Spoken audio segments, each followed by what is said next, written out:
I'm here as the chair. Ivan? Here. Marjorie? Here. Aaron? Not yet, but, oh, There it is. Aaron, can you hear us? You come back. if you need. Doug? Present. Yeah. Here. Mike? Here. Aaron, are you hearing us? I am. Not Can yet. you hear me? Yeah. Welcome. Okay, all board members are present. Elizabeth? Yes. Ian? Later, maybe? Later. Yeah. Christina? Yes. Yeah. Here. Jenny? Here. Bryce? Here. Jill? Here. Anyone else? Here. Fine. Greg? Great. Here, sir. I'm on this list. I'm on this list. Okay. Anyone else? No, you probably have a different. Yes. Oh, yeah, I might have reprinted the. Copy and paste. Old one? Yeah. Okay, and then, no guests present in the room? Yeah, okay.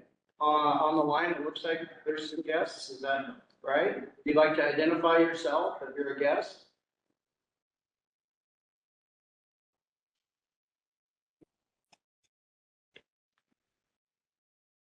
So Patrick and certain, I only see Mr. Beeler there. Oh, yeah, this is Patty. I'm just going to be monitoring. Thank you. okay.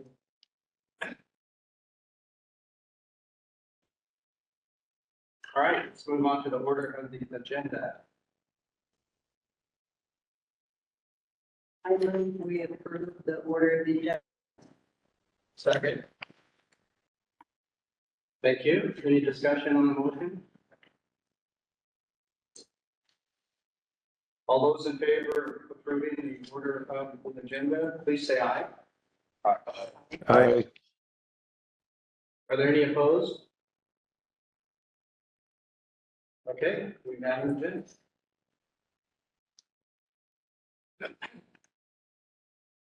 This time we'll go into executive session. Pursuant to RCW 42.30.110, for the purposes set forth therein, the board will move into the executive session portion of the meeting to consult with the board attorney, discuss matters related to enforcement and cases in current litigation. The executive session will last until 9:35 a.m. Once the executive session concludes, the board reconvenes open session. It's now 8:34. We will reconvene open session at 9:35. Kenzie, please launch the meeting. Pause the recording.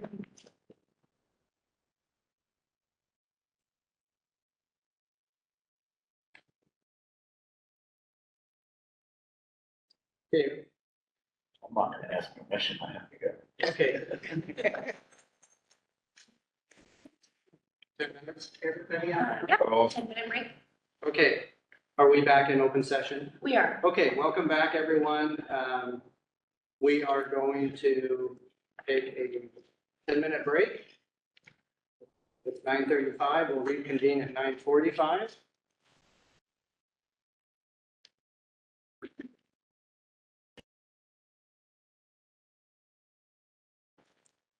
All right, let's reconvene. 9:45. We are to the approval of the minutes portion of our agenda.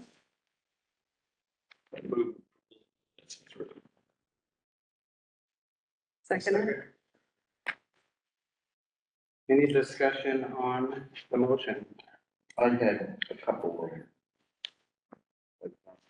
Under 1.2, last sentence, motion to approved, or motion approved. Take the word two out there, I guess.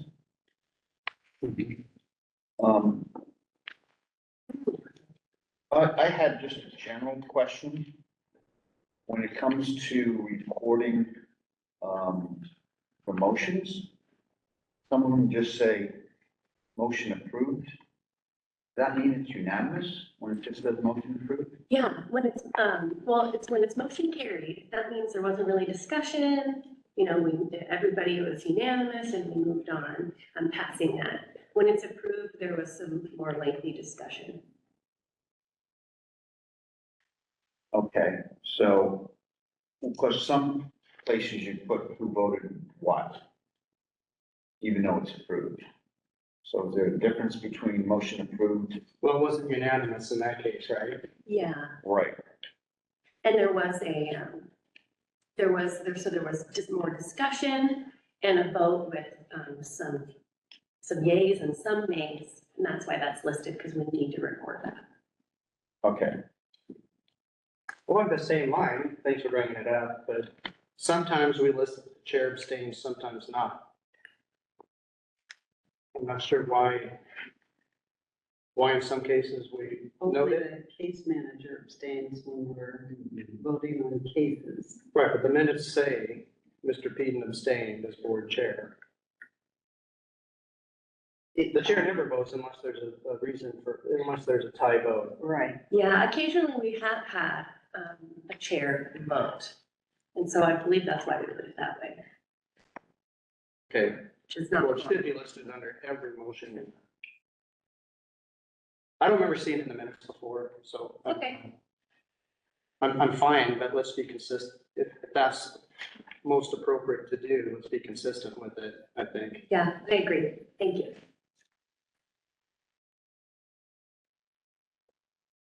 Any other discussion?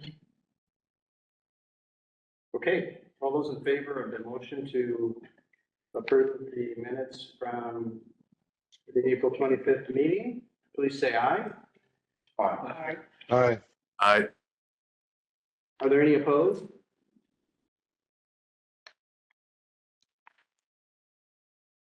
Okay, great. Let's move to the public comment opportunity. All board meetings are open to the public and the board invites comments and discussion from the general public. Individuals may give verbal comments during the public comment period with 3 minutes allotted to each speaker. You may comment about any matter that is on the agenda, any matter that concerns you.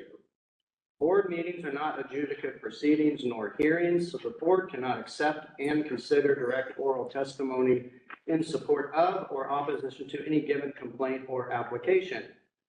Before you give comments, we encourage you to familiarize yourself with the board's statutory authority. All public comments are subject to disclosure under the Public Records Act. Maybe before anyone gives comment, there are some new folks that have joined us. If you would like to identify yourself, let's start in the room. I'm Bill Vernon. I'm the president of the LSAW North Olympic chapter. And I'm here for potentially speaking about some of the outreach. Great, okay, thank you, welcome. On virtually, anyone like to identify themselves?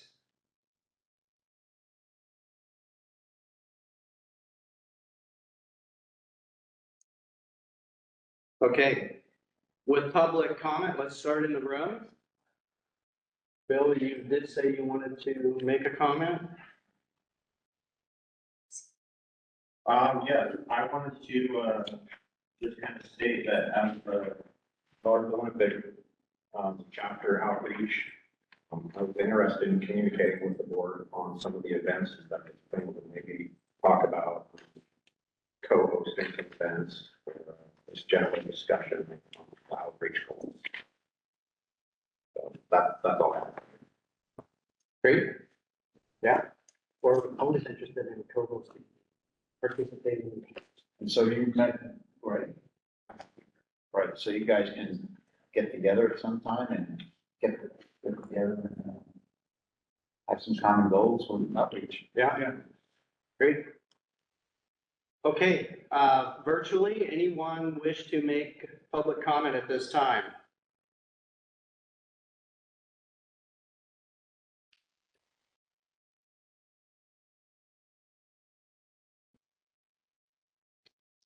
Okay, we're not hearing any, so we will move along.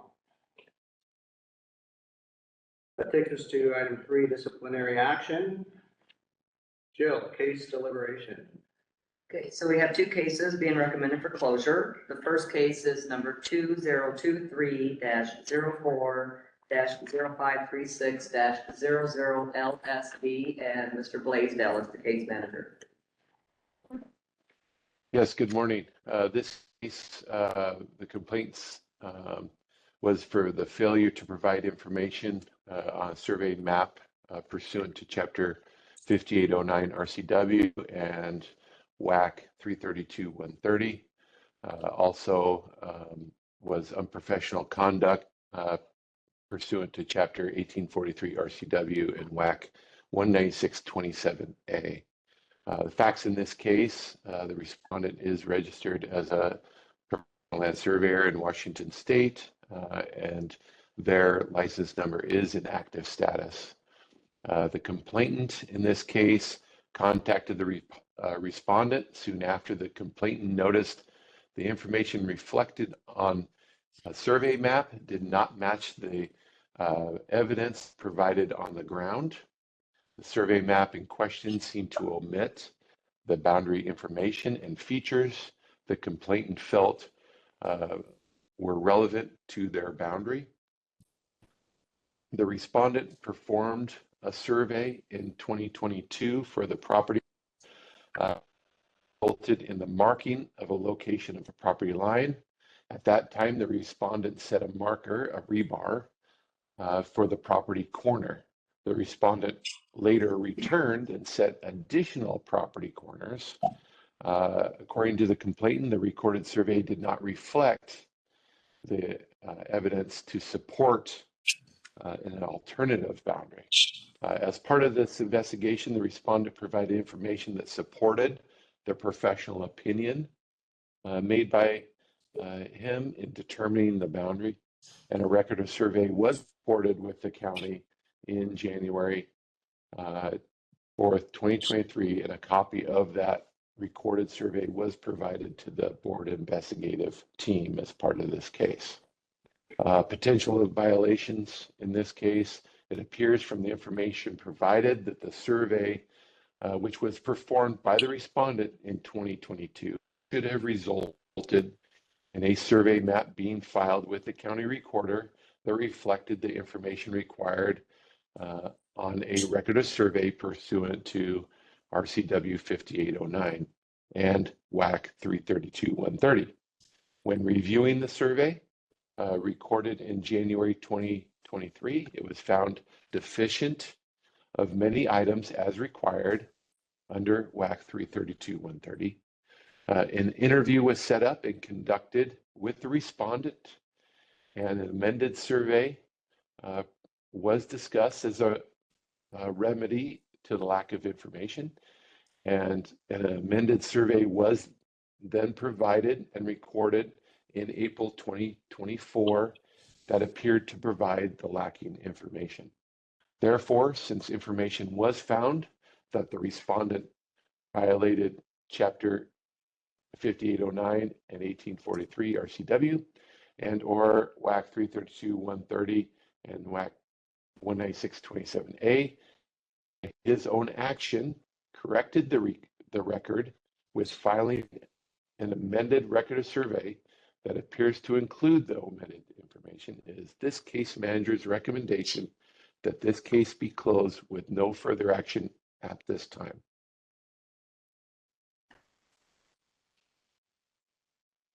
I move we accept the case manager's recommendation for this case. A second? Thank you. Any discussion on the motion? Will this, if it gets closed, will it include a letter? Education letter of some sort? Aaron?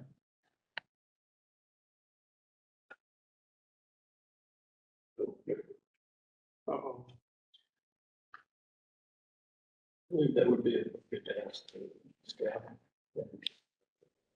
Okay, Yeah, we can include that.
To close with no further action. I'm not sure why we had that lit. We didn't lose connections in the computer, but WebEx looked like it. Thought we did. Did we lose everybody? We're still Yeah, I think- on. I think he lost all of us for about 30 seconds there, guys. Okay. Just came back on. Recording. We're good. So the question was raised whether or not a letter can be sent to the respondent with additional information. And the discussion was that staff will work on that with the case manager. Okay. My confusion is that's not part of the motion. The motion is to accept. That was just conversation as to, is that what will happen? I mean, it's just discussion. Yeah, close with no further action, does that mean, the letter always goes out, just maybe expand it. Does it have to change the recommendation? I don't think so. Would it? We're closing the case with just an educational letter as a follow-up. As part of the closure letter. Yeah, maybe we should say closed with a closure letter. Instead of closed with no further action. Right. We always do a closure letter. We always do a Yes. closure letter, yeah. Is Aaron there? Are you back, Aaron? I believe so. Oh, Okay, good. All right, so in form of discussion, I'm confused. So even though we closed with no further action, there still is a documented closure letter that's sent to the respondent? Tell him that the case is closed. Okay, and we can put in that. We can remind him of his obligations under the WACs and RCWs, Okay, great. specific to those. Thank you for clarifying that for me. Is that acceptable, Aaron? Oh, absolutely. If that's our process, absolutely. That something is within share for the board files to reflect that, that'd be awesome. Okay, is there any more discussion?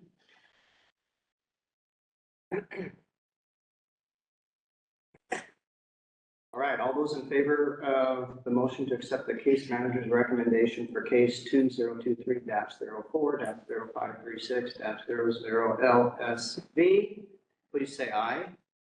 Aye. Aye. Are there any opposed? Okay, motion carries. This case manager abstains. Thank you. All right, next, Joe.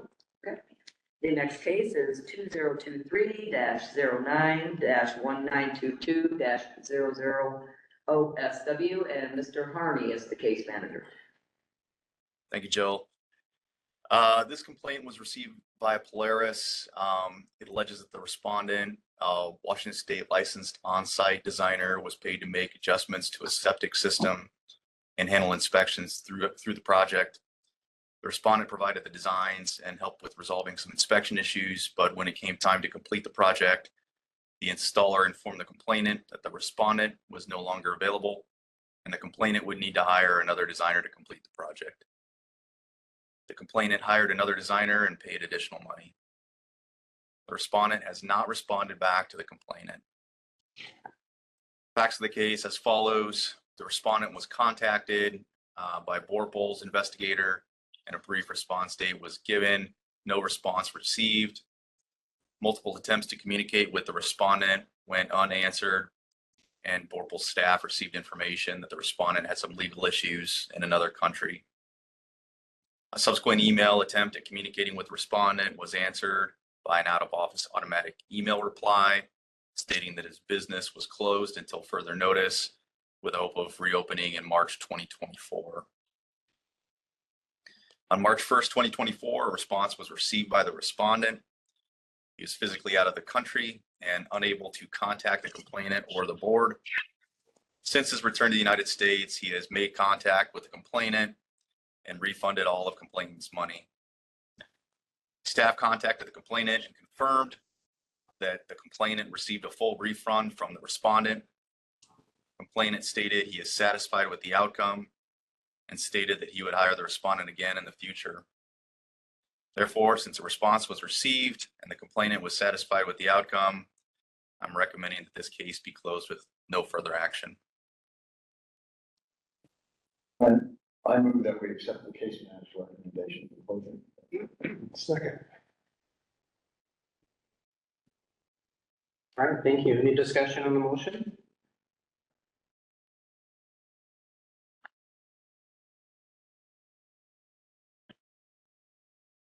Okay.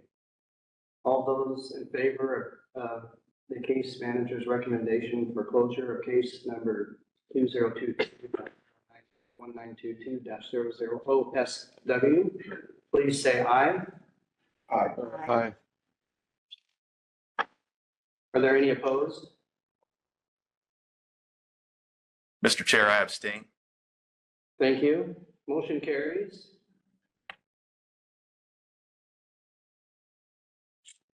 Joe, was that it for case deliberation? Yes. Okay, let's move to disciplinary report. So here's the report. And based on some conversations that we have, next time I'm gonna have a more in-depth, that I'll put the case numbers into a separate report and include that and where they're at with no names, just the case numbers. So then everybody will know how old they are. I think that'll be more information for you to look at, and probably better. So currently, as of this report, we have 36 open cases. We have 8 are investigations for engineers, 9 for land surveyors, and 1 on-site investigations. We have 6 that are with case managers, and 5 in compliance monitoring, and 5 in legal as the date of this report. Aaron has his hand. I'm sorry? Aaron has his hand. Aaron, raised. you have your hand raised. Jill, on the case manager open complaints, I'm sure it's just a factor of the of the grade. A half complaint, there is no complaint, right? Hey, I didn't make that chart up there. Right. My other question is, is it possible to amend this graph or this chart if we feel that there's additional information that could be needed or of value to each one of us as a case manager, maybe like the length of complaints or what have you, to really provide value to this chart. I think that, This isn't a template. This isn't a template at which we can't revise, correct? well, I'm gonna include an additional sheet with the case numbers, 'cause I'm sorry, Carmina made up this this chart and I have no idea how she did it or how to fix anything on it. So I'm gonna create a different one that's gonna have the more in-depth information based on, the case Right. number. And like you said earlier, then that will show when it came in. The 2023, like that's the year, and then the next two numbers are the months that it came in. So I think that'll be more, give more information to board members. Great. Right.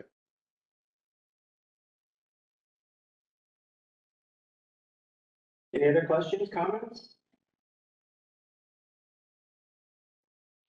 So I'm assuming that the legal means that those are in, potential statement of charges or statement of charges that are being worked out. That's correct. And how do we track them? How long do they take, or is We that? keep tracking of those two. Jill has document control of that as well, and we could offer some of that, I think, but. And I keep track of it in the activity log also, so the case manager can see, it goes back through, back and forth through. Once they're drafted, staff looks at them, gives some edits, and then those edits are incorporated in, and they get, we have been then meeting with the AAG and the case manager to kind of go over them and go over sanctions. That's been very helpful, and then the AAG gets them and for their review, and then they come back with edits, and we have discussion, and So we kind of have a timeline we talked about earlier, 3 to 6 months to get these things done. Yeah. If they're, It includes them. includes them also. Okay, right. Very good, thank you. And one thing we have to be careful about also, and she, and our prosecutor brought this up. We can't just like give her like 5 all at once. We kind of have to pace them out, because otherwise we may be having, like 5 hearings, 5 board hearings, because you have to give them the opportunity for that to have a hearing. Especially if Like it's right away, unlicensed, right? right, yeah, if it's unlicensed, so it'd be like 20 days, like they have the opportunity to request a hearing, and so we, all of that has to be taken into consideration when we mail those out.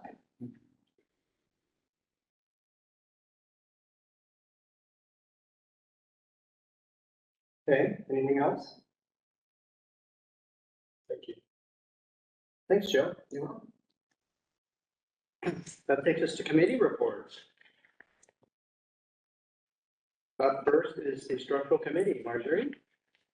The structural committee met virtually and in person on Monday, June 10th at 1:30. Committee members were myself, Dave Peaton, Mike Harney.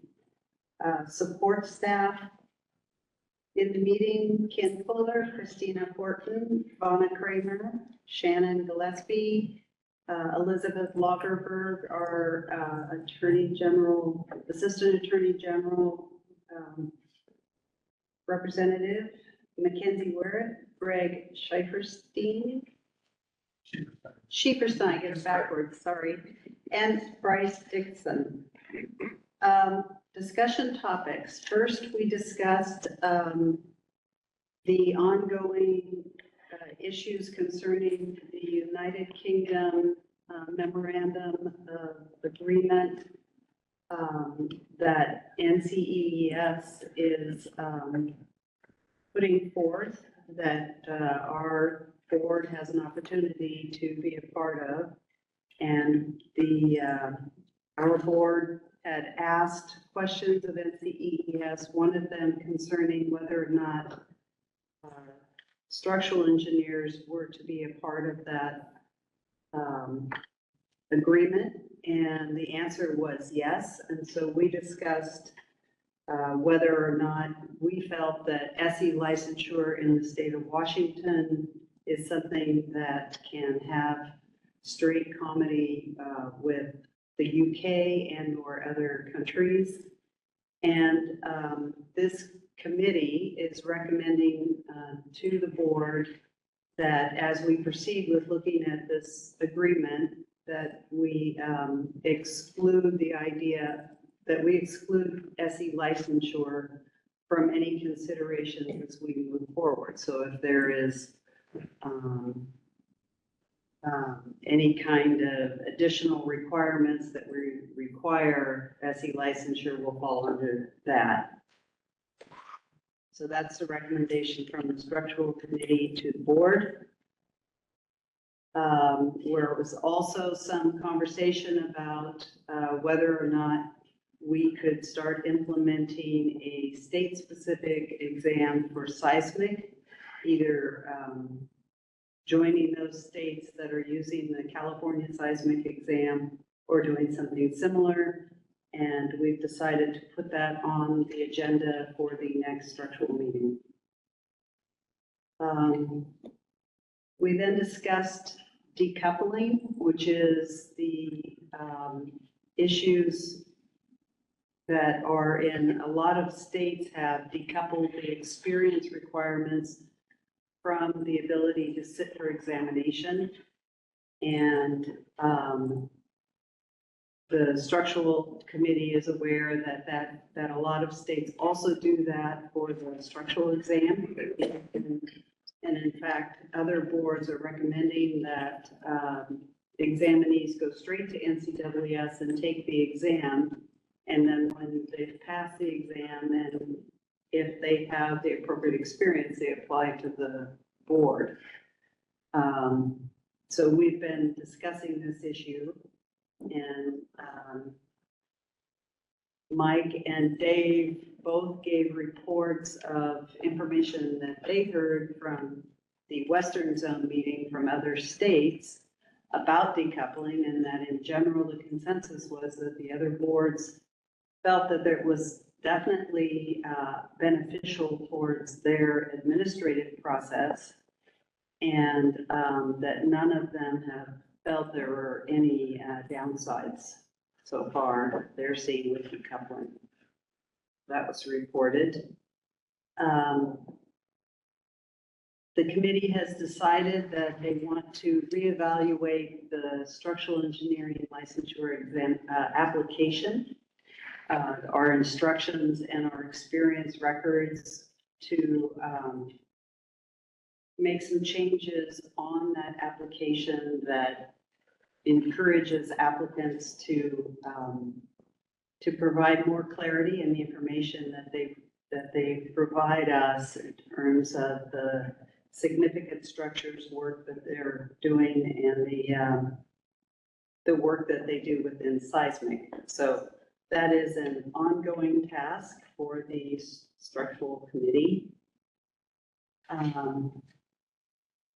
We asked staff to look at the instructions within our application, compare them to WAC language in 196.12.047, and make sure that our instructions are still consistent with the WAC. We have received a number of questions to staff recently asking about definitions on significant structures, and very specifically about definitions concerning the requirement that any structure over 100 feet is considered a significant structure. And a number of the questions have been about cell towers. So we had a conversation as to whether we need to provide more clarity as to what the intent is for having a height limit for significant structures. And I agreed to reach out to Chun Lau, who was the board member at the time that the law was passed that put significant structures into the RCW.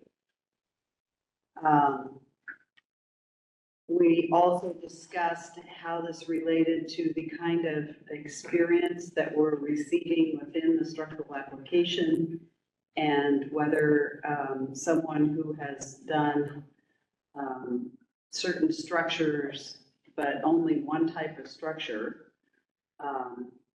that they're submitting in the application, whether we can suggest that they provide a more broad breadth of experience. And Elizabeth has looked at the WAC language and gave us the language that indicates that, yes, we can ask for a broader breadth of experience where we feel it's appropriate.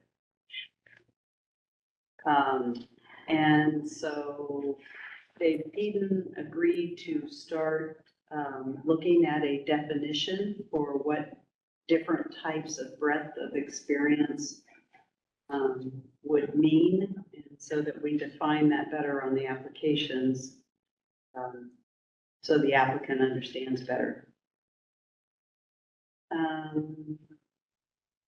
Next agenda is to include a discussion of the California seismic exam, and specifically not for SEs, because seismic is well tested on the PE structural exam, but for PE civils, high seismic regions is not heavily tested on the licensing exam. And so we will add that to the agenda for the next structural meeting. And that's the full report. Thank you, Marjorie. So we've received your report. Any questions for Marjorie? I do have a Aaron. question. Sorry, I do have a question, Marjorie. Mhm. Back on the decoupling portion, kind of what was the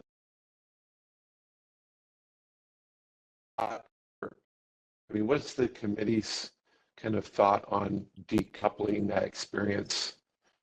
I mean, are you guys thinking that it's a good thing? Are you sort of not sure? Or Speaking for the committee, I can only say that we are gaining information. We did not try to set an opinion from the committee. So I think for me personally, it came as a surprise that so many of the states that give the SE exam have decoupled it the same way they've decoupled the PE exam. And many of those states only require 4 years of experience, where we require a total of 6 years after you get your degree. So that there's lots of differences between the states, but we are just now, kind of looking into what the ramifications are, but we are getting applications from people who have passed the structural exam, most likely saying that they're applying for a different state. They haven't gotten licensed in a different state. They've come to us for their initial license. They get their PE with Washington, because that is one of our requirements. And then they've applied for initial licensure with us for structural, having passed the exam. So, like it is with the other disciplines, I think that it's happening already to us, whether we want to or not. So we're just gaining the information and looking to say, or is there anything that the other states are seeing relative to structural that we wanted to understand before the board starts making decisions about it. So, did that answer the question, Aaron? It did. It did. Thank you, Marjorie. I think that the survey exams and others exams certainly are being looked at for the same level of, okay, let's start looking at these and evaluating the data. So yeah, thank you. Yeah, the EQC will have a more thorough report about that.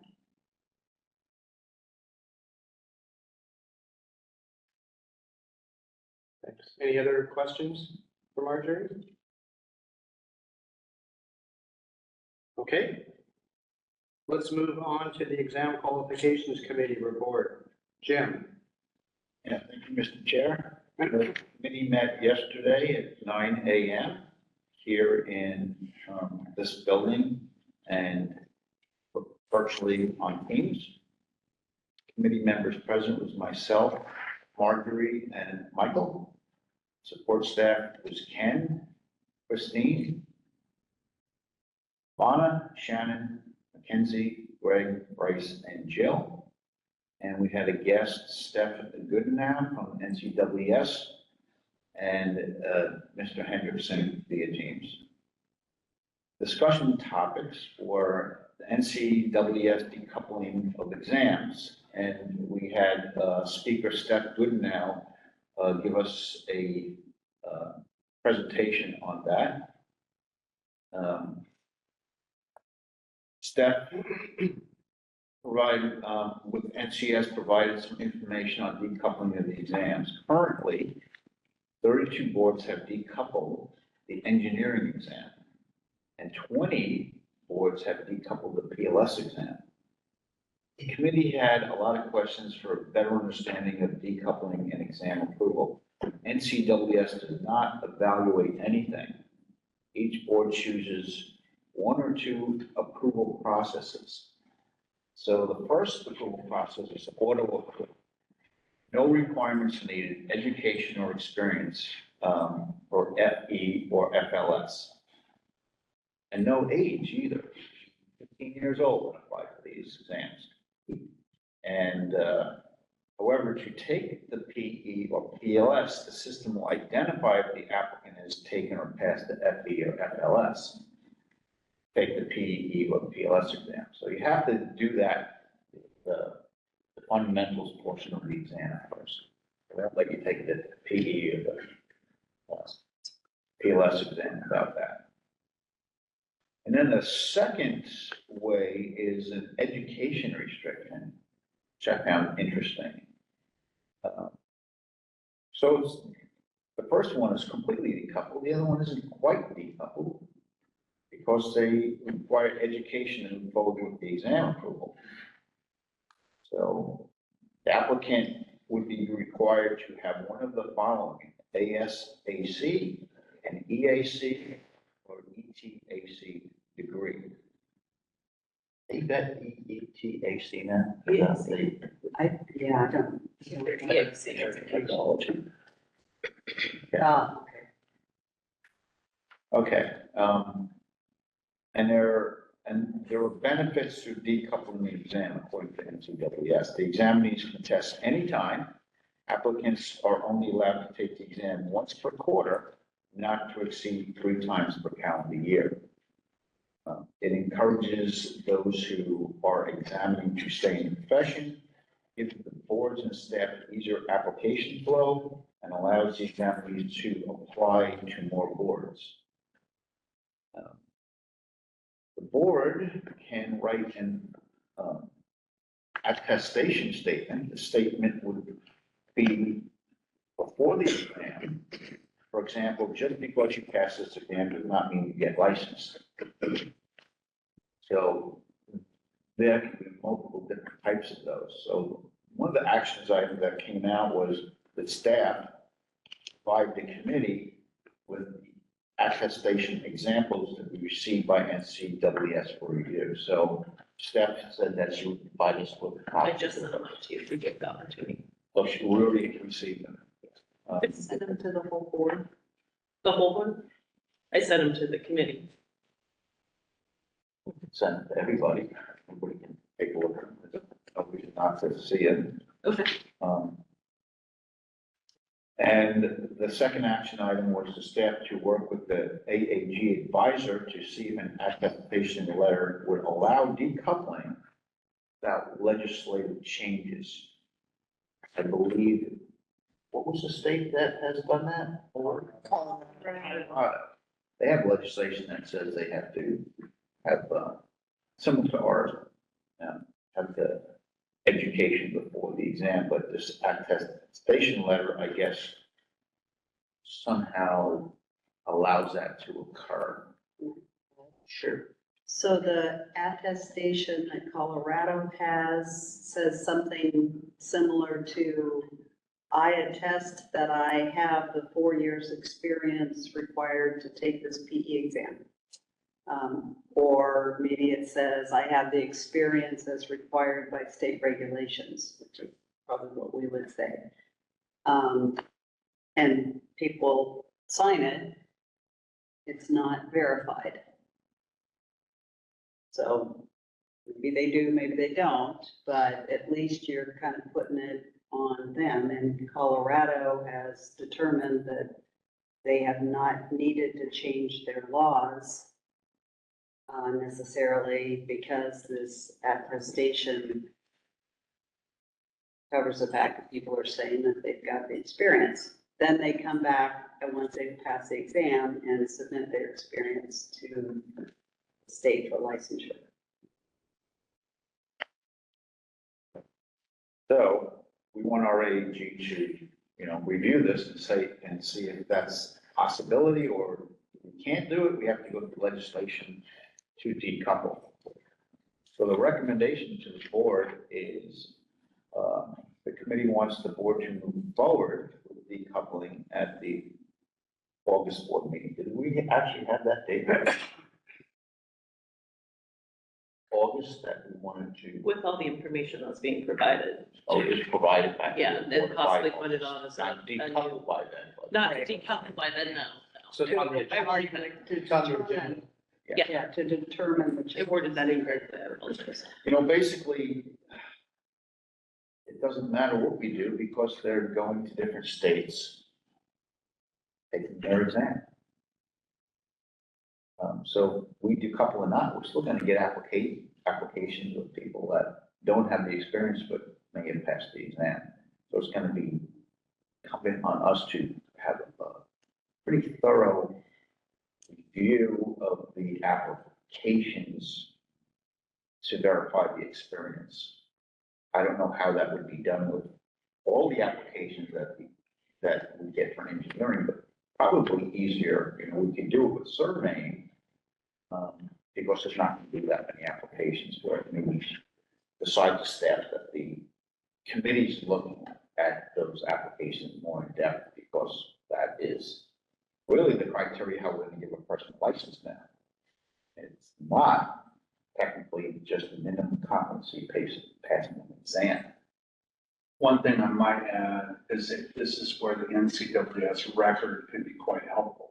It's requiring all applicants to put forward an NCWS record, let their experience, qualifications, education, verification happen to the record, then they could submit that to staff to be able to review further the experience record. But there's no requirement to do that. We could require it, so maybe something else you want to look into, or WAC, or EW, I don't know, but that's up. I think it's whack because, I think it says forms is approved by the board, laws. it would reduce that time considerably to have it in file the way NCWS together, and allow staff then to concentrate on areas where there are anomalies. Okay, Darren, I see your hand, but I'd like to propose we finish the report. Okay. And then take questions. okay, so I'm moving this, my report down. So really what we did next was, myself and Mike reported on the NCWS Western Zone meeting. At the Western Zone meeting, we asked, representatives of different states, concerning the decoupling and how the other boards feel about it. The consensus was that the other boards agreed that it's a beneficial process and makes the administrative side of licensing much easier. Nobody had a problem with it. Everybody thought it was working. I didn't see any issues. Okay, that's what we heard. We learned at the Western Zone. The next item that we discussed was the NCWS UK MRA responses. And we discussed ongoing conversation concerning the UK MRA and decoupling. We also discussed the draft exam policy committee reviewed the exam policy and made a few minor language recommendations. And as an action item, the staff was going to make those minor changes and present to the August meeting for final approval. On-site job task analysis final blueprint, the committee reviewed that, and that was provided by Danis. The on-site SMEs have reviewed the final exam content blueprint and approved the content. Minor edits were made and one additional domain was added. And I didn't quite get this, Mona. One additional domain was added to domain 2. Was it really not a domain? Subdomain. Okay, I'll correct this. So they added one subdomain. So cold.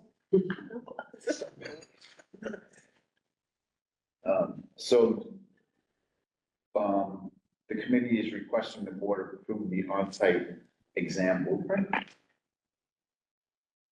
And finally, we talked about foreign degree evaluation. The committee reviewed a foreign evaluation, education evaluation from FCSA, which stands for Foreign Credential Services of America. The staff to notify the applicant of the committee's determination that the WAC outlines non-ABET accredited degrees that are not in engineering will be granted 2 years. Just went right to the WAC and said, okay, that's the end of my report. Aaron? Thank you. Aaron? Yeah. Question? I do. Back on the decoupling, Jim, when you talked about the decoupling of exams, and you heard the speaker, Steph, from the survey point of view, do you feel that the decoupling process would not change the outcome of whether or not a person would get licensed in Washington?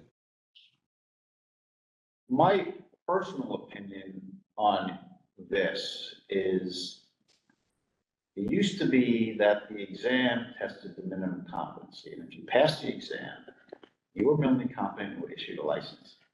Now that's not the case. You pass the exam and you're not considered minimally competent until you have all your experience. So I always, I have questions like, if you can pass the exam, why can't you practice? I don't think it's going to really change, Aaron. I think that people that do not have the experience will not be able to pass at least the ELSS exam, which will be coming through. I don't see how anybody can pass that without experience. Most people will probably be able to pass the FS without experience. Hard to say if they'll pass the PLS exam without experience. I really don't know exactly what's on that, but I don't think they'll be able to pass the PLSS without experience. So I guess we'll see. Yeah, well, and I've talked to others within the Western Zone that have decoupled, and I've talked to some have not decoupled. But the thought is just like you said, that the exam is now a component of competency and not the end all be all. Whether a person has experience or not, whether a person passes an exam or not, all of the components are really used to whether or not somebody is going to have a license or obtain their license. So I just wanted to know what kind of the thought was of the committee. Yeah, the committee, we all have different opinions on this, but the horse is out of the barn a few miles down the road already. It doesn't matter. What we do, they're going to still come to us with passing the exam in another state. if we don't do it, they can take the exam anywhere, anytime they want. They already are coming to us. Right. And so if we don't decouple or not, we have the same issue. They're gonna come to us and we're gonna have to be really looking at their experiences before we issue that license. That's what it's gonna come down to is us reviewing their experience and telling them if they can practice or not. Doesn't have anything to do with the exam time. Well, it does, but the final say is gonna be if they have the appropriate experience. Yeah, thank you. In your summary, you described, having approval of SW template or whichever. The JTA. The JTA, is that an action item? When are you calendaring that action item, or is it a board action? Just looked, I did not see it on new business. It's not the exam policy, that's the policy, but I don't see it listed.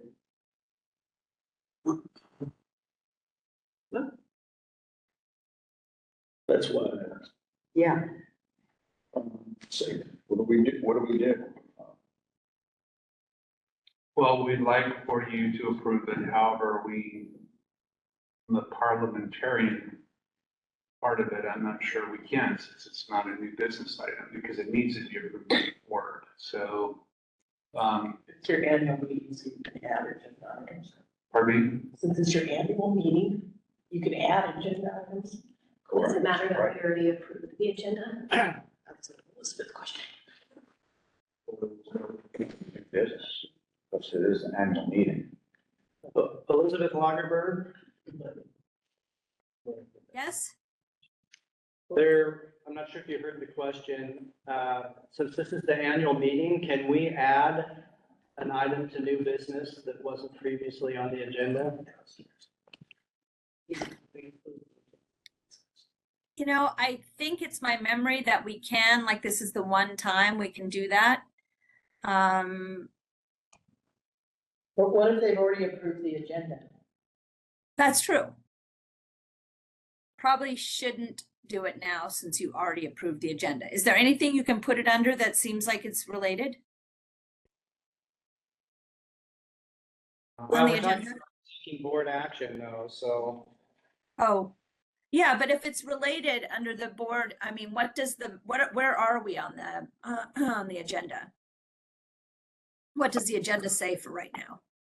We're in the committee reports, not in the business. I mean, I think it's okay, because you can take board action on anything that's on the agenda. So, you can add to the agenda too, but now it's been approved. I mean, I think it's okay. So can't you just approve it in the report? Well, can't we, instead of just receiving a report, approve the report and then vote on it? That way it's done. Right. It's just approve this. Okay, I know. Yeah, I don't think we should approve a report because again, it's all new information. It's being presented to offer. But we have. I'm sorry, Ivan's got that. New business exam policy. Yeah. Remember that. Close enough. Yeah, we have an exam policy item under new business, and this is exam related. Yeah, that's a better time. So 5.6.1. okay, so we'll talk about the policy and the specification that goes along with JTA. the policy. Is it on site? Yeah. Yeah, it's on site JTA. Yeah. 5 points. Thank you for this. Thanks, Thanks for Ivan. pointing that out. The brain trust over here, thank you. I have a couple of questions. Doug, was there anything else? Yeah. You presented a lot of information, so clarification for me on the education requirement to be allowed to take the exams. There is for everybody or just certain? There are 2 paths that we can take. Auto approved, that way they just go right to NCWS, take the exams. You mean a state, a board? Every state has Well, to. this isn't NCAA's. They don't evaluate anybody for Okay. anything. But if the state has certain requirements, then it'll be triggered when the application comes in. So we can set, right now, we're set as, you gotta have our approval. Okay. Before you can sit for the Okay. exam. So I was confused that NCAA had a rule that they That would. was They like. set up wild. fences to be established. Right, so, Okay, yeah, it was interesting. I was really not decoupled on the second. right, You're not decoupled. okay. My next confusion, you're using big words about it. Attestation. Attestation. A little confused about Colorado. If they're requiring you to say, hey, I have 4 years of experience, let me take the test. What happens to somebody who's already taken the test through, another state that allows it and they want a Colorado license? Do they have to take it again after 4 years of No, that's only if you're signing up for the exam on NCEES. You have to determine what state.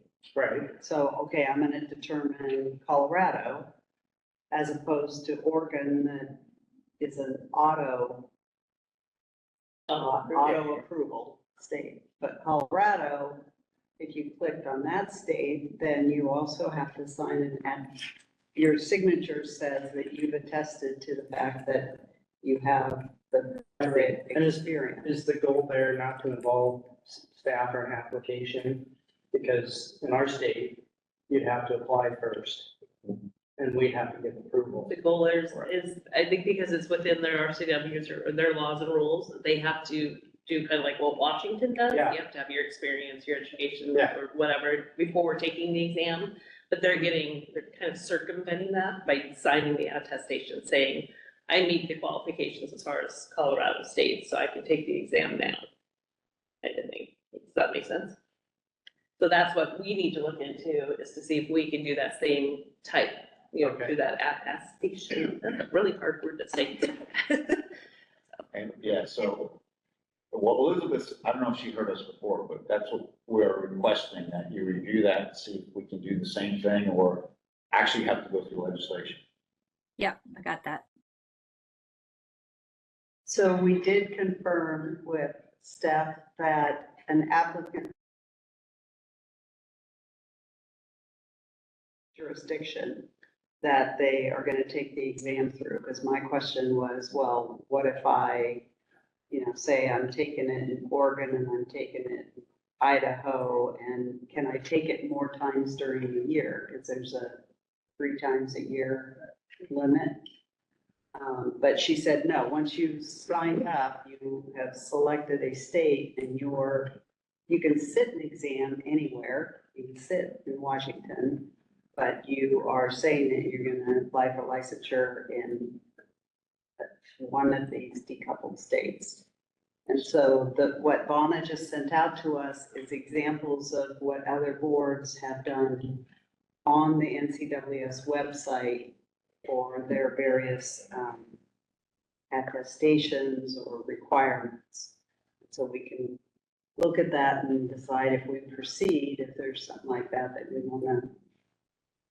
No, look at the site. Can you go pick different sites and see what their attestations is and then find one that doesn't have one and say, okay, I don't know, I'm gonna go with Oregon because I don't have to because attest to anything.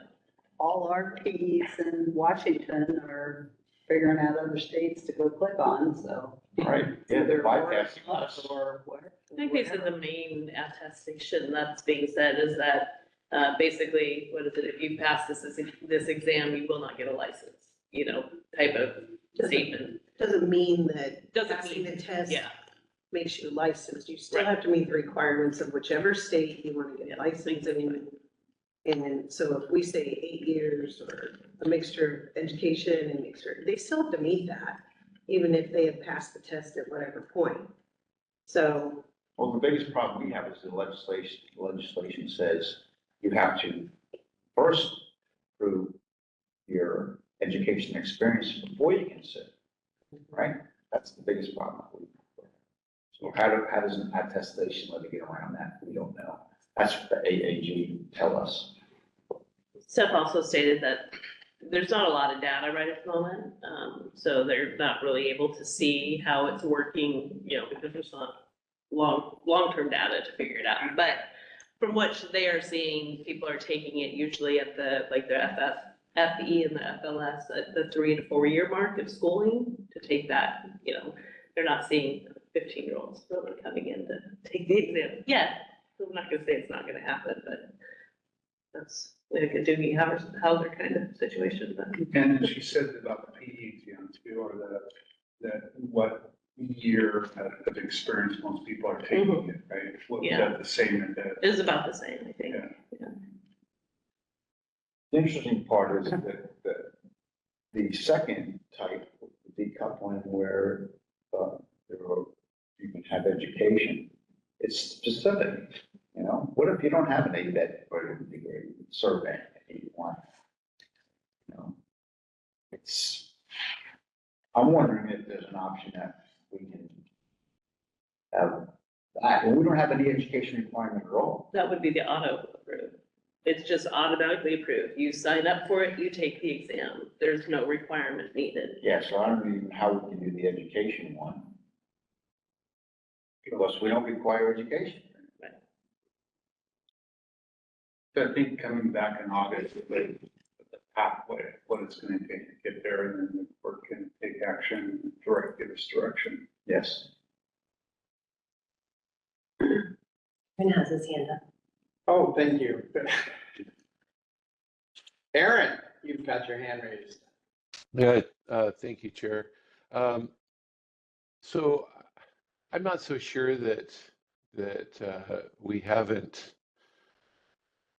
I don't know, created a unnecessary, or maybe we just haven't broken it down a little bit, a barrier for people to get their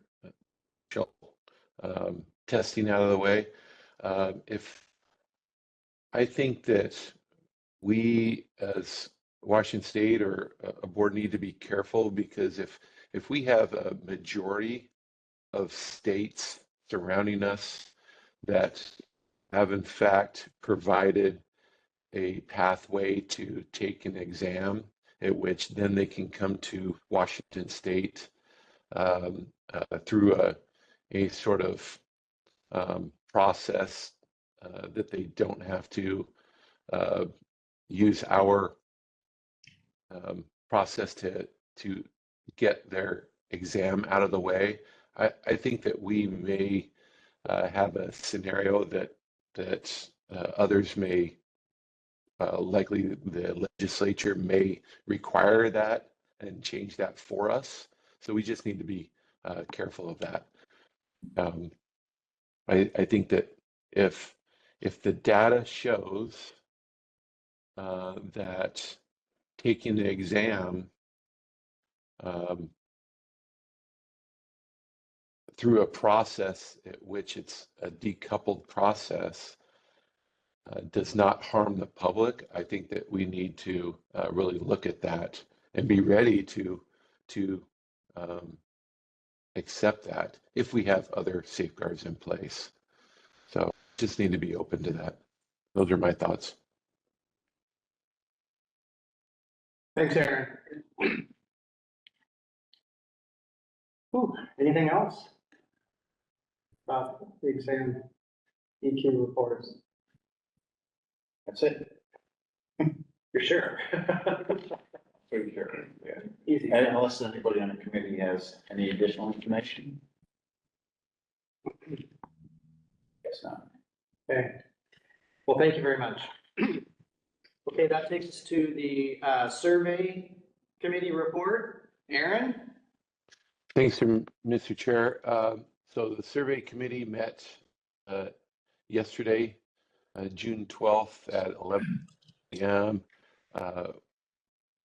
We did have a virtual connection and in person.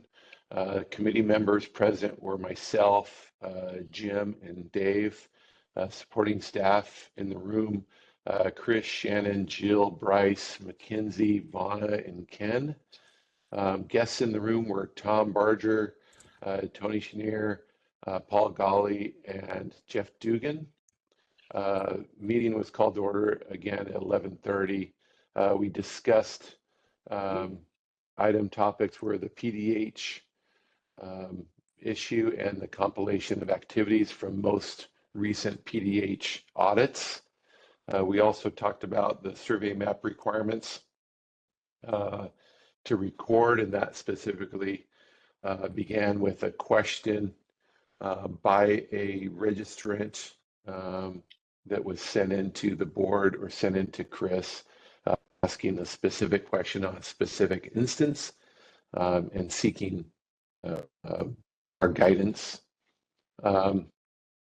We also talked about the status of filling the PLS board position.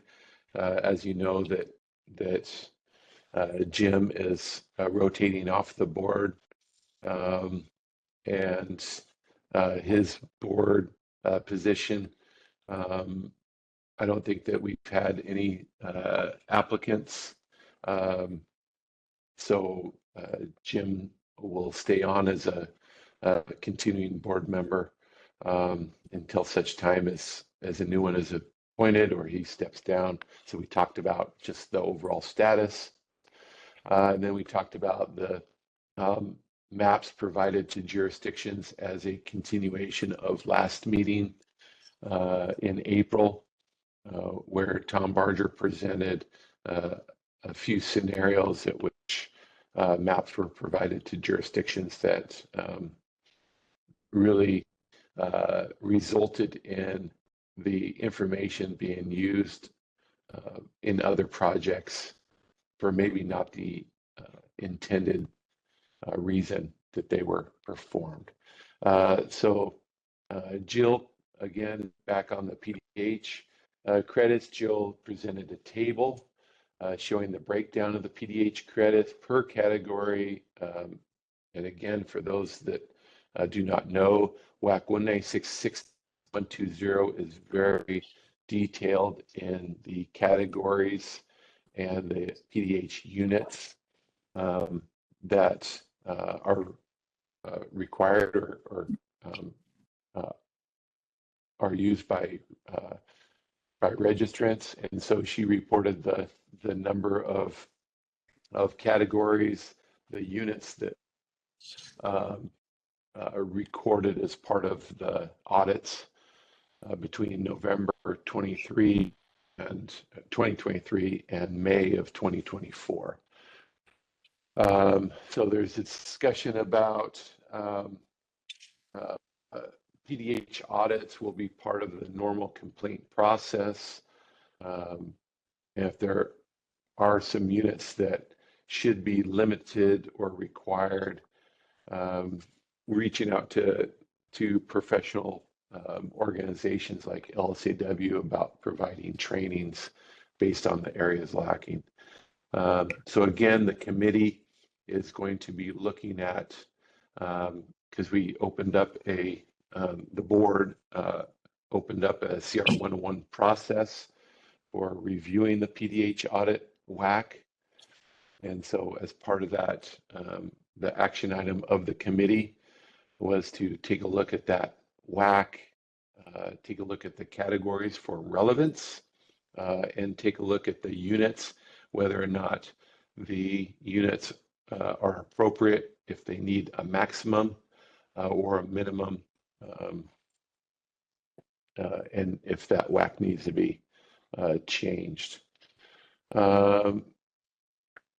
There was also a discussion about maybe some of the requirements are too restrictive for PDH units. And so that's going to be, again, the committee's work next agenda. There is also a follow-up discussion about the survey map data, especially topographic map data being used and sometimes modified by other professionals when used in the plan design set. So again, this is the fourth bullet point, maps provided to jurisdictions. So Jill and Chris met with some of the board member is from DOL, who manage other professional license board, and this specifically with regard to architects board, because a lot of plan sets include an existing existing conditions sheet that may be part of the plan set, and whether or not the architect or the other professional may include that same existing condition sheet without the knowledge of the surveyor who provided that for a separate project. So again, it's definitely a discussion item that we are continuing to have. I think the takeaway from the meeting that Jill and Chris had with the other professional license boards was they would like to see a complaint before any action be taken of those boards. And so I think that Jill and Chris will be on top of that going forward. Strategic planning items. Nothing was discussed at the meeting. We just didn't have time to the pathway state PLS exam. We also did not discuss working with DNR. That's an ongoing participation by our board, but we did not discuss it this time. We just didn't have time. Action items, 3 bullet action items of the committee was the committee members will again individually evaluate PDH units as part of the WAC 1A616-120. The committee recommended to the or recommends that the question, the PLS, the question that came in is not really something at which is going to take the involvement of the board. It's more of a professional opinion or professional judgment question. And then the other item was the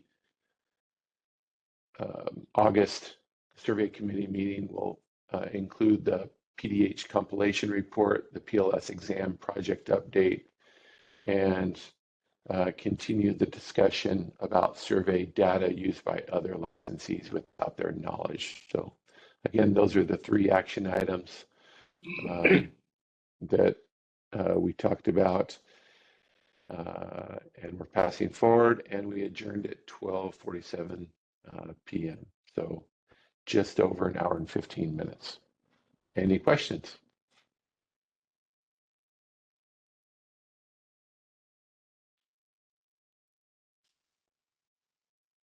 Thank you, Aaron. I'm not seeing any questions here. You answered everyone's question. Okay. Thank you. Okay. Let's move on to executive committee report. Me. We met here yesterday at 1 p.m. Doug and I were present in the room. Aaron joined via Teams. Support staff in the room was Shannon, Kent, Greg, Chris, Kinsey, Jill, Vanna, Bryce, Ian, Shelley joined via Teams, and so did Elizabeth. Guests in the room included Jeff Dugan, Marjorie Lund, and Jim Wangler. The first discussion topic was the financial report. Ian provided us an overview of the financial report. The board's fund balance ended the month of April with a balance of 1.67 million. The board received 172,000 in revenue in the month of April, and were underspent against allotments year to date. The committee will be recommending that the board look at potential fee increases, and staff will have a report including procedures and timelines at the August meeting. Communication Task Force was the next topic.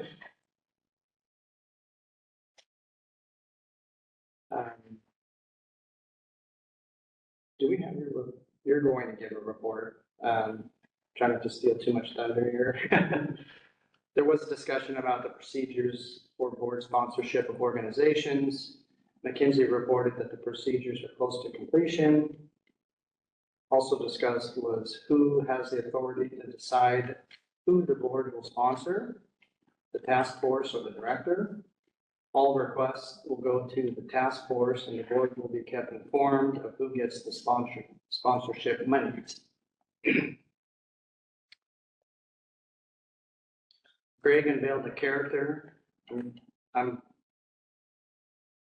going to skip that so that you can present that because that's pretty fun. Director's report. Ken and Chris gave a brief report. The agency is currently recruiting for a profession licensing representative too. Is that right? Professional. Okay. Remember, I'm like Ron Burgundy. I read whatever's in front of me.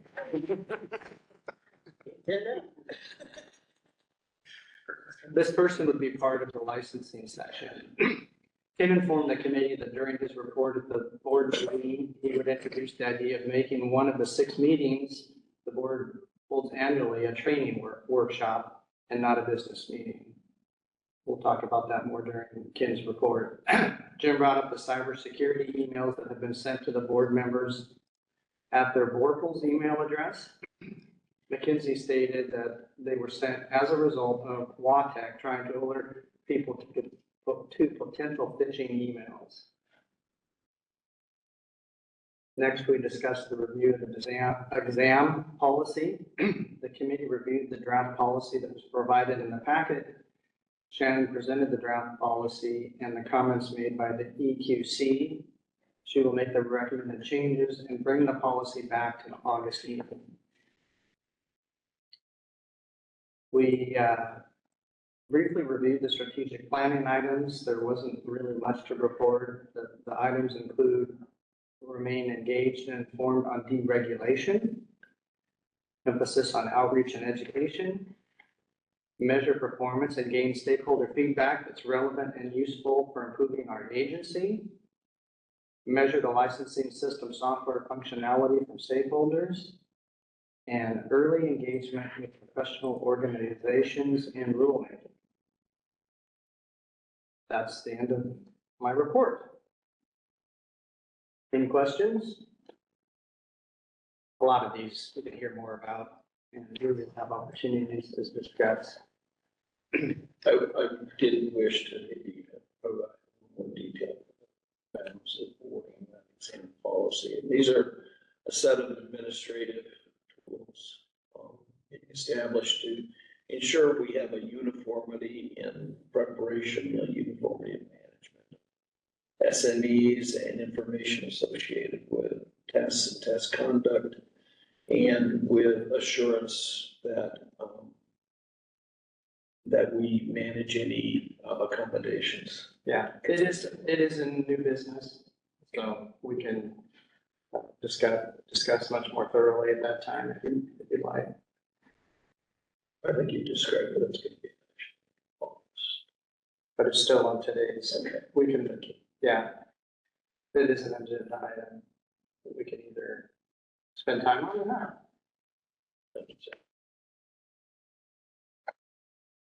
All right, anything else? Perfect. Let's go to the practice committee item. All right, the practice committee met June 12th at 2:30. We were both in person at 201 West Front Street, Port Angeles, and then virtually. Attending for the committee was myself, Doug Hendrickson, and Aaron Blaisdell.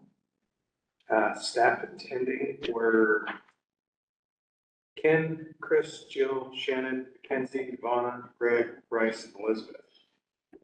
And then guests, we had Jim Wengler, Marjorie Lund, Dave Peen, and Jeff Dugan.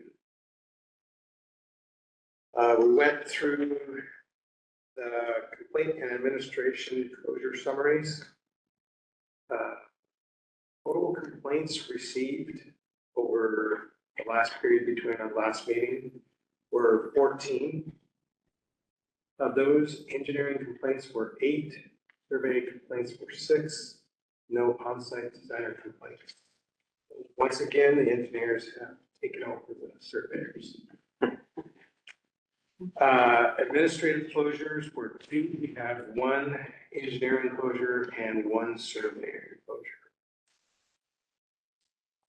Our compliance / non-compliance report showed that Ms. Short reported that there are currently 3 individuals on compliance monitoring. Kent Huxell, Clifton Berkeley, and Stephen Morota. The Court of Appeals confirmed the Superior Court's dismissal of Mr. Huxell's petition and agreed the petition was not served on the board in a timely manner. Mr. Huxell has additional opportunities to appeal, and our AAG expects he will, but for now, the case is dismissed. Mr. Huxell has 20 days for reconsideration by the Court of Appeals and 30 days for an appeal to the Supreme Court. Mr. Berkeley and Mr. Moore are both in compliance with their board orders. And Ryan Hopkins and Russell Hodge are in non-compliance and are in continued monitoring. We also discussed the RCW 1843 task force update. That update was given on the work done by the task force. Minor edits were made as approved by the board, and also with changes to ask for 3 pro-term board members, with the possibility of one of those 3 to be an on-site designer. If any of those 3 would be, but so the ability for us to have an on-site designer as a pro-term board member. The practice committee is recommending the board approve the edits as presented and move forward with stakeholder meetings and the BRPELS process, which that appears on the new business agenda, so we'll discuss that in detail. Our interagency agreement with WASDOT update. Jim and Chris met with representatives from DNR and WASDOT to discuss the outdated interagency agreement. The representatives from WASDOT were going to research the current laws and their procedures. Another meeting is scheduled for June 17th, and the PC will be updated on their next meeting. PDH audits update. Staff gave an update of the current audit of PLSs. Staff have been able to get the report for licensees who have been audited through Polaris. The automatic notices sent out by Polaris will be updated with the correct language and reporting directions. As of May of 2024, 22 licensed PLSs have been selected for random audit, and 6 have been audited through the complaint process. The survey committee will be looking at the individual units within their WAC relevance. Also, they will be reviewing if the qualifying units should require a minimum or maximum total number per year. Feedback on the complaint process. So staff gave a demonstration of the complaint process questionnaire, which is done through SurveyMonkey. There are 2 different paths for the questionnaire, depending on whether they're the complainant or the respondents. PC agreed to move forward with going live on the questionnaire, and staff will report back on the results at future PC meetings.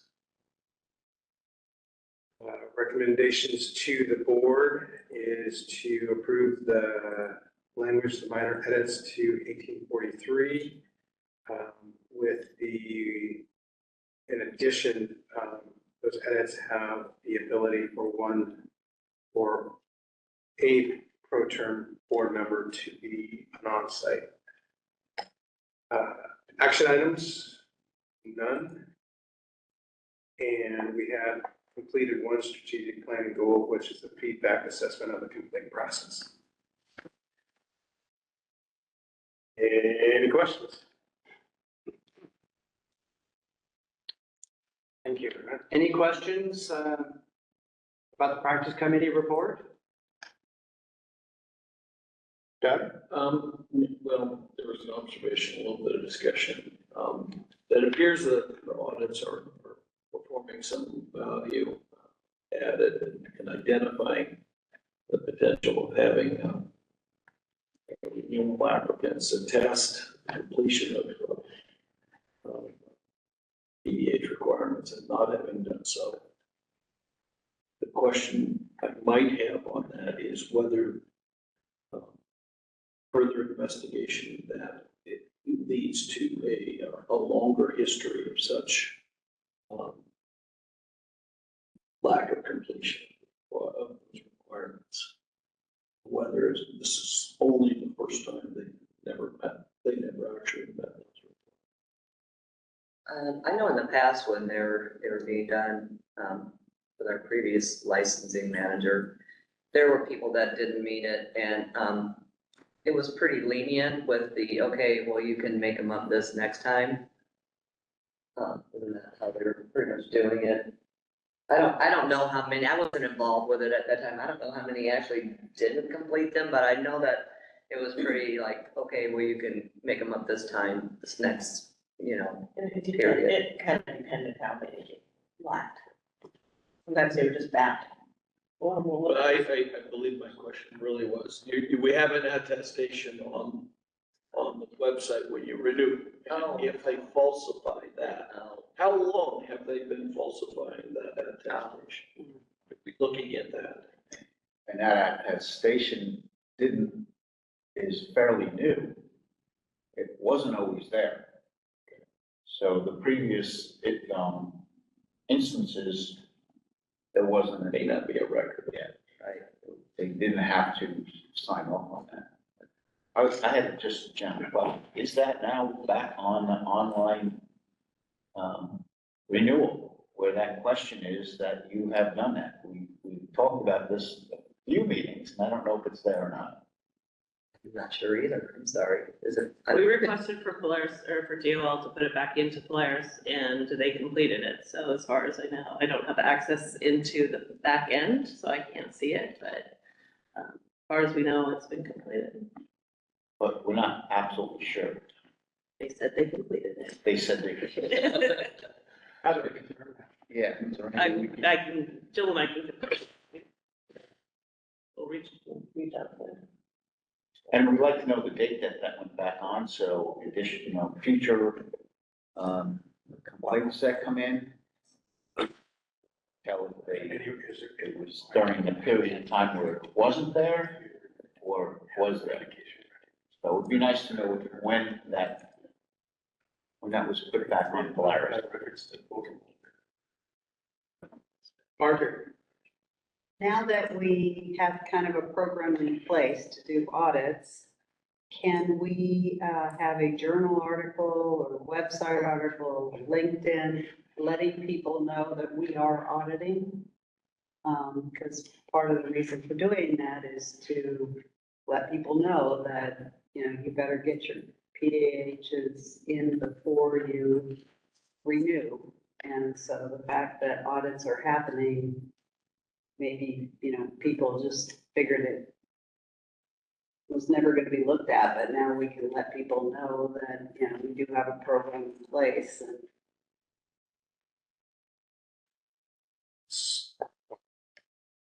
Oh, yeah, right at our school. Great figures. He'll indulge somebody. We'll figure it out. I'll put it first. Say something.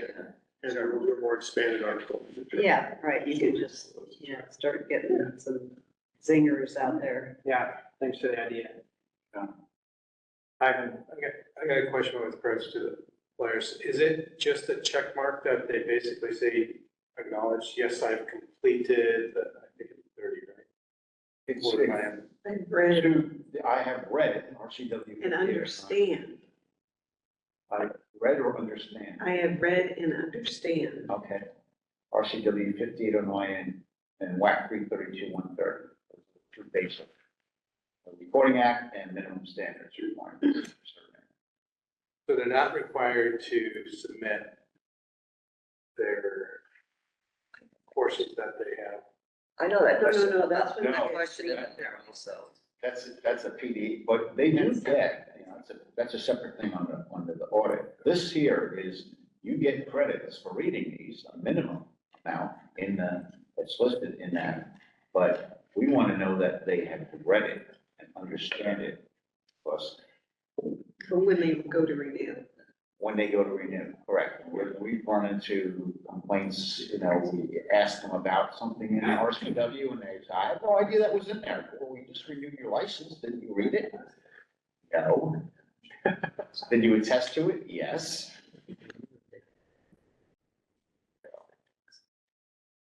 But it wasn't on the website for a while, it's back on there now, supposedly.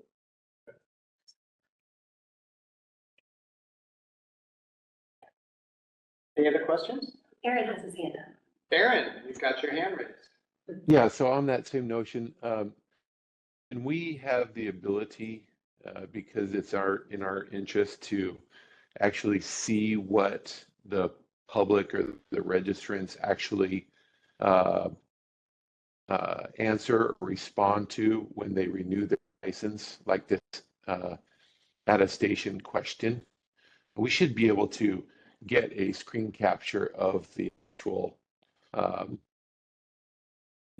point of the renewal process.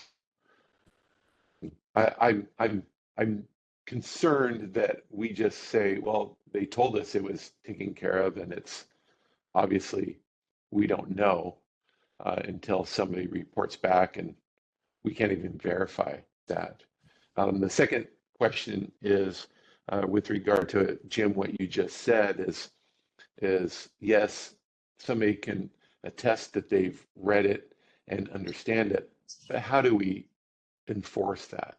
How do we say that, well, your understanding of it should have caused you not to have this complaint against you? I'm not so sure that I would draw a line between that. So I think that if somebody checks that box or renews their license, we just have to take it as what it is.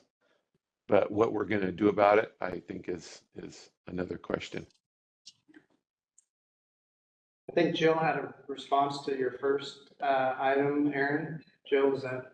I was gonna say that, I am 98% positive that that question about the PDH is back on there, because I've gotten, individuals that just renew their license will send me their logs, their PDHs, and then I respond back, thank you, but you don't need to provide these every time you renew unless you're audited. So I've gotten like 2 of those in the past couple months. So I'm pretty sure that it's back on there. Okay, thanks. Doug? I think, and some of my enforcement may dispute, but I believe that our WAC citations require define those attestation requirements for renewal. And therefore, if someone fails to do that, they're in non-compliance with our WAC. And that would be. Yeah, what I ran into was, even if they don't understand it, they tested that they read it, and then when you are in an interview with them, and they tell you they didn't read it, that's where I have a problem. Okay, you said you did, but you didn't. You tested that you read it. So in that case, maybe one of the questions is there any evidentiary capture? You guys basically get a record that says, yes, here is their check mark. It's their electronic signature.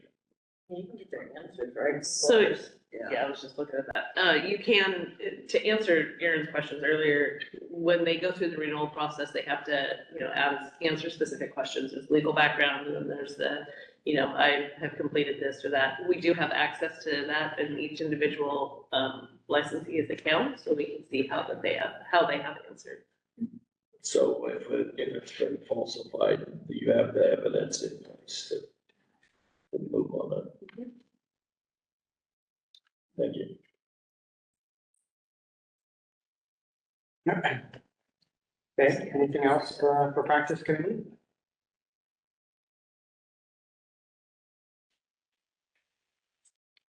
All right, that wraps up committee reports. McKinsey lunches at noon. Yeah. There's a logical time for a break, but also we will break in half hour to 40 minutes. Everybody okay just powering through? All right, let's keep going. That takes us to new business. 5.1 nominating committee.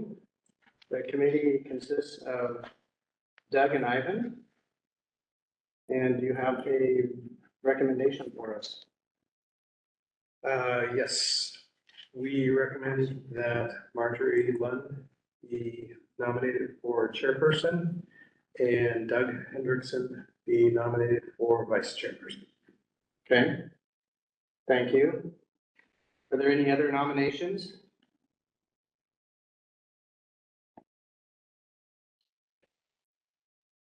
Okay, entertain a motion to accept the nominating committee's recommendation. I shall move. Second. Okay, discussion on the motion. Aaron has raised his hand. Aaron. Yeah, can you provide a little bit of insight as to the nomination committee's process on how the two individuals were recommended for selection?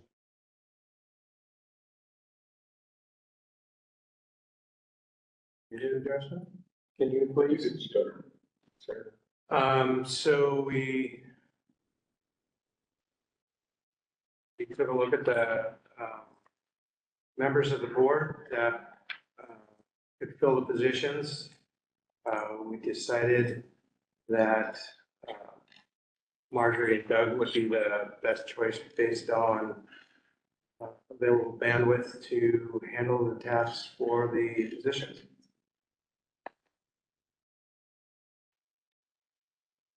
So, other board members, I'm not hearing that anybody else was contacted.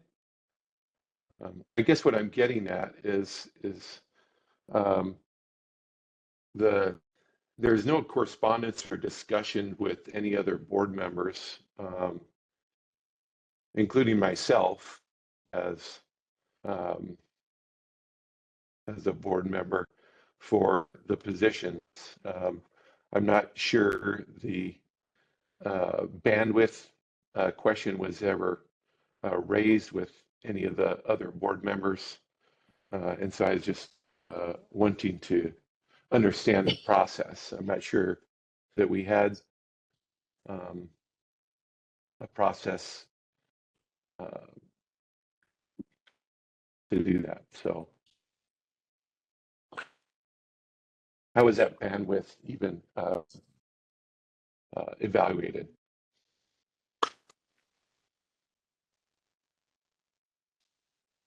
The bandwidth was evaluated based on some conversations that Doug and I had.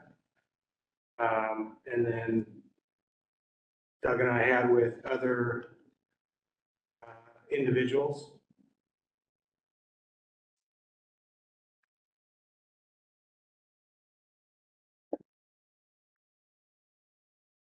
So are you trying to say that Aaron doesn't have the bandwidth to do the, I mean, I nominated him last year for vice chair, and the normal sequence of events is that he would be nominated for chair this year. And so you're saying he doesn't have the bandwidth to do it, but he did such a great job through COVID. No problem there. You know, he tackled that issue. I haven't seen that during that or any other thing that he hasn't really performed. And, you know, is there really anything that's, So we've that important that it can't be, he doesn't have the bandwidth, I mean, he needs to do something right away, or, what's so important in this board that it can't take a few days to, respond to or something like that? I think the primary aspect is the nominating committee conducted its assessment on what the demands of the active officer positions required and the available and the both the experience, timing. We have a couple members coming off the board. We have a brand new member coming on. We already have another member who's current chair, et cetera. So what we looked at was that experience record and the ability to perform in the time and for the best purposes and values of the board. This was our considered opinion. So it is at least one set of nominations. I'm sure Chair could entertain other nominations from the floor. And none were heard. Aaron? Your Yeah, hand so- is raised? Yeah, so I guess my question, Doug, is what are those experience needs or role needs of the various positions, including the past chair and the vice chair position? What are those specifically with regard to the roles of chair? I know this year specifically, the vice chair, myself, I had no tasks provided to me or asked of me through the entire year. I'm not sure you did as past chair, and if what you're saying is the need is so great that it cannot be filled or done in a timely basis, I'm a little concerned that the role is being asked by the chair that maybe the other role to be a part of that process. I'm just concerned that we're asking or we're assuming too much of a one position, one chair, their role. It's a responsiveness to the director or staff. Maybe that is an issue, but I'm a little concerned there that the chair is the only person that can make that discussion. Is it appropriate for me to chime in? Is that okay?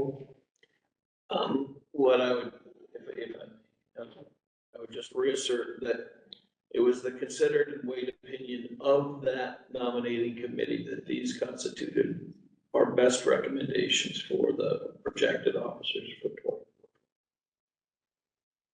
That is subject to the action of the board. So you have certainly any other opinion or any other nominating conditions available to you. Yeah, I support your recommendation. I think we're talking about what is best for the agency. Aaron received some wonderful news at the Western Zone meeting that he is vice president of Western Zone. We want him to succeed fully at that role.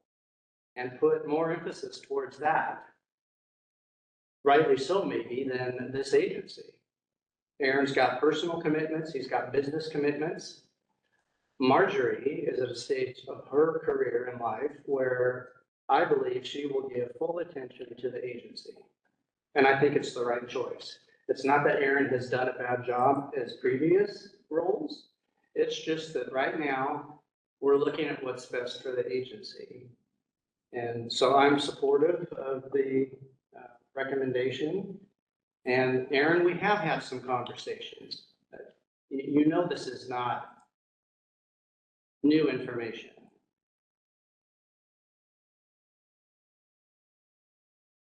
Well, I'm supportive of Marjorie also. She has done a great job in the past, so has Aaron in the past, so I don't have any problem with that. Marjorie, I give full support.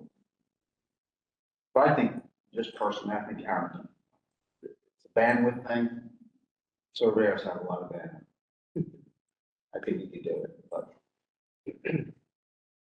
that's my 2 cents. Okay. Well, there were no nominations when called for, so I think we're having a discussion. Right. Because I support Marjorie's nomination.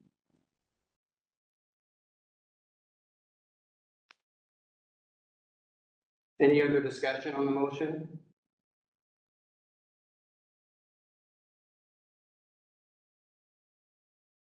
Okay. All those in favor of the motion to accept the nominating committee recommendation for Marjorie as chair and Doug for vice chair, please say aye. Aye. Are there any opposed? Okay. Motion Mr. carries. Chair, Mr. Chair, I will abstain from that vote. Okay. Thank you. Congratulations, and thank you for your commitment to the agency. All right. Next is 5.2, affectionately known as the MRA, the UK. Marjorie, you want to lead this discussion? Yeah, we received responses very quickly from David Cox on our questions. And some of it, I believe, was covered at the Western Zone meeting. And I don't think there was anything that was particularly surprising about this. It's still a work in progress, and we can continue to say we're interested and supportive of having an agreement, but we can still ask for our own, I'm not going to say amendments because that's the wrong language, additional requirements. So all NCWS says is that the agreement, basically expects that if any additional requirements that you have be the same as what you would ask of any other licensee, either in comedy or an initial licensure. And so one of the concerns that I have is that UK structural engineers are not, their education process does not cover seismic design. Earthquakes are not a critical design component in the UK. And so that's not covered within their education system, nor is it something that they design for because they don't control any of the building designs that typically happen there. And it's not a part of the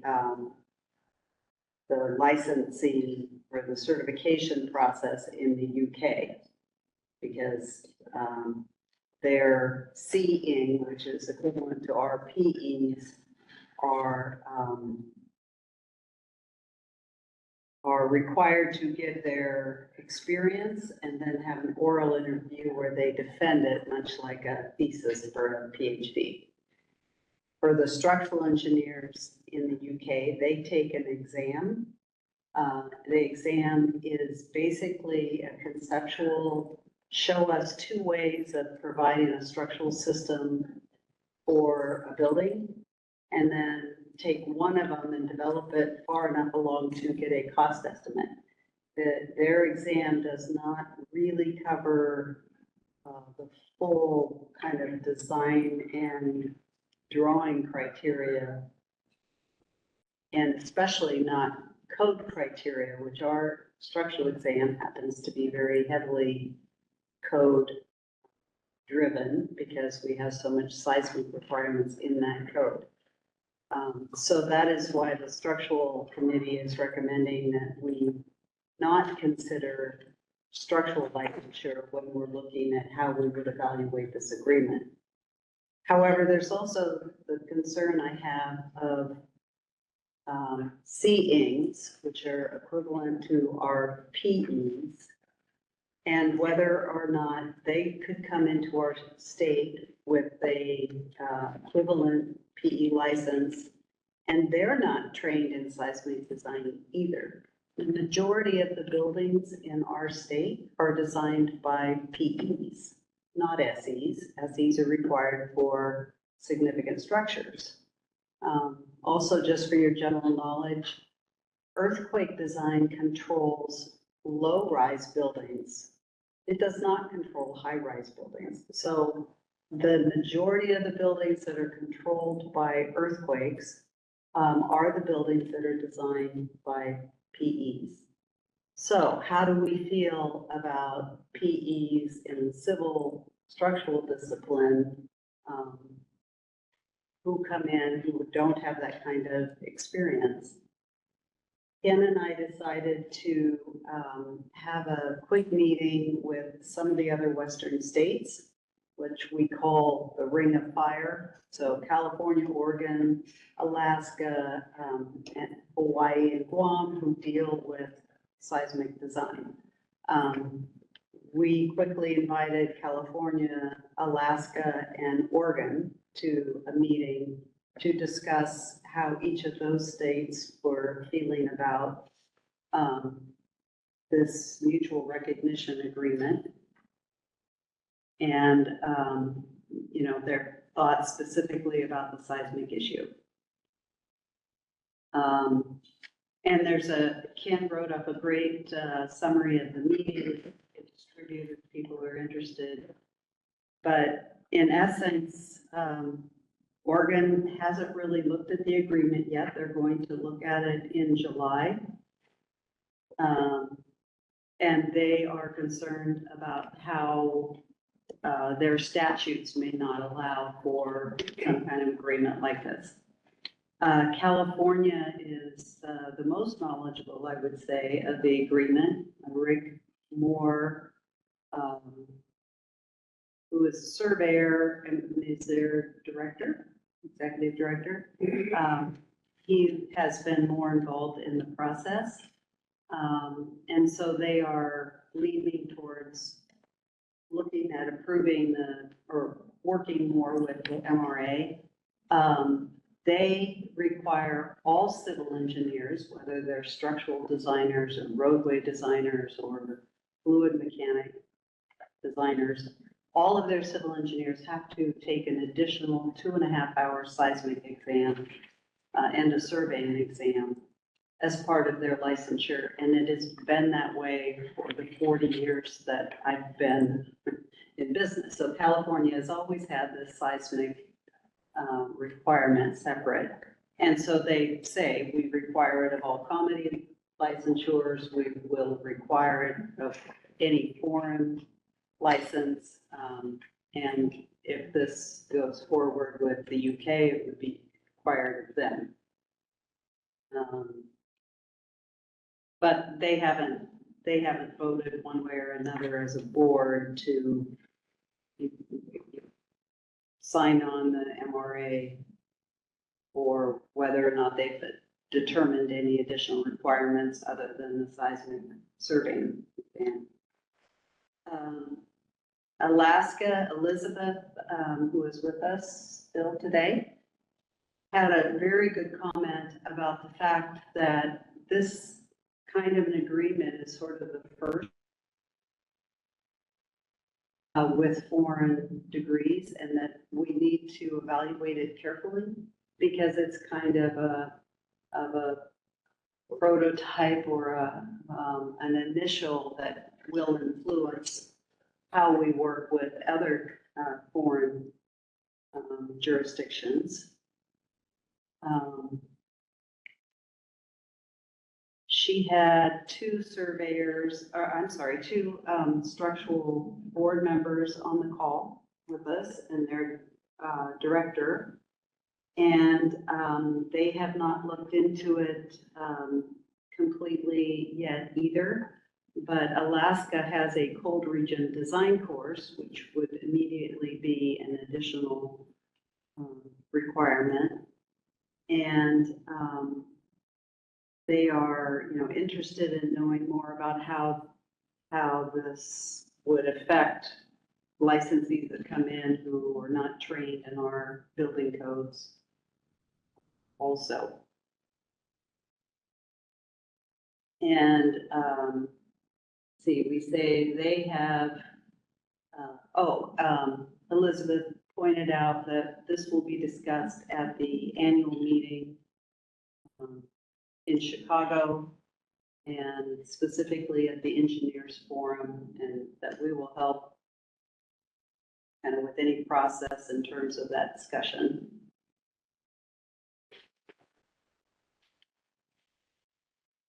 And then we just defined our process for the group too. But there was a general nod towards, as Western states, can we develop sort of our approach to either signing this MRA or not, and the additional requirements that we may have.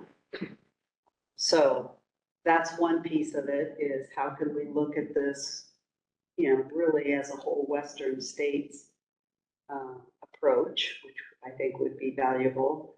And then secondly, what do we do about the seismic design issues for those that would come in designing structures in Washington? Mike has his hand up. Mike, you got your hand raised. Thank you, Dave. Marjorie, I think we've talked about this a couple times, either in committee or individually perhaps. And I fully agree with the issue you raised about setting a precedent with this agreement. And so caution is warranted. As I try to wrap my mind around it, with regard to the seismic issue for non-structural engineers, just the run-of-the-mill PE, if there is such a thing, right? Has the concern ever arisen about comedy from a PE licensed in another state in the United States that doesn't have seismic issues the way that we do on the West Coast, the way that we're talking about here? The PE civil exam has always had some seismic requirements within its testing. It typically has not been very in-depth. Now they have changed the exam as of April of this year so that it is 5 different disciplines, and the PE civil structural has more seismic included within the exam. And I am not clear at the moment whether that covers high seismic regions as part of that, but it's obviously not as in-depth as the structural exam. And we never really have evaluated PE applications asking the PE civil structurals to submit their work within seismic regions. So that might be one solution, is to change that particular application. to evaluate more on people's experience. Because if we say, well, let's instigate an exam, then we really need to do it for everyone, not only comedy and MRA foreign applicants, but also for initial licensure. That would be, I think, a pretty big change, probably to our laws as well as comments from stakeholders. So, whether we look at that kind of an extra exam, or whether we look at changing our applications such that we look at size more, the real answer to your question, Mike, is no. We've other than what's on the PE civil exam, we've never really evaluated the seismic design capability of PEs. Right. In depth. And I hear you that perhaps the exam, well, clearly the PE examination is changing, including the introduction of the different discipline areas and the deletion of the breadth portion of the examination. And it's been quite a number of years since I took the PE. I don't remember much seismic on it at all when I took it. And so I guess the point about the exam, the civil structural now covering some of that for the new exam takers and new applicants may cover some of that concern. Doesn't address the concern of somebody that's been practicing for 20 years in, I don't know, New Hampshire, applying for licensure in the state of Washington.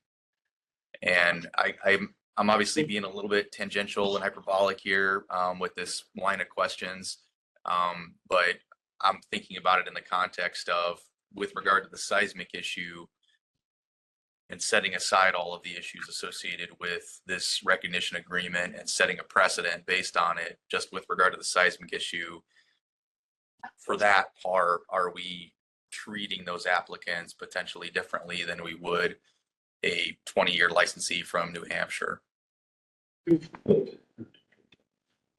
Mike, thanks for your comments.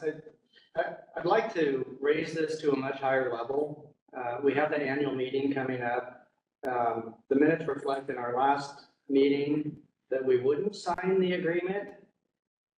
There's been some discussions that maybe we should reevaluate that decision.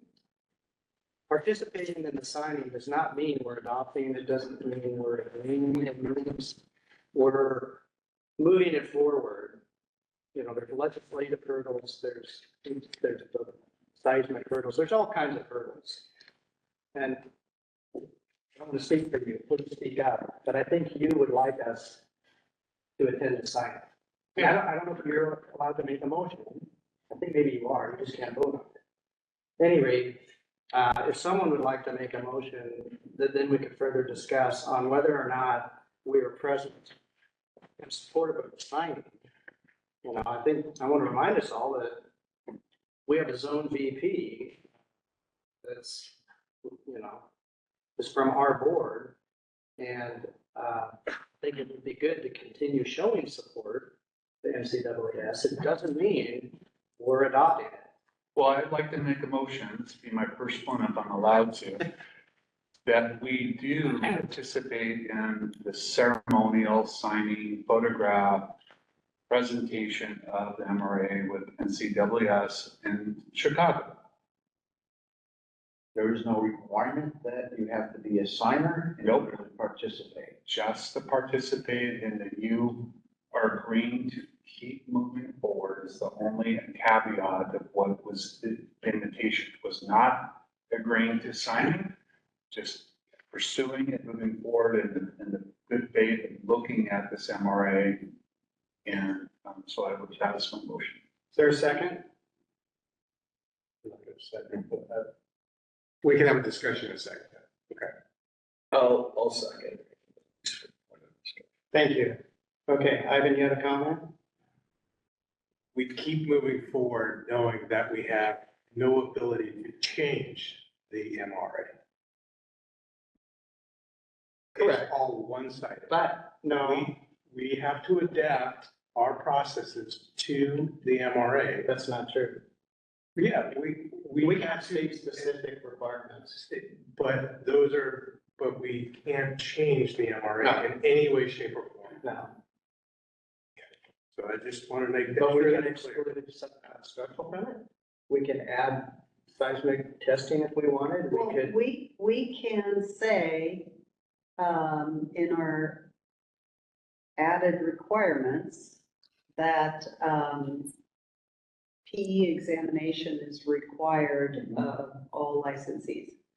So we can still sign the MRA and say that someone who is part of this roster that they're developing, that essentially the UK has looked at somebody's experience and has given them certification as a CE, then that is to be equivalent to the 7 years experience after graduation and licensure that is on the NCEES's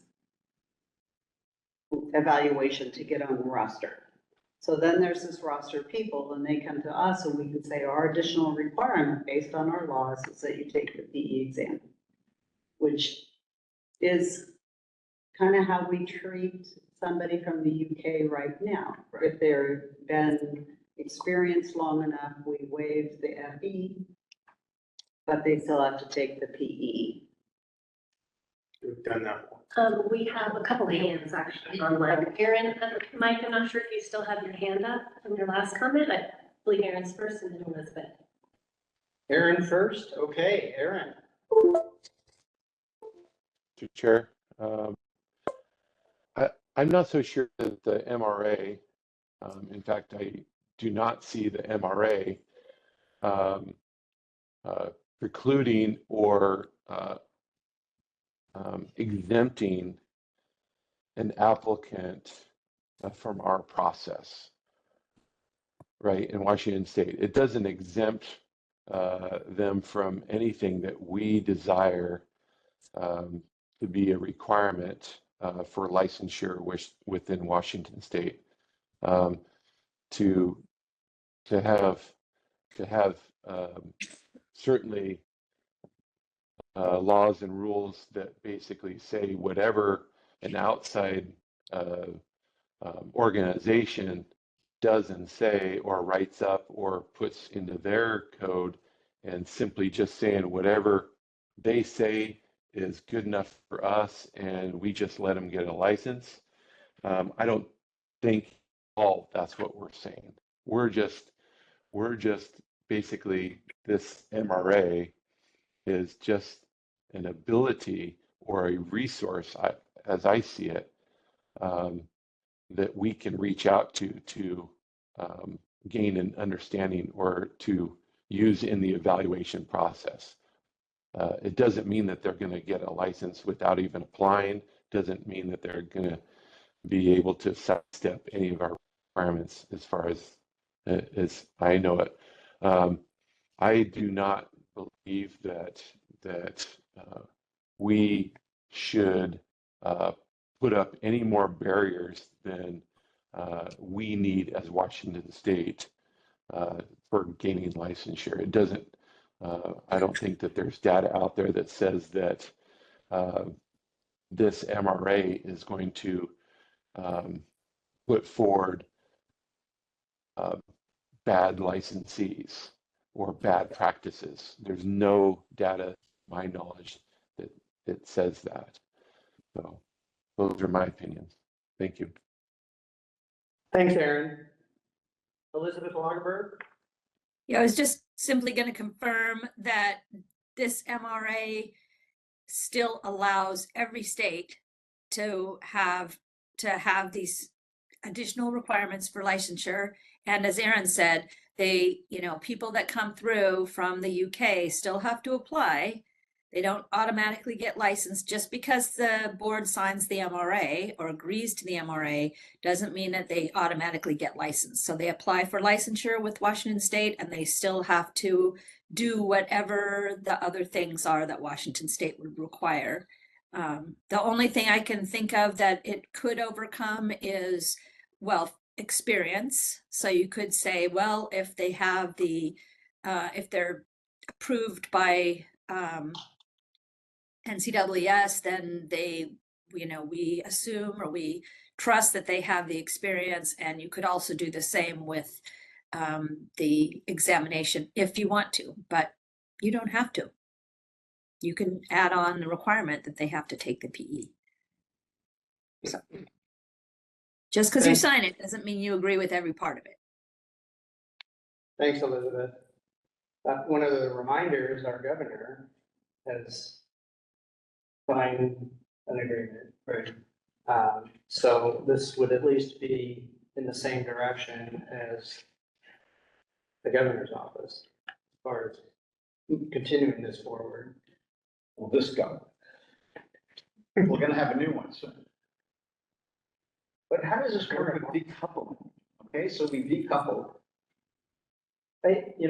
Just in the interest of time, I think there are so many things to continue evaluating that if we could keep the discussion on, the annual meeting, are we gonna show support? Are we going to be in the photos? But what's the point of the MRA? Everybody can have their same requirements as now. I don't understand the point of it. If I may, I think it's the first conceptual difference on or education test and experience. Okay, versus education controlled by that licensure body and then experience as juryman type. It's more of the conceptual equality setting for something like that. I think that's the major aspect, and that's why they're saying recognition. That's what they call it. But otherwise, I think. I got one last comment. Being that I'm not going to be here for the future thing. But We could get you back. Yeah. We've got to wait. The one, I guess the one thing that I'm cautious about is the way in which the MRA came around and that very few boards actually had direct input. So if in the future, what I would say is, if we look at signing the MRA, to me, there has to be some checks and balances with the membership of it, NCS, in that, for example, the MRA, changes in the MRA cannot be pursued unless directed by the membership, not by just the board of directors. It has to be the membership of NCS has control of this MRA, not board of directors. So if there's pursuit of changes to the MRA that we are now signatures to, if we sign it, it would be good that it has to be only at the direction of the membership, and then the membership has to approve those changes, because the membership's never approved this MRA. It's just been sent to the individual boards to try and adopt. So decouple. Or decoupling, same thing. It was just, this is what's happening.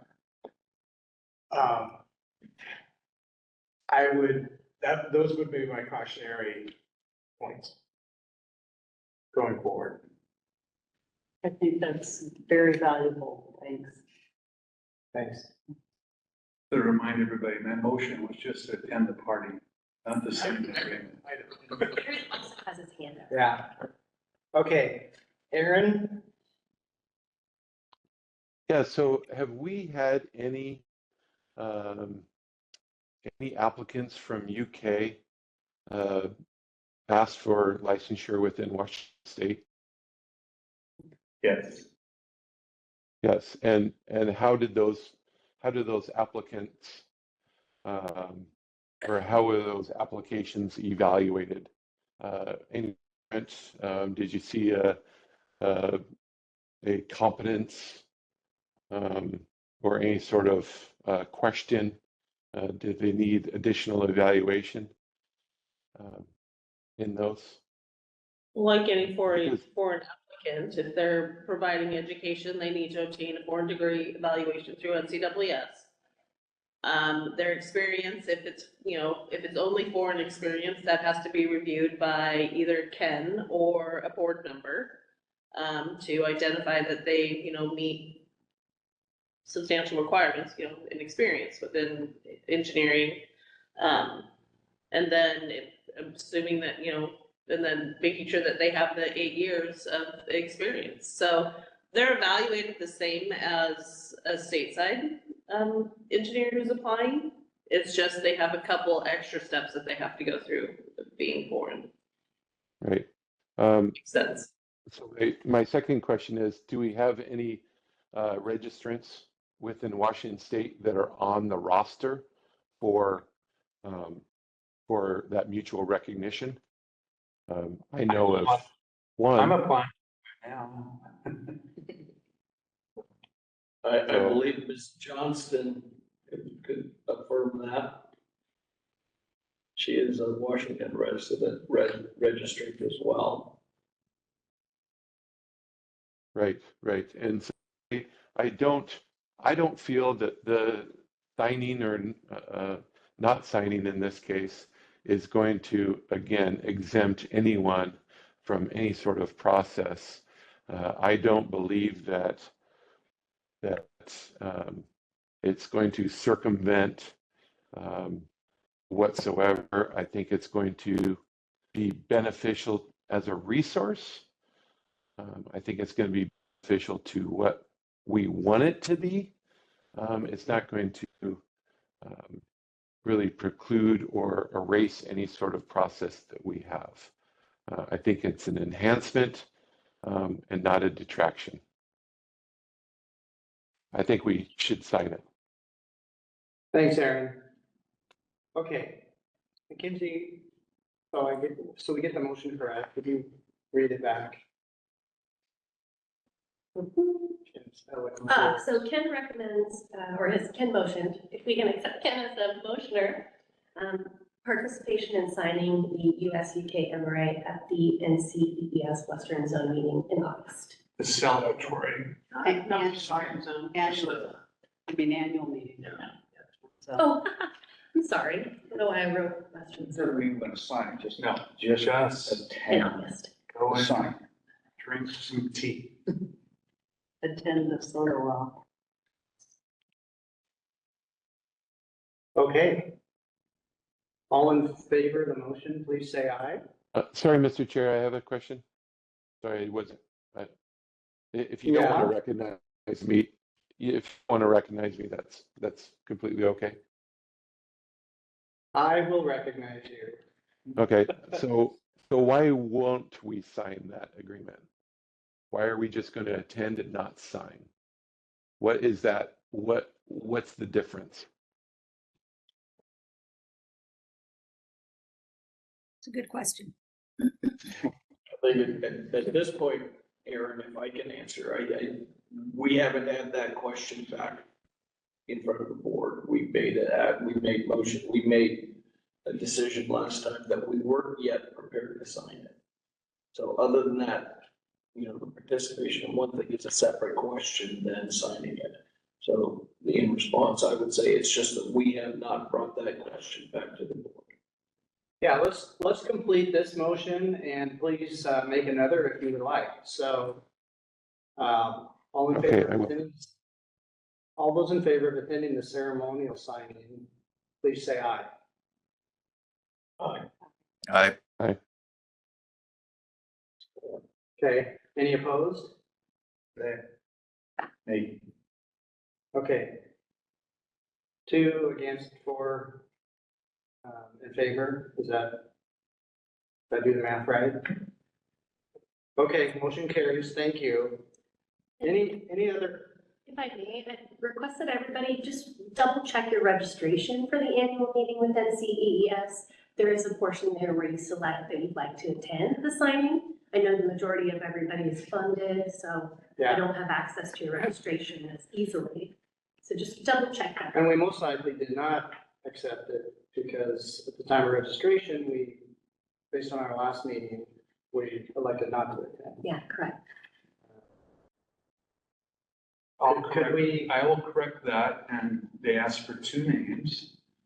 And is there 2 official names that you'd like to add to the list, or just come, whoever gets there in time? City chair? I don't want to be a part of it. Okay.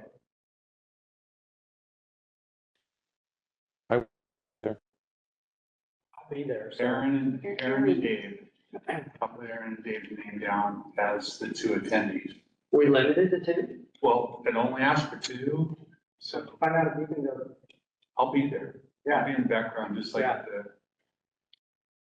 Okay, is there any other action or motions regarding the MRA that the board member would like to make? Yeah, Mr. Chair, I would like to make one.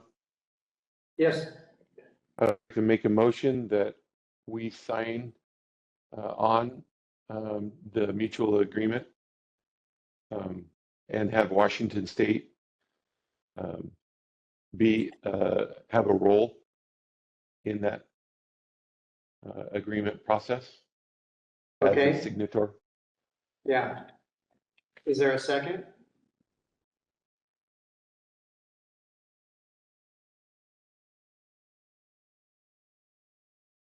I will second, at least, again, at least for discussion. Thank you.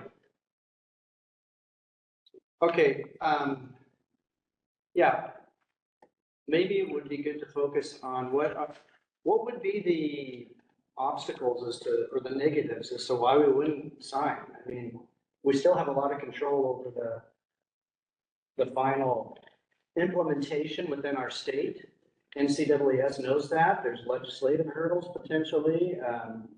So why not play nice? Marjorie? I don't think that we should agree to sign until we have our additional requirements established and agreed upon with the board. So we should know, what we're going to say, okay, sign this agreement if that's what we choose to do. But our additional requirements are that you do exactly what we always do. Or are we going to accept NCAAS's review of the experience record and not look at that? Or, I mean, they were vague as to whether they will even send us that record as part of an individual coming to us and applying. So I guess my feeling is we don't need to decide right now to sign it. Why don't we make sure we have our additional requirements agreed upon first? Okay, so as a for instance, we do have another board meeting before the annual meeting. Is there specific information that would help us arrive at a conclusion that it would be okay to sign at the annual meeting? Well, I think one, Elizabeth Lagerberg, our attorney, needs to look at it and verify that it's something that she would say it's okay to sign. So that's one condition before we sign it. I did see Aaron's hand first, sorry. Aaron? Well, and I think that it would, by not signing it, I think that it would not acknowledge that the NCAAS record. So it's something that this board is using as an evaluation tool for, I want to call it domestic applicants. We're using that NCAAS record as something that which applicants can send to our board, and it's been evaluated by NCWS. So if we're using it domestically, why wouldn't we use that same NCWS record for the foreign application process? I think it's a different record. And they have not made it clear that we actually get that record. So I'm not. I think the onus is on the applicant, right? The NCWS is not really they're the holder of the record. You know, they have the database. But I think if an applicant wants to send that NCWS record to Washington State as part of an application process, I think they're free to do so, just like they are domestically. So I don't think that it's really up to NCWS to withhold that information.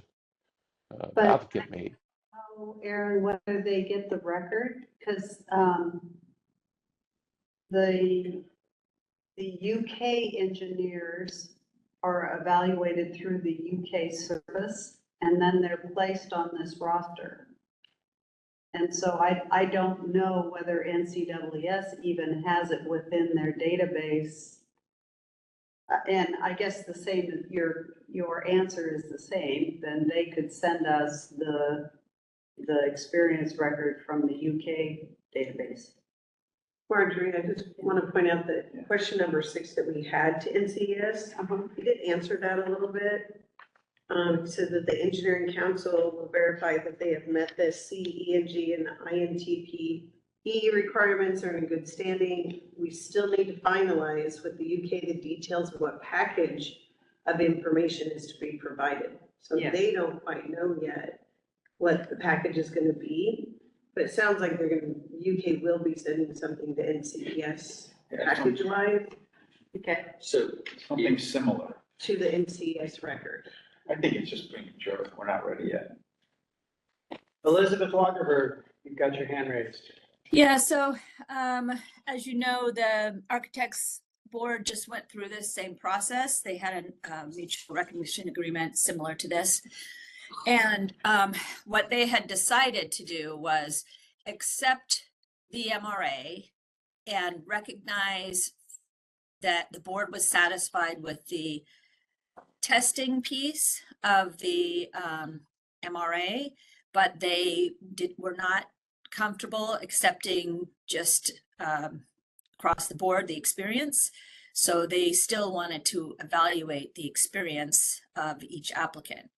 That was how they wanted to go. They haven't done the rulemaking yet for that, so they have to change their rules a little bit. But they agreed to accept the MRA with the caveat that the applicants would still have to show their experience, their 8 years of experience.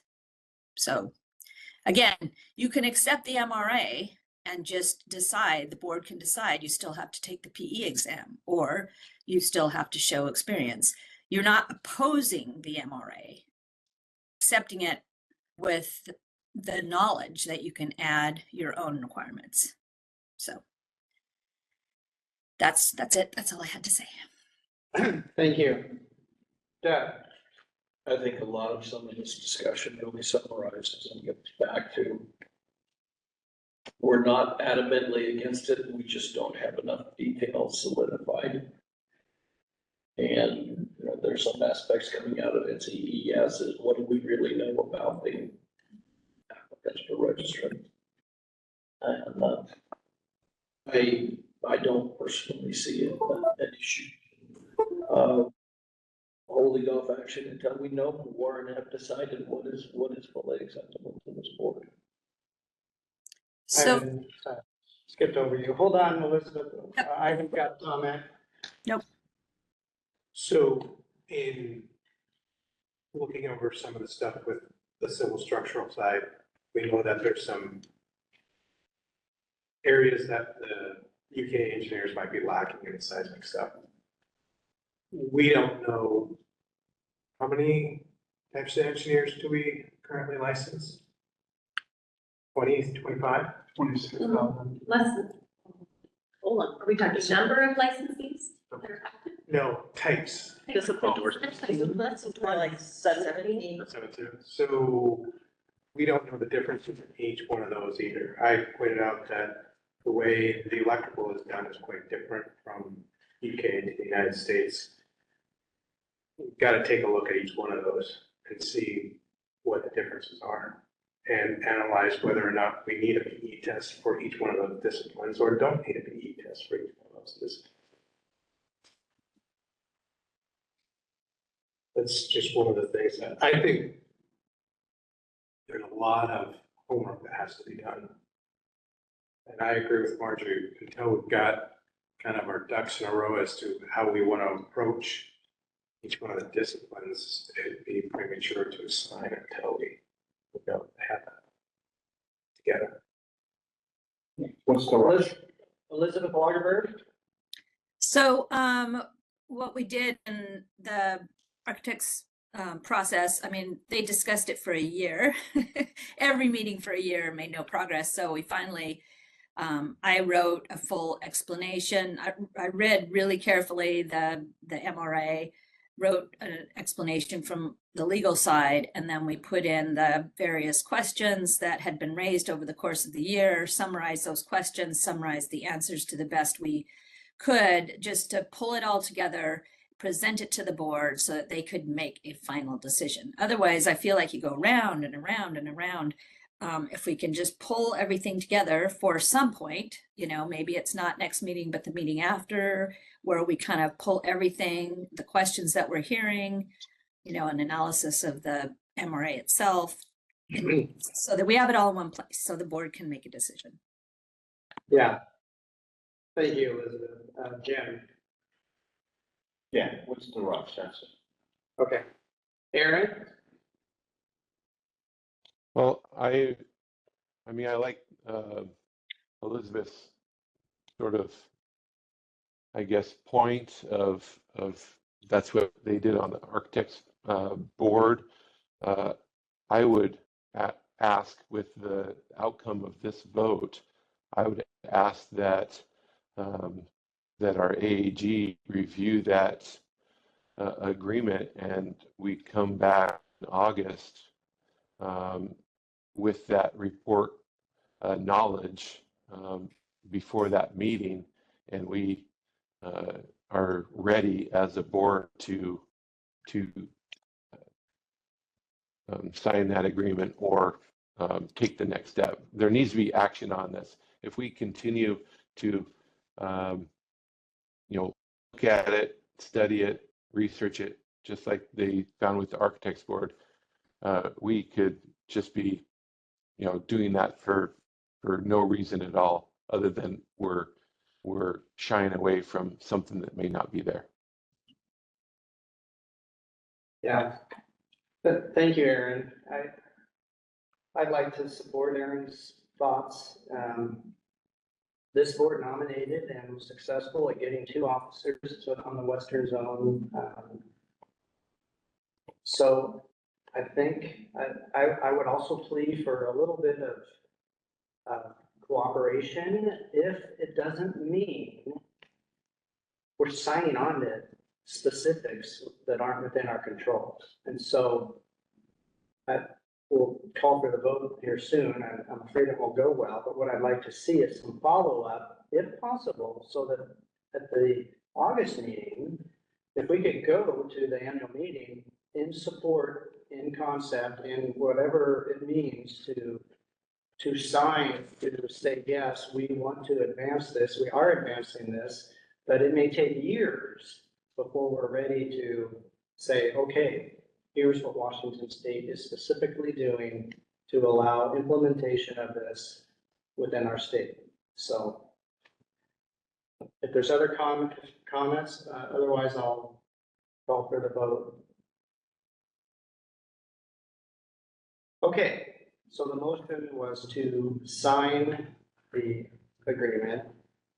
at the end of the meeting. Okay, Have a role in the process. and have a role in the process. Okay, all those in favor of the motion, please say aye. Aye. Is there another aye over here? Okay. All those opposed? Aye. Hey. Okay, 4 against 2, motion fails.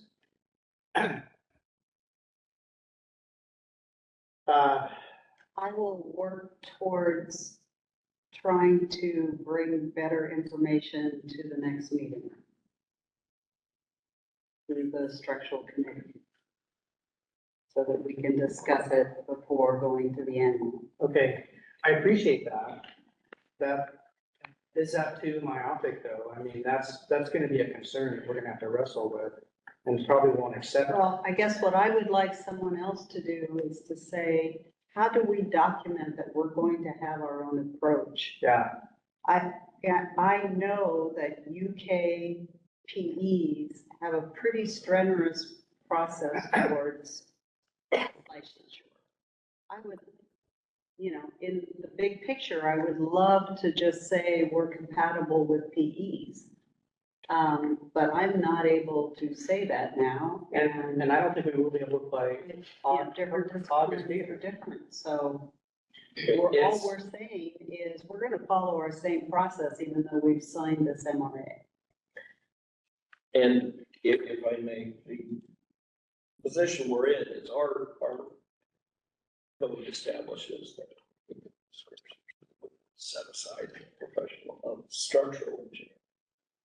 That the rest are professional engineers.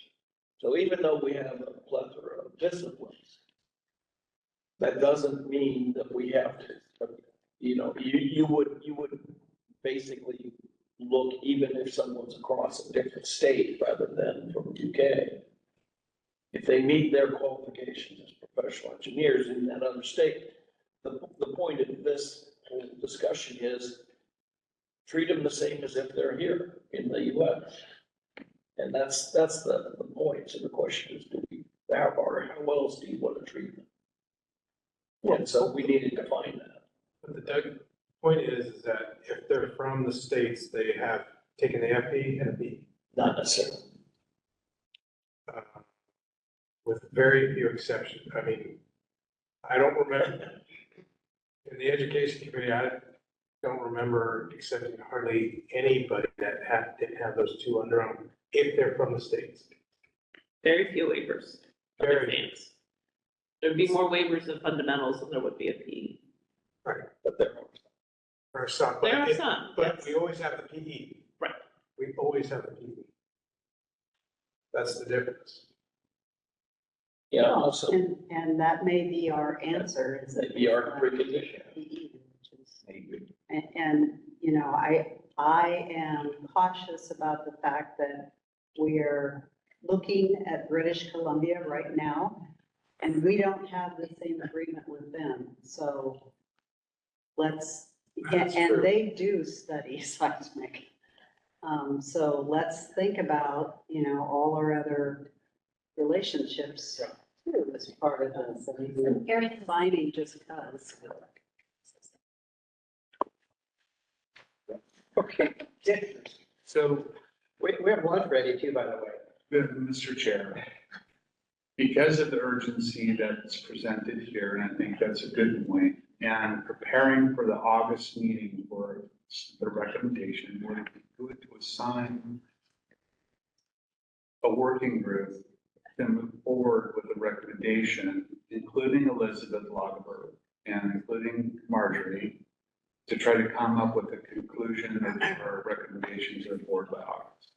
I think it would be great. I would like to volunteer Aaron because he's very supportive of this. And you. Yes. To, maybe you gotta talk to David Cox again.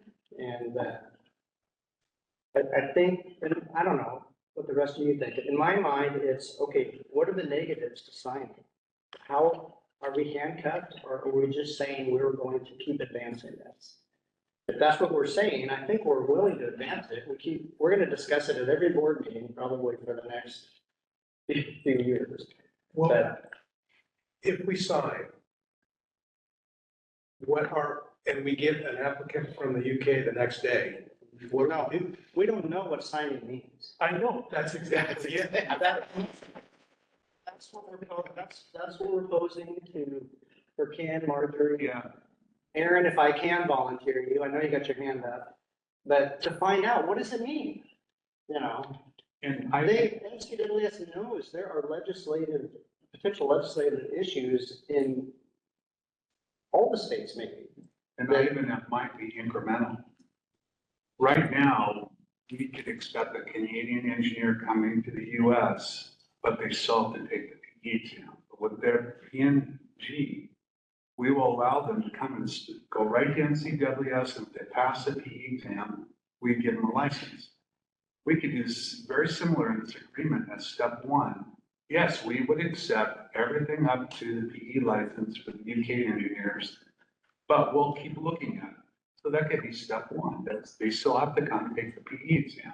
How do we document this? I mean, this vague sort of additional requirements that we might have. I mean, I hear the architects got to a point where they're gonna put it into their, We would not have, right now, unless we have something beyond, Canadian engineer can come to us.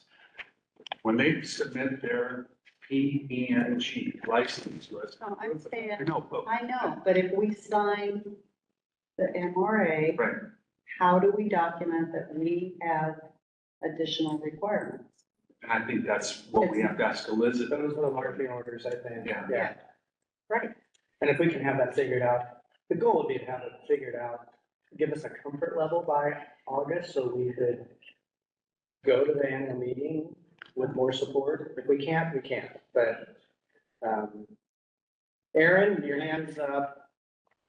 Did I volunteer you, unfairly? Yep, nope, that's fine.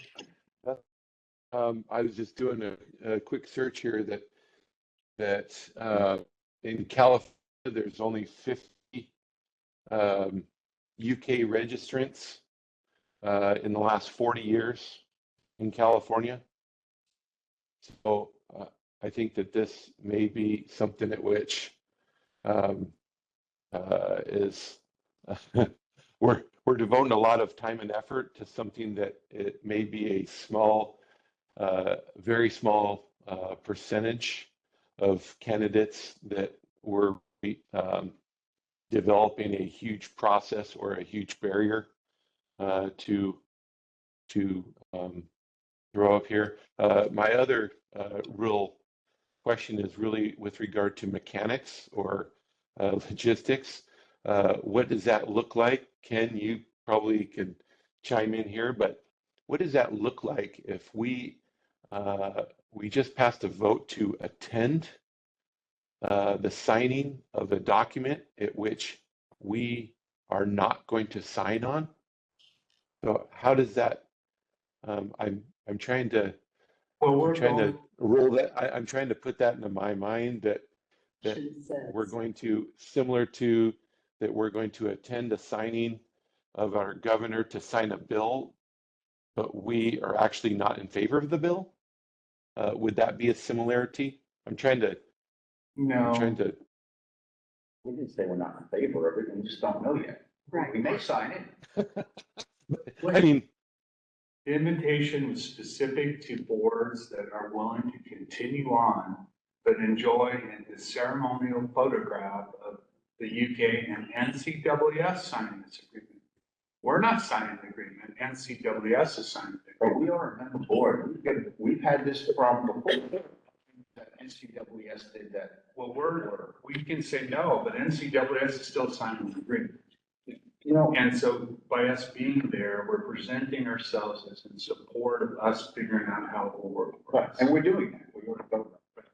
Now, when we were working with the Canadians, there was a lot of pushback from our licensees over that. Matter of fact, I think there was a state control person there at the meeting. Have we even talked to them about this? Well, Okay, so we can, have- can we leave this to our team of volunteers collecting more information to bring back to the August meeting? yes. Is that okay? Mr. Chairman, do you anticipate a action item and a motion at that meeting? Yes, yes, Just want to leave that. yeah. So who's the? There is on the, So Elizabeth, I saw your hand go up and down, but hopefully that just means you'll provide us more information in August. So obviously Elizabeth, Ken, Marjorie, and Aaron. And again, the challenge is to let us know, for lack of a better term, what's the harm in showing support, or even if there's a signing. I think we're not even clear if they want us to sign. But as the next step.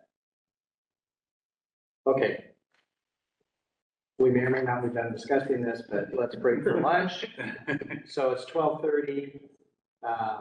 Can we reconvene at 12:50? Is that? Mackenzie usually holds me to a max of 20 minutes. Yeah, that's good. Okay. And it is working lunch, so.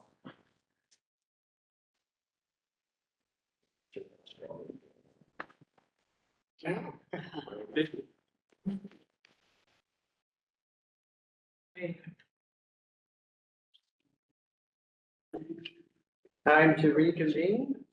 12:50. We just wrapped up for now. Item 5.2. That takes us to 5.3, the motions. I've reviewed them or taken a first pass over, and I know Doug has as well. We think we can probably defer this entire discussion to the August meeting. We don't really think there's a numerous amount of controversial motions to discuss.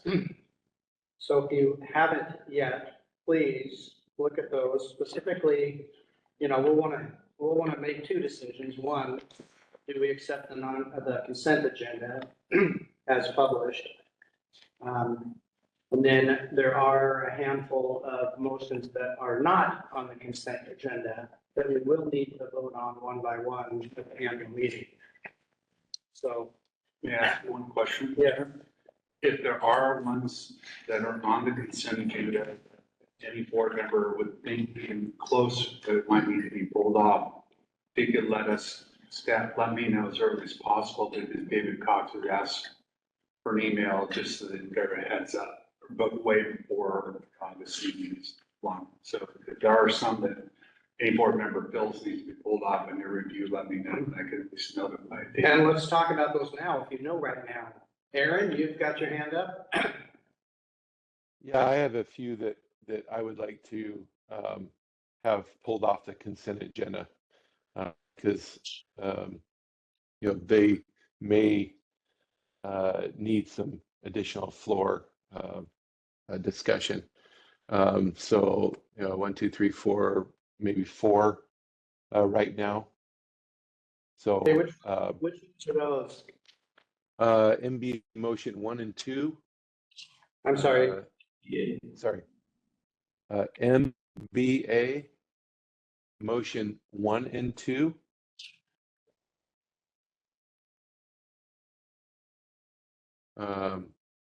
The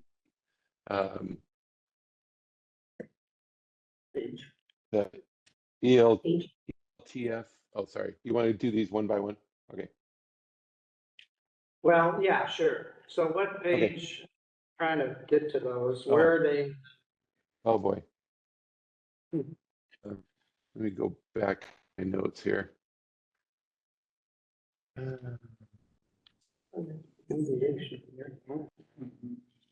Yeah, if you go down to the MBA.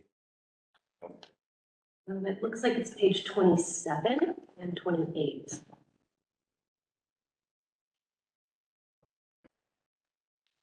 Okay, so MBA 1, what's the concern there, Aaron? It's just the, so if you scroll, I think it's, sorry, I'm squinting here. It's the records expungement. So this is all, Okay, that's already on the non-consent agenda. Motion, MBA motion 1? Yeah. We will definitely discuss that in August. okay, okay, excellent, excellent. Um, And NBA two is also on consent. Number 2, NBA That's 2. also, we will also discuss that in August because it's not on the, it's on the non-consent agenda. Okay, EL task force. So the ELTF, okay. yep, ELTF. Motion 1. Okay, hold on, where's that? I think it was up there too. ELTF, like page 42. It's I think it's a searchable PDF. Isn't it? Not through the No? packets. I Okay. mean, it could. 42. 42? Sorry. That also is on the non-consent.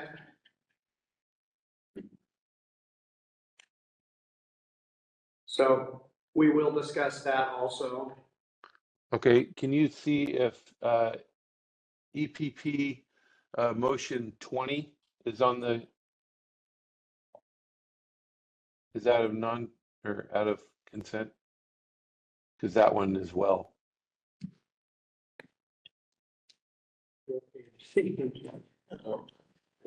Which motion from EP?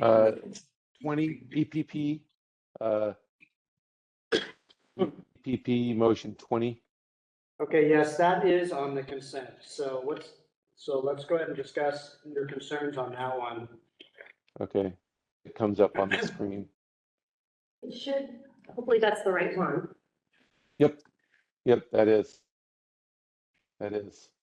So really this is something, of course, I'm on the EPP committee. It's something at which the committee had much discussion about. It involved the EPS and EPE committees, obviously, but this is when a motion to amend a policy is brought from the floor. If everyone knows that when we're at the annual meeting and these EPP motions or any motion is brought forward, then there's a process at which people can get up, provide an amendment or amendment language or a motion to amend that policy. And as of right now, there is no process at which the committee that actually put forward that motion has the ability to respond or even be involved in the amendment process. So I think that is quite frankly, it inhibits the ability for the committee who actually has all the research and has done the exhaustive discussions and dialogue to even be an active participant in the amendment. So that's why I feel that we should pull this or have this pulled from the consent agenda. Sharon, if go I, ahead. my reading of this and my understanding of your comment says someone can come up on the floor and make an amendment and there's not enough interaction with the committees to actually do something about it, right? Yeah. That's your right now, comment. That's your concern? yeah. Okay, so I- this this change in the policy would actually say someone can't just amend from the floor without it going to committee, That's getting right. to those. And so why would you object to supporting the position you want to achieve? No. Right now, if the committee stands up and they put forward a motion, okay, anyone from the floor, any member board, if they follow the process, any member board can amend that motion, and that process can be voted on. That amendment could be voted on and passed. And the committee who put forward that motion has no involvement in the process currently. What this does is this allows the committee to go back and say, hang on a second, if the council passes this amendment, it would have the disastrous effects based on our committee's work. I don't believe that. No. No, we read it, I read it exactly the opposite, Aaron. This basically says, no, someone can't ambush with an amendment, because it would have to go back to the EPP, the EPS, EPE for review. And this right now is posed as a consent agenda item that just says, we acknowledge we have a problem, and so we're going to make it so that it doesn't create a new amendment from the floor without consideration by the appropriate committee. Okay. So getting deeper in this, if EPP, if this motion comes up from the consent agenda, okay, and everything is appropriate, then what other member board can discuss it at this point? I guess what I'm getting at in this whole thing is the fact that having this be a point at which no dialogue or no other involvement from any of the member boards is needed.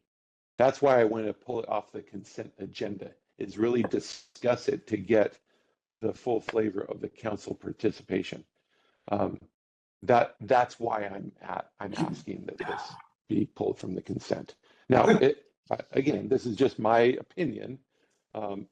If you don't feel that this is really warranted, that we should pull it from the consent agenda because of, we see no dialogue that's needed from other member boards, fine. I'm not saying that we shouldn't vote for it. I'm just saying that pulling it from a consent versus non-consent agenda, that's all I'm asking. Okay, so just a clarification of your concern. Okay. Yeah, I'm on the EPE, and I know No. you're on the EPS and the EP. And the committees really approve of this motion because it's going to keep something from happening in the annual meeting that could have financial implications or legal implications or parliamentary problem, whatever. So it has to go back to the committees. I guarantee someone's going to pull it. The EPE, somebody's going to pull it and it's going to be discussed, whether we pull it or somebody else. It's not going to go through on the consent agenda. So, we don't really need to discuss whether we want to pull it or not. Well, because it will be. I'd like to clarify your concern. I think what I heard is you're concerned that member boards couldn't even debate it or discuss it during the annual meeting because the motion would automatically be sent to EPP. Is that the concern? That this is important enough that it ought to be discussed at the annual meeting. That's my understanding of what you're saying here. Yes. On the floor or in the committee? On the floor, that this is important enough that the member board should discuss it because it is a fairly significant change to the process in business meetings at the annual meeting. Okay, so you're in support of pulling it as well. I don't care if it gets pulled or not, because I'm in agreement with the motion, having worked on it with the EPE.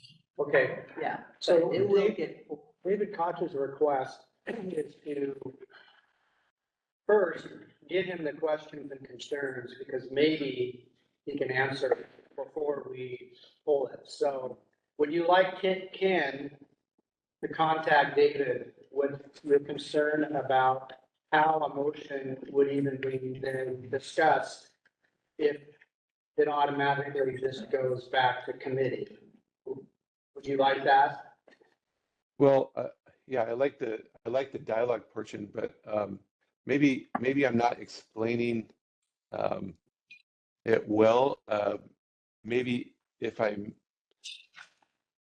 could, Mr. Chair, if you could recognize a registrant and somebody that's on the line. Elizabeth Johnston is on the line. She is also a past chair of the EPP and was involved in this process. And she has way more knowledge than I do in the process of NCAAS. So, but you're the chair and you can certainly recognize her or not. You mean the nominee for president-elect? What would she know? That, I'm fine with that. Elizabeth? Yeah. Becca Johnson, are you willing and able to chime in here? Sure. EPE, EPS, and EPP all got the same charge. We all came up with different motions. The chairs of the three committees got together after all the committees met with the parliamentarian and hashed out what you see before you, which does not resemble what came out of the EPP committee at all. I did not say that at the zone meeting because that wasn't my place as the person presenting the EPP motions. Our concerns that we sent to the parliamentarian were specifically related to the process of how this would basically go down at the annual meeting. So yes, no, will a member board have the opportunity to make an amendment to an EDP motion, or will it be ruled out of order? The answer that came back from the parliamentarian is it would immediately be tabled and not acted on at the meeting. Okay, so then our concern was, well, what if it's a stupid idea? Like when I was up there as EPP chair, I had all these motions to amend the EPP motions regarding pronoun usage from the Florida board. They had their say and we voted yes or no. It was able to be resolved. So there is the unintended consequence issue of someone could, for instance, the example that was given by Jason Gamble to the EPP committee is we could have a motion to amend the exam development policy that says that we're going to offer exams on Sundays. People won't have to take the day off as often. Unintended financial consequence. And if that was immediately acted on the floor and voted as yes, then we could have a huge potential cost impact. So the language that came out of EPP was that the motions to amend that were presented on the floor could be passed yes or no at the council. And if it was yes, then it would go to EPP for review and either be affirmed as in, yes, there's no consequence to your motion to amend, and then it could be implemented immediately, or it would come back to the council after a year for proposed revisions and confirmation. That change did not get into this motion. And so what you have right now is basically a speed bump motion. All motions to amend go to the committee before they come back to the council for action. So bad motions aren't voted on yes or no, and good motions that don't have an unintended consequence have to wait at least 1 year before implementation. So those are the major concerns that both EPP and at least I personally have with this motion. I hope that helps clarify some of the reasons I think it probably should be pulled from the consent agenda. How about that? So does that mean that anybody who's kind of not in favor of the motion might propose some ridiculous amendment and then that just stops the voting? Because Yeah, we put some amendments so, out of yeah, committee. so the Yeah. original motion that is presented from EPP would still get a vote. Just because there's an amendment, that wouldn't be altered. The amendment itself would not be voted upon at the annual meeting. The amendment would be referred to committee. So that's a fair question, Marjorie. I don't know if we could speak to this, if we get asked by David Cox why we're pulling. Elizabeth, is Alaska pulling it? If Washington doesn't, Alaska probably will, but you didn't hear that from me. Speak to it though. I mean, it's unfair for us to, in my opinion, to pull it if we don't know really why we're pulling it. David's Well- gonna ask you. You don't know. I don't know why we're pulling it. And so refer to you. Well, I thought I just heard, maybe this is oversimplification. What if it was any approved motion to amend? So that if a dumb motion was proposed just as a tactic, and it was voted down, it wouldn't matter. But if it was an amendment that was confirmed by the council, then it would go to EPP. Is that what you're saying? I mean, so it seems like it's a addition of one word. Did you say it was in there, but it was removed? Any approved motion? Yes, that word approved was in the EPP motion. The parliamentarian suggested it was removed because she said, quote, "The wording is inefficient because it requires the council to discuss and vote twice on the same motion." That's all. He should call himself the parliamentarian. It would go to the Okay, hold on, let's make sure I have one discussion here. Doug, what's your comment? So there's, what this looks is a fight between committee control and, timeliness, right? So the question is, what's the value of an examination policy and who should be reviewing it? And I believe each of those committees feels like they should be in review. Is that correct?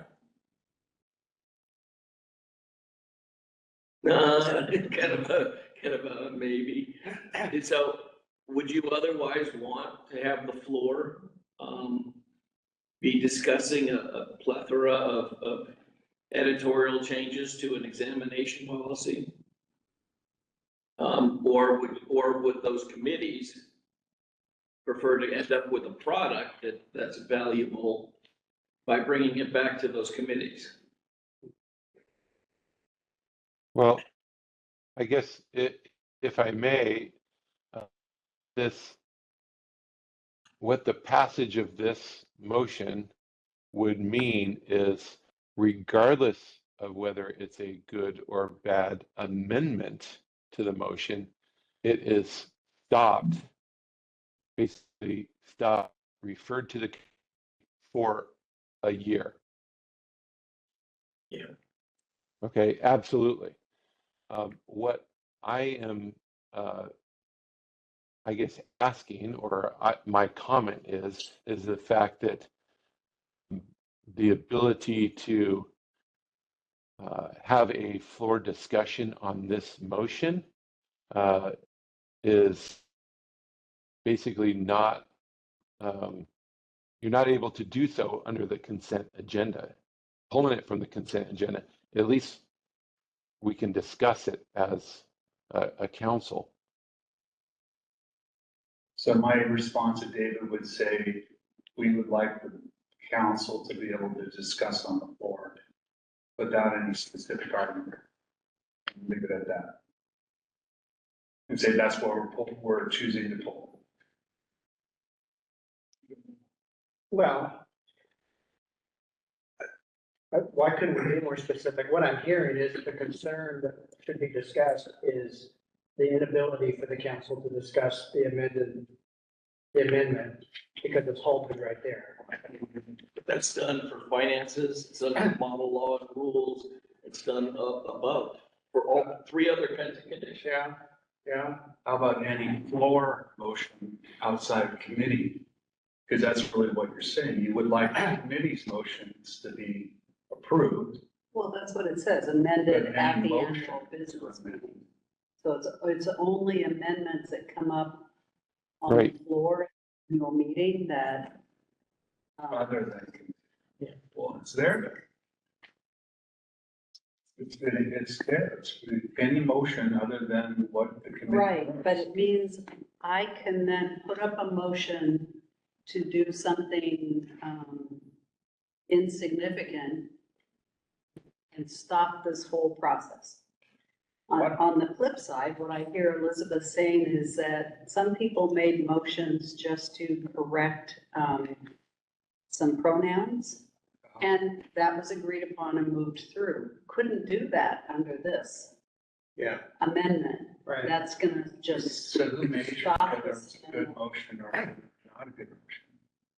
I The think. council, the committee do it. Why don't you just report back to them where we have some questions about this motion, so let's pull it, discussion. General discussion. Okay, we're not clear Yeah. on what it means. Yes, happy to do that. Okay. Right, right. Okay. Okay. Thanks, Aaron. Yeah. Was there one more? Nope. Or was that It it? was just the four. Yep. Okay.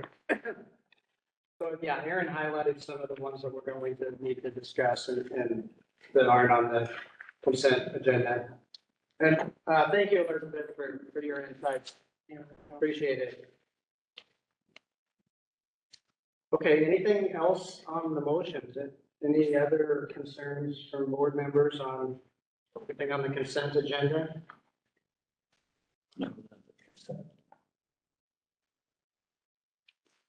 All right.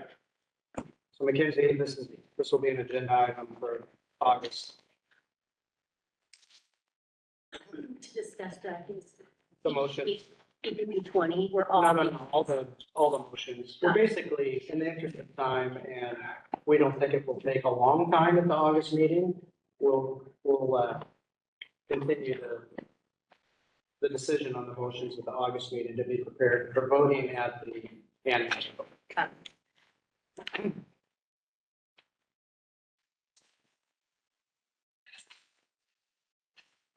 All right, fumbling for my agenda. Okay. Next, approval of language for RCW 1843.033. Ivan, we prepared. So we are taking possible action today. Oh, yes. We did that. Okay. So our draft, the draft language as proposed by the task force and then forwarded by the practice committee is located on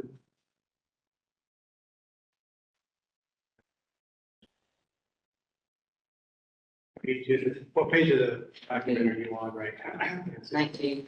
On the first page. So it's 033 that we're talking about first. Okay, we're good. Should we just, I May I do, was gonna say, can we just do the whole? thing I'd like to in a shot? take a motion, there are two different perspectives. I'd like to move advancement of 1843-033 provisions that have been detailed with markups for incorporation of pro tem count and availability of 18 to 10 registrants. Second. All right, thank you. Continuing on for discussion. So,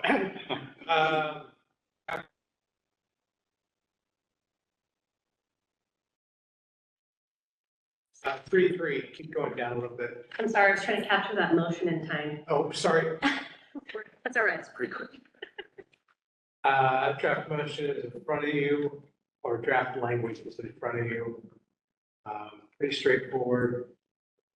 Just some minor edits in most of the language, but the key is increasing count from 2 to 3 and adding in the or licensed under chapter 18210 RCW for a minimum of 5 years.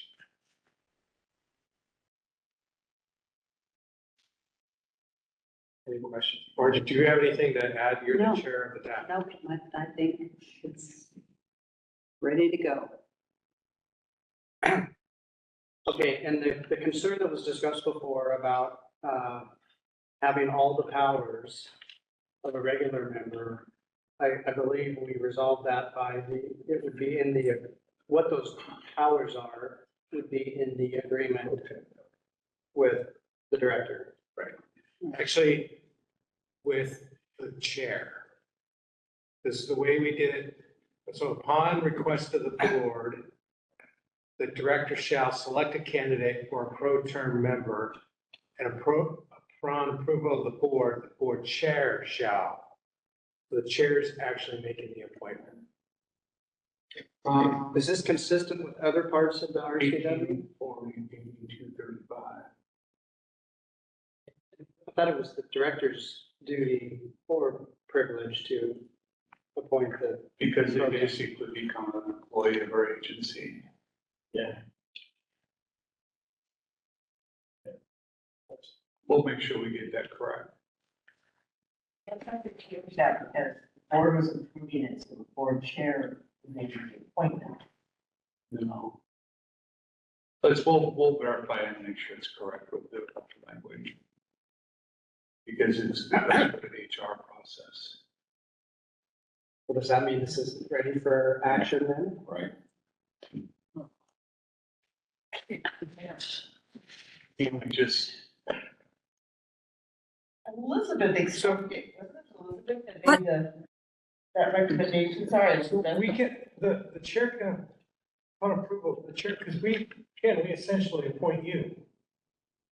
So we are able to appoint. Yeah, you guys can appoint, you could delegate the authority to Ken to, make a decision on that. But typically, yeah, you guys do all the appointing. You appoint Ken, you appoint pro tems. So, but again, you can delegate that to the director, the pro tem selection to the director. okay, I'm fine as long as just, so we don't have to go back, yeah. That meets what 18235 equates to for pro tem. Okay, this seems. Okay. As long as we don't think we're in conflict with another.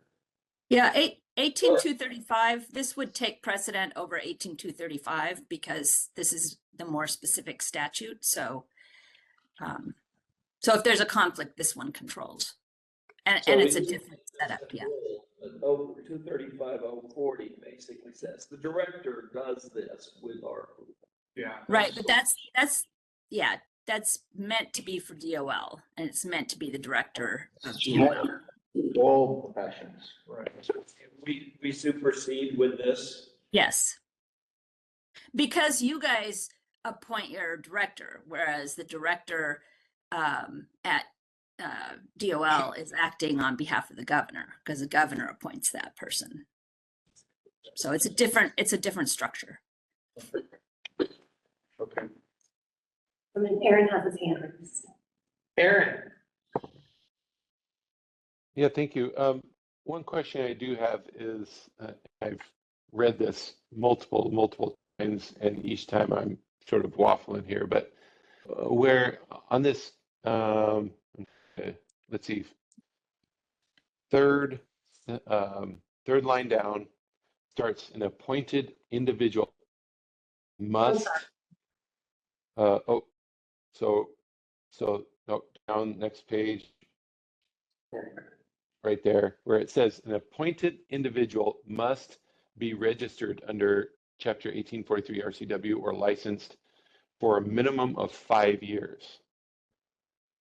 The way I keep reading this is if you as a pro tem member are appointed, for not more than 180 days, are you required to stay registered for 5 years?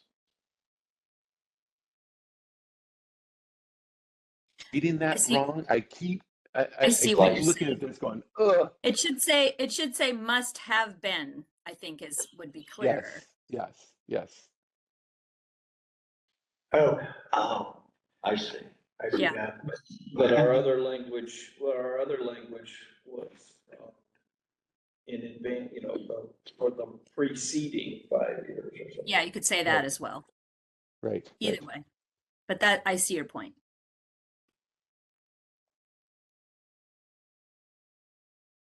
So let's look at what the other language is right now and fix it so we can vote on, because. Yeah, I agree. Let's fix it. We can all agree to it right now. Where would the other language be that you're referring to? Up above in the main board member language. Main board members, Right, yeah. right there, director shall select candidate.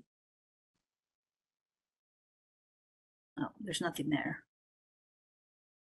That's pro temp. Yeah, maybe go up further for the rate.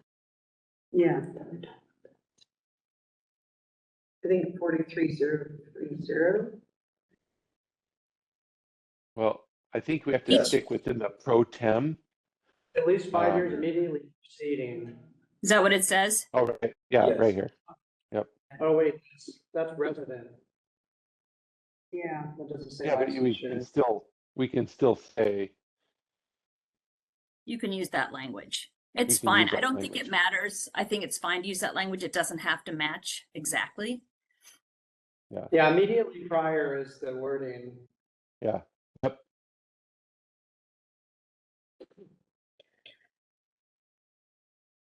Yeah, the active.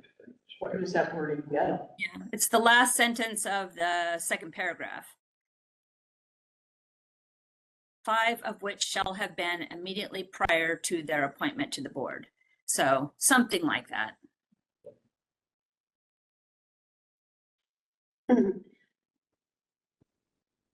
I'd like a supplementary motion to amend the draft language to match the tail end of 1843-030 for 5 years immediately prior to appointment for pro tem members.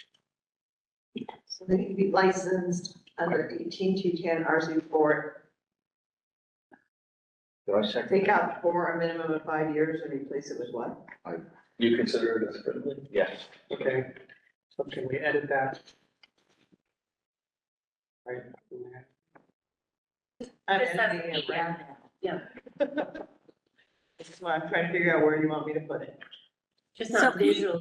It's 5 years and then which have been immediately prior to the board. I think you can probably do that with this. Prior to appointment.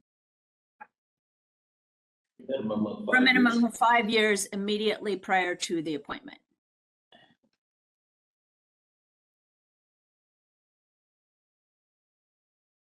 If you want it to be immediately prior, or you can just say prior to the appointment. It's up to you. Yeah, just Well, immediately prior is the previous language. I like the immediately prior to the appointment. Okay, so you see what we're saying, Shannon? Yeah, so they need to be licensed in chapter 18210 for a minimum of 5 years immediately prior to the appointment. Yes. Yes. Can we show that on the big screen? Or? Yeah. I don't have the live working Showing document. the Right, PDF. sheet. it's the PDF, but Shannon has the live working document. You can Sure. share it. Yeah. Can you share it. Sure. Or email it to Mackenzie. I can stop sharing, I can pull it up, and whatever we'd like to do, I can get it up.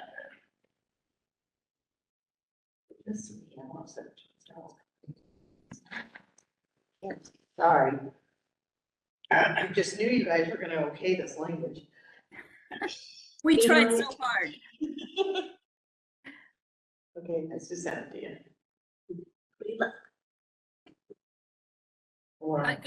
Good catch. No pressure now to pull that up.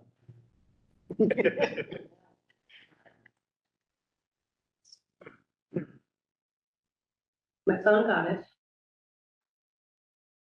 Yes, I do. Right.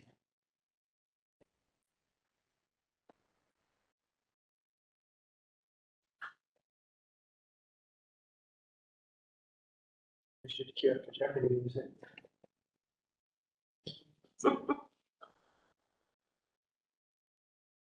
Bear with me, everybody.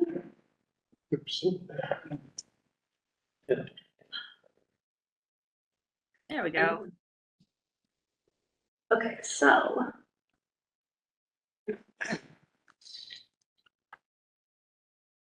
Keep going. There you go. Yeah. There you go. That helps highlight. There we go. While we got it, any other changes we need to make?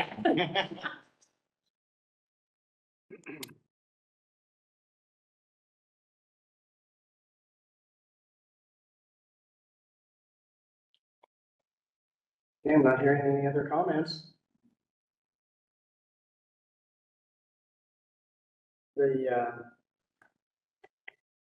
Okay, so the motion is to approve the language with the friendly amendment to add, make the edit we just made. Yeah. All right, so all those in favor of the motion, please say aye. Aye. Aye. Are there any opposed?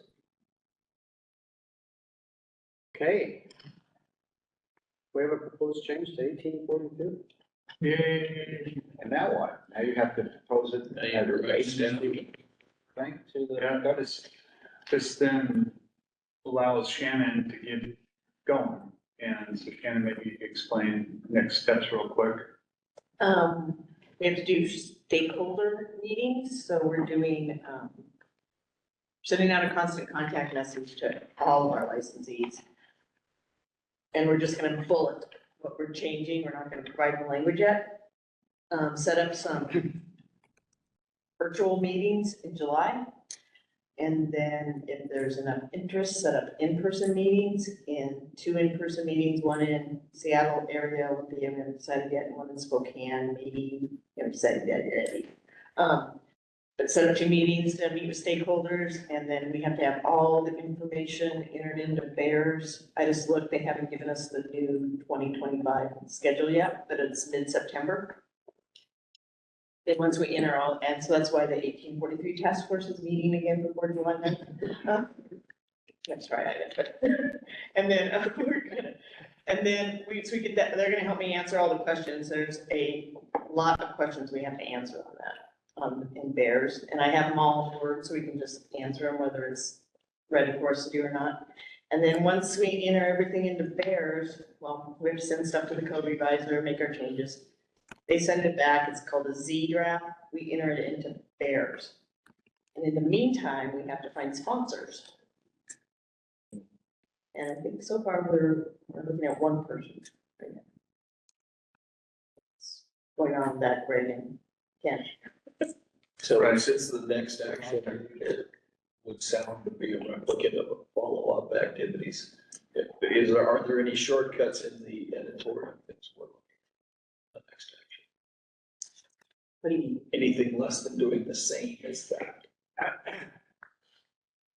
So you're saying with the minor edits, It's like a CR 105 on the other side. There aren't any shortcuts even on that, on the general editorial one for the next step. Right. Okay, thank you. And just say, repeat what I said before. Yeah, okay, yeah. Actually, the last time we did it, we're gonna have to come up with, I guess, I think there's like 15 questions. Last time staff did it. Can you remind us what BEAR is? It's the bill, bill enrollment and agency request system. Through the Office of Financial Management. And then they review all of our stuff, and then they submit it to the And government. this is just for RCWs? Yes. So when is the soonest that this would be effective? If it gets approved in the 25 legislation, it's Yeah. 30 days? 30 days was this signing guide? Yeah, 30 days after either it depends on when he signs it. If he signs it, or we could put an effective date in there. But then we'd have to go back and we don't want to do that. So it's 30 days after, I think, the legislature. It's usually, and this is a long session. Yeah, this will be a long session. So it's usually for June, July. When we became an agency, it was July 29th, we should have said effective July 1st. Wasn't smart. And I think we've just before that this technically opens up all of 1843 for any other changes that the legislature might want to. Or public. Or the public. Mm-hmm. Okay.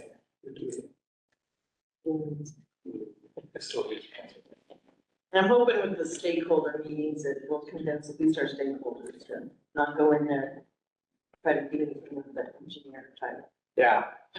Right. Don't even bring it up. Yeah, I know it's gonna be, they're gonna ask for. Okay, well, thanks for your efforts on that and being flexible with editing it today.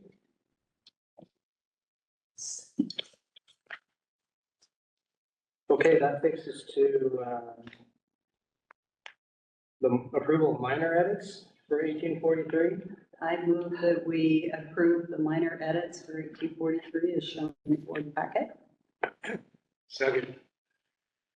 Okay, thank you. Any discussion?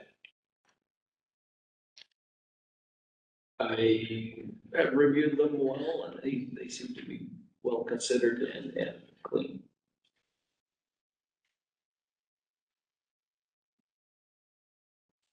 Great, thank you for the vote of confidence. And I just want to say thank you to the committee and especially Marjorie, how she ran that last meeting, and we're not moving on to another section until we get this section. We slog through that one at a time. Thank you. We did it. Okay, any other discussion? Okay, all those in favor of the motion to accept the minor edits to 1843 as shown in our board packet, please say aye. Aye. Aye. Are there any opposed? Great, yeah. Thank you to 1843 task force. Are we done now? Task force eliminated or? Yeah, I'm just going to Good try. make the comment that the task force, under the direction of the board in December, has completed the board's requirement for us to move forward with the minor edits and the pro tem requirement, that we are continuing to work on whether there are issues surrounding the term engineer.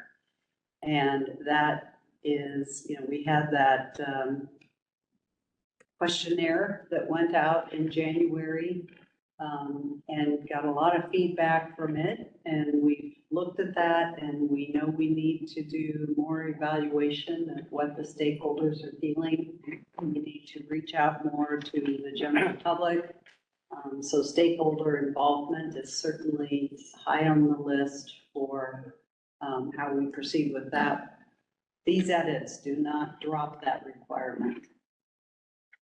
Or it still needs to move forward with how we're going to handle that. With the timing of the stakeholder input on that, we don't want to confuse them with what we're doing. Then minor edits and the pro temp. Yeah, we want to get that into the legal process that Shannon is going to manage us in getting that moved forward. And then we can have either separate or begin the conversations about whether there's anything that needs to be done in terms of the definitions. Okay, so, Should So at this not bring point- anything up. so at this point, the task force is on pause. That what you're recommending? No. No. No, I think it is an ongoing effort until the board has made a decision as to whether we wish to do anything in terms of the definitions, engineer, professional engineer, land surveyor, professional land surveyor in 1843. Okay, So maybe I that's- misspoke the concern though. I thought what I heard was don't stir up the stakeholders until. We're not going to have a meeting with stakeholders and discuss both things. We need to keep Yeah. these minor edits and pro tem moving forward. Okay, And if anything comes up about the term engineer, we're going to say that's got to be held at a separate meeting or separate information and send us information, whatever. We're handling it separately. And we were talking about it and the constant content, the message that goes out that we would address it in that general statement and say, here is what we're taking on at this point. So that way everybody knows that we're still looking at the term engineer, that we're moving that on. Yeah, that we have a very important issue to increase our pro tem membership and get representation with onsite. And while doing that, we have minor edits that we've proposed for 1843. That's got to move ahead. We need that now, but it doesn't mean that we've stopped working on other issues. But we're not handling it at this time for the legislature next year. Thank you. okay, great. All right. So move to item 5.6, exam policy. I noticed that the draft was not included in the board packet, so we haven't seen that. Doug, you had some comments that you were offering. I kind of cut you short. Would you like to, you did some reviewing of it. Well, there are a number of board members who reviewed, staff worked on the exam policy. And those deal with establishing rigor and for the preparation of the exam questions, the management of the exams, the working with the SMEs associated with the questions, how you develop the questions, how you manage the actual test conduct, and dealing with accommodations and all of those. We've worked through different issues and allocations of where those responsibilities and functions lie in the metrics of performance.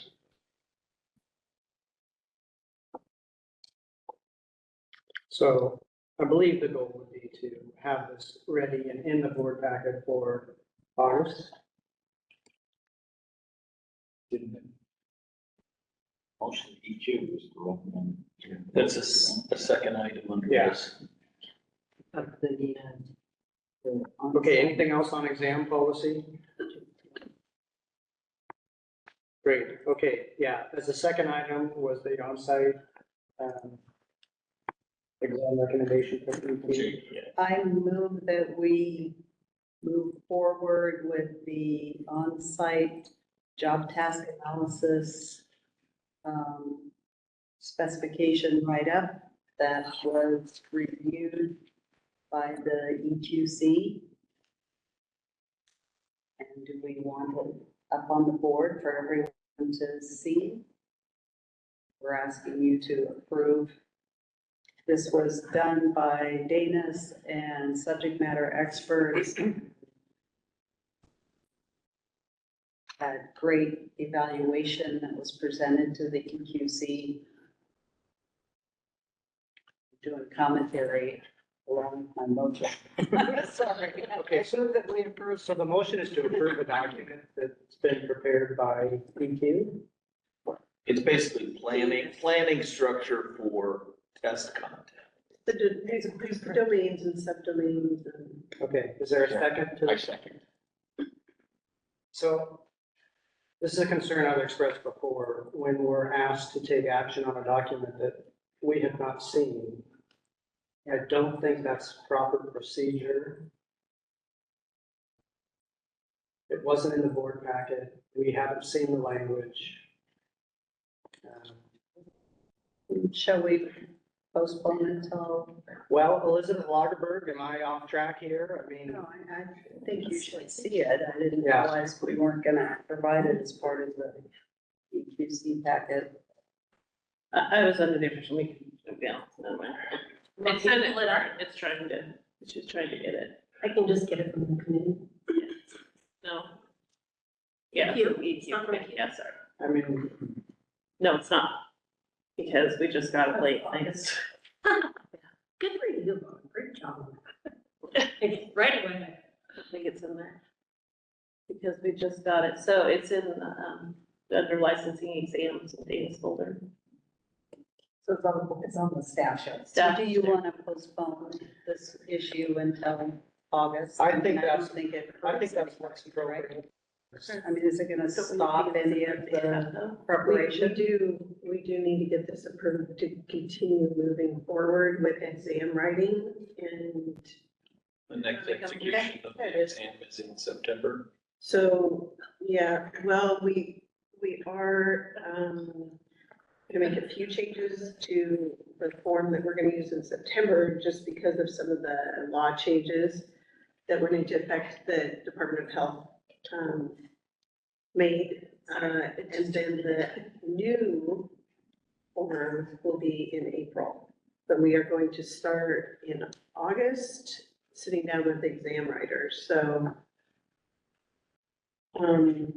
This is the final blueprint that's been updated by Danis and the SMEs. So we remain at the 100 questions, and then it just shows, sorry, I just kind of took over from you guys. And then it shows how the breakdown is for each subdomain and how many questions should be within each domain. The average A out. little further down in the next document. Yeah.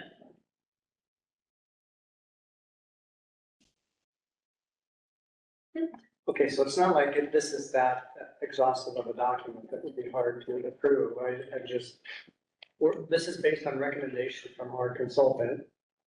The EQ has reviewed it and agrees that it's appropriate. Yeah, it's up to the SMEs to come up with this. Right. That's why we got it. Yeah. So they Yeah. made the recommendation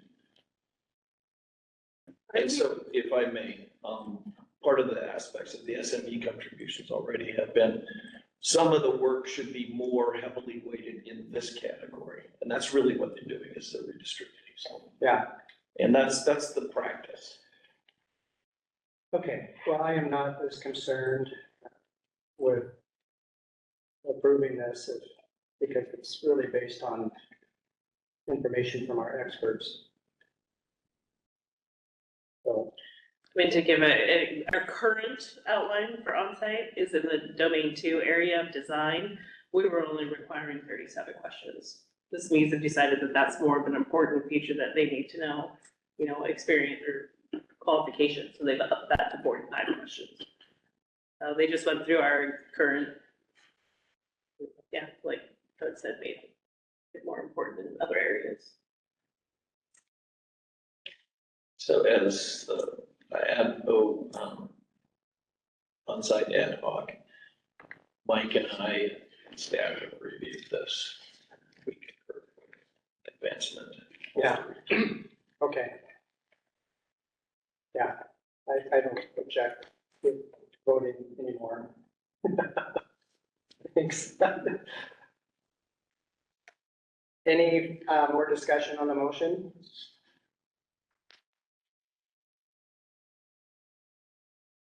Okay, so the motion was to, what's this document? Can you read the?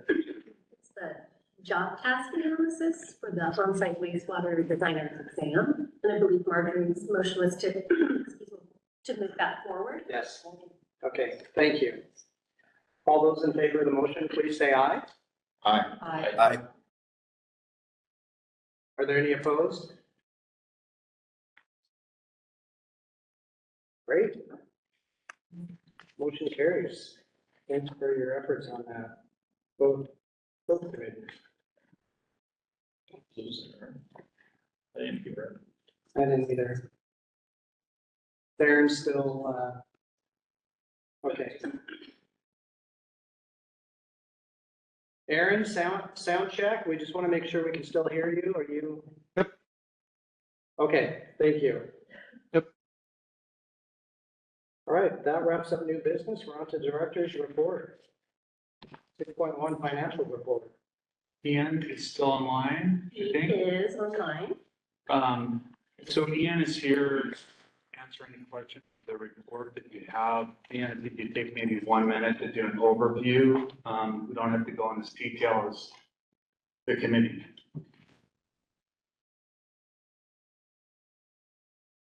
Ian may not be ready for that, so. He's unmuted. He's ready to go.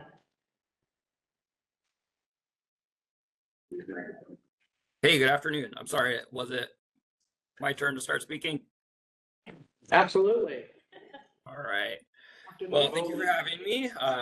As Ken said, in the board packet here is the summary of the financials. These financials cover the first 10 months of the biennium, so July 2023 through April 2024.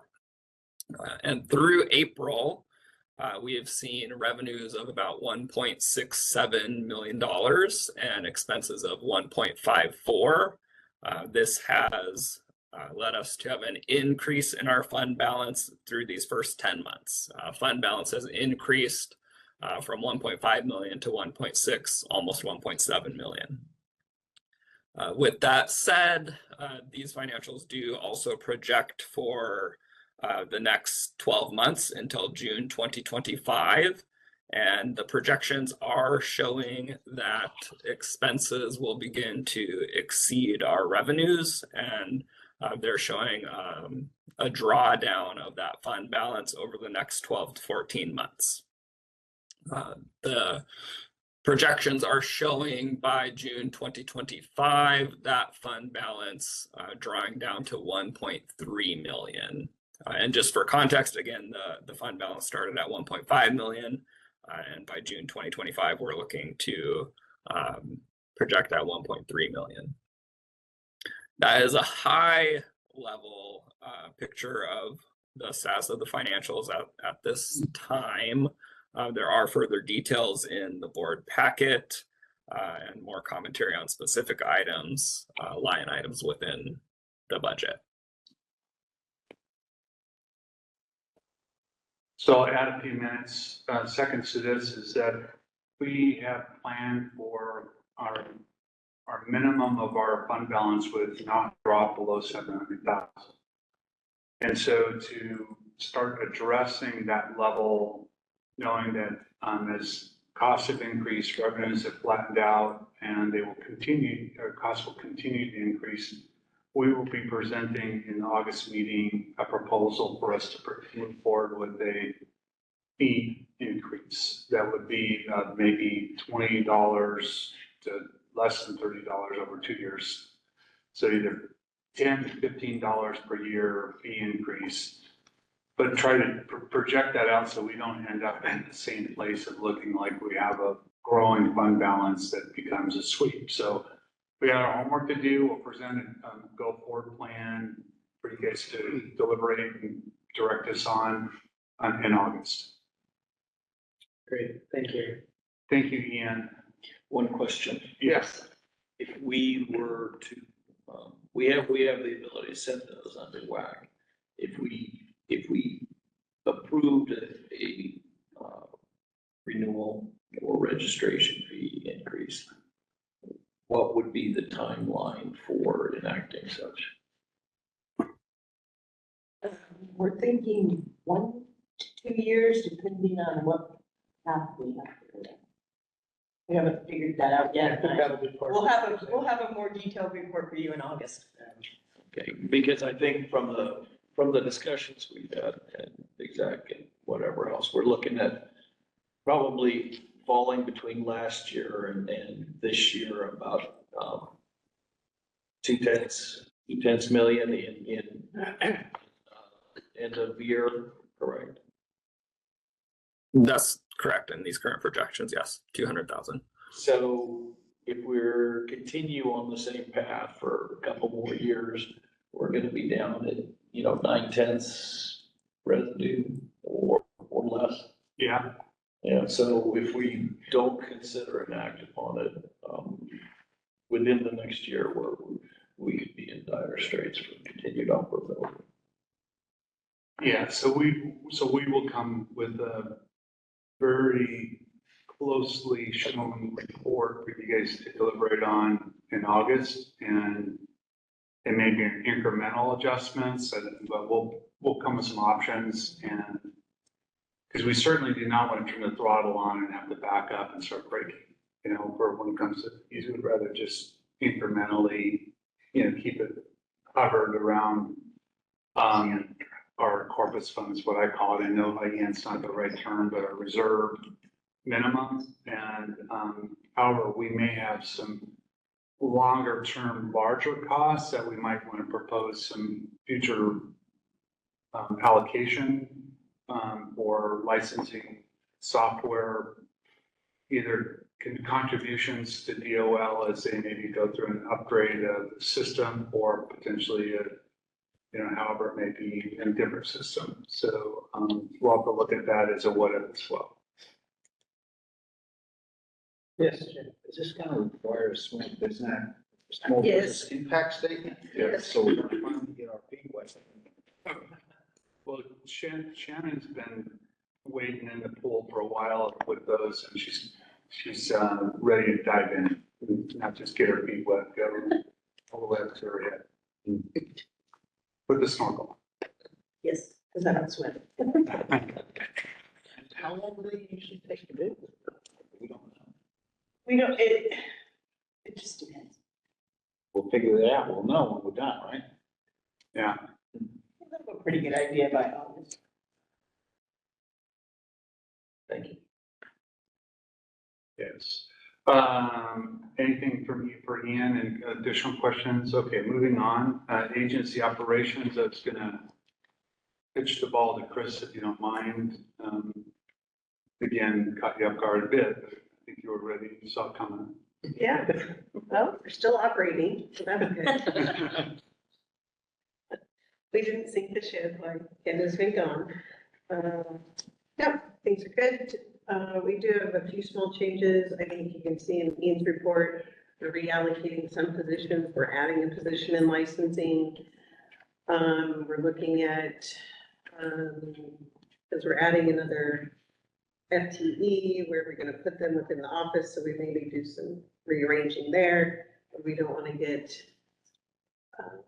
put too much into that, because we're not sure if we're going to be allowed to stay there after our lease ends in a couple of years. So just keeping all of those things in mind and being mindful about costs and time and possible unknowns in the future.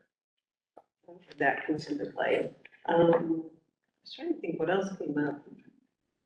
And we just do our work, our head down and get it done. Your LMS software. Oh yeah, that's a big one. Learning management system. We're in the review stage. We've completed the reviews. We're doing demos Tuesday for 3 companies that have put in bid for that. So we're hoping that we'll have approval and contract signed sometime in July. Of course, Elizabeth will be taking a look at the before we do a contract or anything like that, but we're working through the procurement group at Department of Enterprise Services with the state. And that's where we're at with that. So almost done. Yeah. And just a short bridge of what the LMS is going to be doing for us. Initially, it will be doing the law review exams, the law, what do we even call it? Law review. Law review. That's our initial use for it, because right now it's paper and pencil. It takes staff, licensing staff and Bryce, a lot of time to go through those and grade them and get back to them.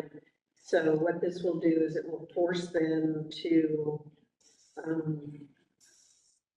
they'll just do it online, they'll be sent a link, and we're hoping that we can do it in, sections, like for so many questions, you have to get all of them right before you move on to the next section, since they have to get 100%. So that way, they have to do it, and then once it's done, then we can run a report every week that says this has been passed, or we can look at it at any time to see. Passed it, and it will be quite a bit less work for staff. And I think it'll be a lot easier for the applicants also, because, doing paper back and forth is not ideal for them either. Scanning it and sending it to us, and then we grade it. And so, yeah. Since you're identifying that this would be a system accessed by registrants or applicants, do you anticipate the system to have any capacity for educational or outreach deployment? Absolutely. Which is part of the reason we decided to go with a learning management system. So that possibly in the future, we can create some trainings that can be used with case management. So let's say if there's a statement of charges and it comes out that they need some education. My objective was to, for someone as a respondent, or are you dealing with general? As a respondent. And I don't know, I think we've kind of thrown around how much do we want to get into the education business when there's other avenues, associations and things. Maybe with the RCW and WACs, instead of them just checking the box, maybe we say before you renew, you have to go to the LMS. You have to answer these 15 questions inside this video. Right, and then once we know that, then you can renew. I mean, there's a lot of options. Vonna and I have seen a couple of demos previously from companies, and they're very robust. You can do videos, you can do interactive, you can just, there's so many different avenues. Lots of modules, lots of Yeah, testing. lots of different modules. Well, you have to finish this before you can go to this. It's, some of them are geared towards the university level teaching and training. Some of them are geared more towards business, or public. So we're trying But to. that could be a good tool for that kind of interaction, maybe in relationship with other technical societies or specific. Yeah, so maybe in looking at the units in the WAC, we decide, well, maybe the board will provide 10 trainings and you have to do 2 of the board trainings, they're free, or maybe we charge $5, or I don't know, but there's a lot of possibilities with it. I think if you start trying to track in money, then you're gonna end up with hacking issues that are more an issue. Yeah. All right, any questions for Chris? Super, moving on to Greg. Good afternoon. Communication program report. I'd like to start with action items first because they're very important. 3 of them today. Ongoing, I am researching Google search ads. So when you search for something, say an engineer or a surveyor, an ad would pop up trying to convince citizens to choose professional engineers or land surveyors. So I've been working both ends of that, and it takes some time to come up with some firm answers on the cost of that and the process of that, but I'm making some headway, so. Second action item, which is complete, is PE exam study links, which are available on our current and our upcoming website. And those link to NCES. Some are free, some have costs and get involved with them, but there are study links there for people to learn. And the final third one is also complete and continuing monument preservation education outreach. Those presentations are continuing. We've had those, a couple of those already, and have a couple more planned. Recently, committee approved the following. These are 2 advertising sponsorship opportunities for us. The first one is Interagency Committee of State Employed Women. They have a professional development conference coming up in October. They asked us for $5,000. They reach many women who we do not reach, and those women also communicate with the public. We would receive a full page ad in the conference program, a logo on the agenda, website, and Facebook. So it is certainly an opportunity for us to extend our outreach and to some areas that we haven't been able to reach in the past. The second one is Get Kids Into Survey, which has asked us for $1,800. This includes a state-themed poster for Washington and develops an agency character for us. It covers design of the poster, design of the character, printing and shipping costs to the sponsor, coloring books, a number of other things. These are aimed at 7, 8, 9, 10, 11, 12-year-olds, late grade school, middle school kids, to get them interested in surveying. So while there's a number of different platforms there, one of the first steps really was, do we want a character? We said yes. And so this is an animated character, and if you want to go ahead and pop that up, we came up with Blaze. Blaze is a Bigfoot. Blaze is a surveyor. And I'm not going to go through Blaze's bio, but Get Kids Into Survey asked us to come up with a bio to help kind of develop the character a little bit more. So I just got an email from our printer who says our stickers are ready. Stickers are very popular these days on water bottles or notebooks or whatever. Kids love them. So this helps start a conversation and get kids attracted towards surveying and start a conversation about surveying, STEM, and some of those other things. So this is, again, it's just a vehicle for us to start some of those conversations. So we've already had a couple of situations where we've got some very positive feedback, and LSAW chapter meeting where we shared this and got overwhelming support for it. Also a particular 5-year-old who was very excited about it and wanted to learn more about it and very engaged about it. So again, it's supposed to be approachable, it's supposed to be fun, it's supposed to start a conversation with kids. They are offering these sponsorships to companies, to agencies, organizations. Some of the other ones are a moose or a buffalo or a bear, a kid or a robot or a dog. And we were just trying to think of something that was fun, that was certainly Northwest and outdoors. So, all right. The last item that I had on here was I want to give you an update on our biggest project, which is our website. We've got a sample. This is a website which is in existence, but it's hidden at the moment. It's our beta site, if you will, that we're building. This is what it will look like. We are probably about 95% there. We are dependent on WATEC to complete a number of things.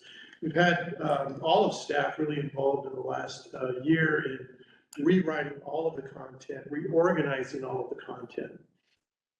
As location for news stories, these are just fillers that I have in there that we can LinkedIn.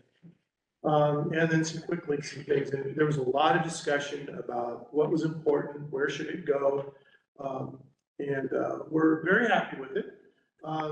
And hope to have this done by August 1st. Again, much of that is dependent on WATEC. They still have about 3-page list of things that we have found that need some attention. So questions? I'm happy to answer any questions about it. Did you want to present the procedure for allocating? Happy to talk about that. Kenzie, I don't know if you've got a handy or not. If you're not ready, that's next time. Okay, that's fine. We do have a procedure as far as sponsorships going forward. In a nutshell, really, if it's over $2,000, we'll bring it. It's under that. We'll talk to the committee about that. Of course, I've got a budget that covers this as well. With some of Ken's direction, with the communication task force direction.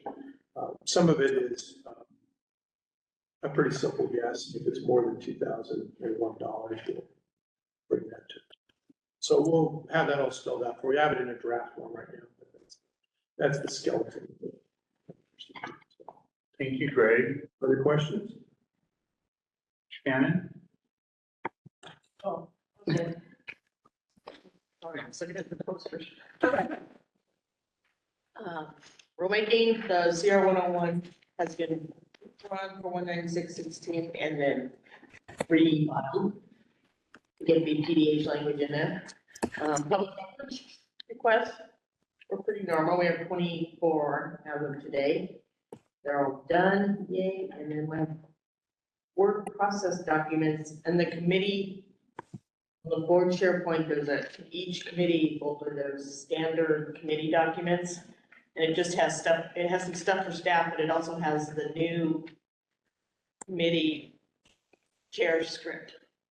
If you have visitors, we've shortened all of them, so they're less than 1 page. So they won't last longer than the committee meetings. That's well, it was true, they were really long.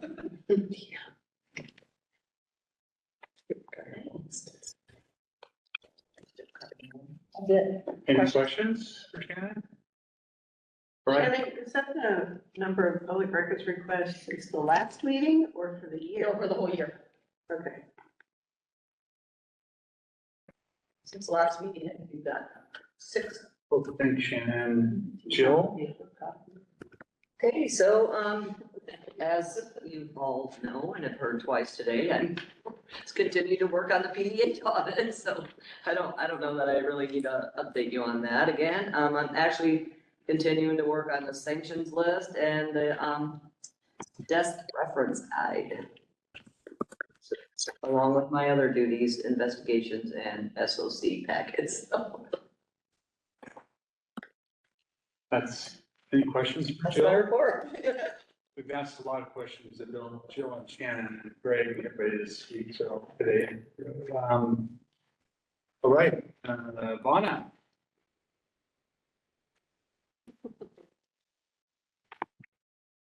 Applications received. You want me to go through each individual number? We're growing.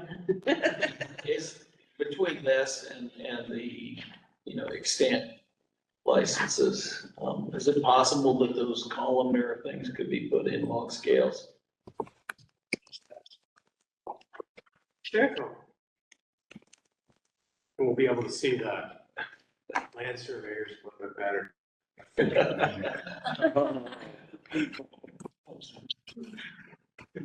You said log scales? Very Yeah. good. Okay. Hours of 10. Mapping. Yes, I will fix all. Make it better. Just click, it's a really easy button to click on when you're making the chart. I'll fix it. I'm not worried about it. I got this. If not, you guys got this. You can tell me how to do it. But other than that, working on a lot of stuff. Licensing has been extremely busy. A lot of applicants coming in, which is good.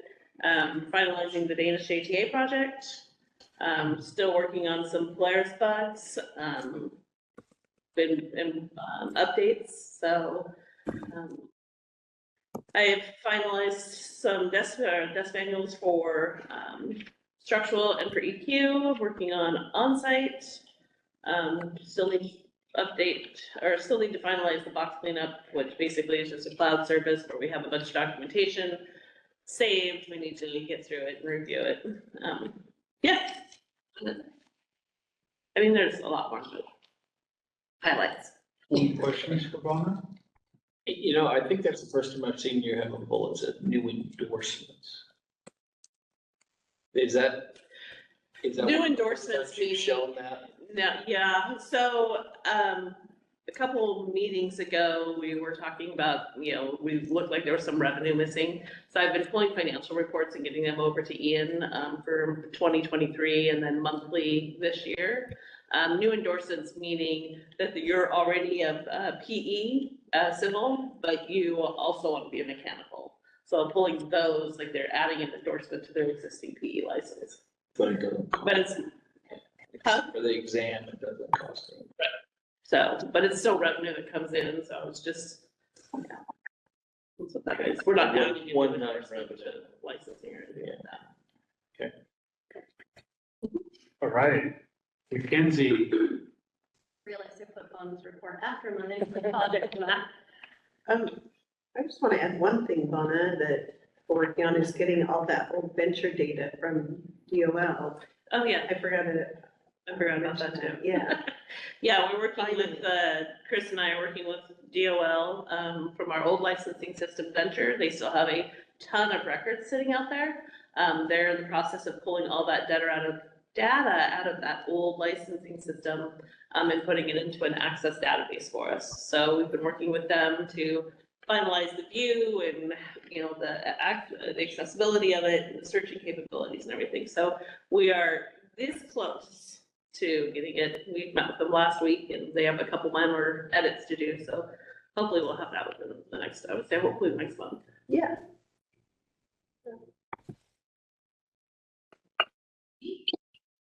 All right, so growth and succession planning, growth of the agency and succession planning. We've heard a lot about this already, so I'll kind of breeze over. We're listing recruitment for new board members there. Reallocations for licensing staff we've touched on. That new professional licensing representative position was posted on 5/31, and it's going to be closing on 6/19, just before Chris goes on vacation. Also working on desk manuals. There's quite a few that we're working on that are listed there, as in the board clerk back 101. Thank you, Elizabeth, for working so hard on a good portion of that for me. As well as a couple others, but as well as the board member manual. That's something I'm looking at in the very near future to have ready for our training that we're working on. Preparing for audit and fiscal year closeout. So a big reminder to everybody, fiscal year 24 is ending on June 30th. So please, after this board meeting, if you can jump on your travel expenses, timesheets, and get those to Bryce as soon as possible. Feel free to CC me if you need, but we need to get those completed really ASAP. Performance audit, that's coming up. We've talked about it quite a few times, anticipating some communication there next month. The agency internal control officer, this is a regular item that we do every year. It's really about risk assessments, and evaluating the risks that our agency encounters or faces, and our control officer is Christina. So we're getting ready to do that process. There's a couple items with that we complete in August. 4-month facing website, again, still working on the same thing there. The new logo is on all the forms, so we've got a couple forms that aren't public that need to be updated with the new logo, and really reviewing accessibility there. And of course, assisting a lot with that website. Required training, because really it's important, we need to do it, it's a requirement, but also we know this audit is coming. It's been a really big push for myself and our staff to get that done. So please look at the training that you've completed with the governor's office and what we need to do there. We're working on board training for August. That's Shannon, myself, Jill, Denise, and Elizabeth. We hope we can have something laid out for you in the next couple of weeks so we can get you an agenda or something like that for training in August. Mackenzie? Yeah. I know that the culture of military spouses training was a directive from the governor's office. It's a law. If somebody does not make that as an employee, or did they lose their job? Yes. Thanks, Elizabeth. If anybody has not done that yet, you got June 30th to get it done before you lose your job.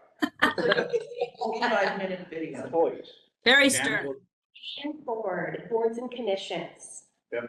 Don't give Jim a reason. Well, and plus you're gonna be tested on it at the training, so you better be ready on that. Surprise.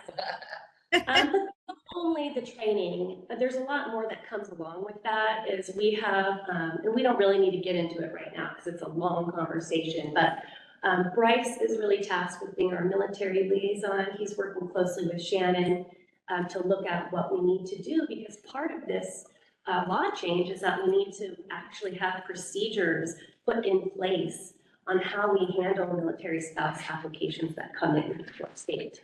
We have a process already, but with the new changes that they added to this in 2023, there's more that we're working on.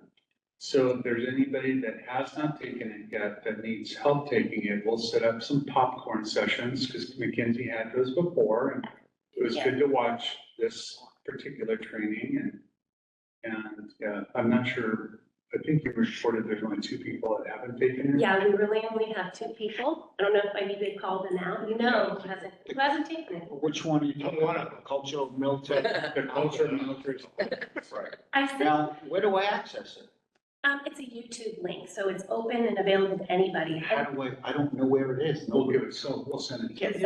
Jim, when I sent out this notification, I thought that we would have a replacement for you, So I didn't get. but I will send it. Didn't know I was supposed to.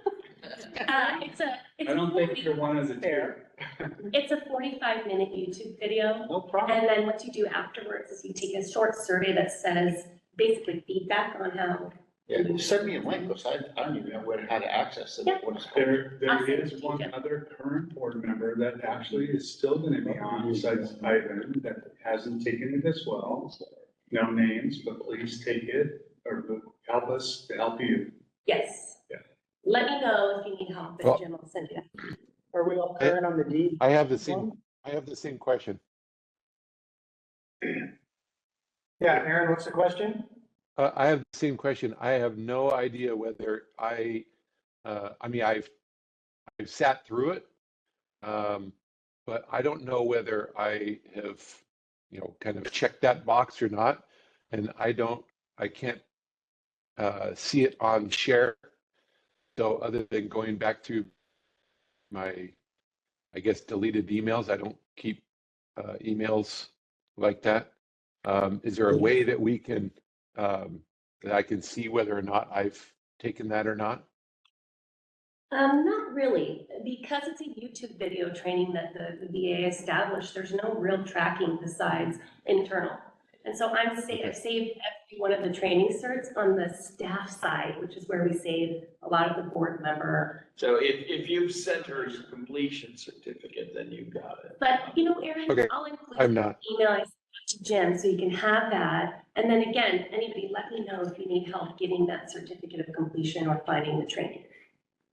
Okay, okay.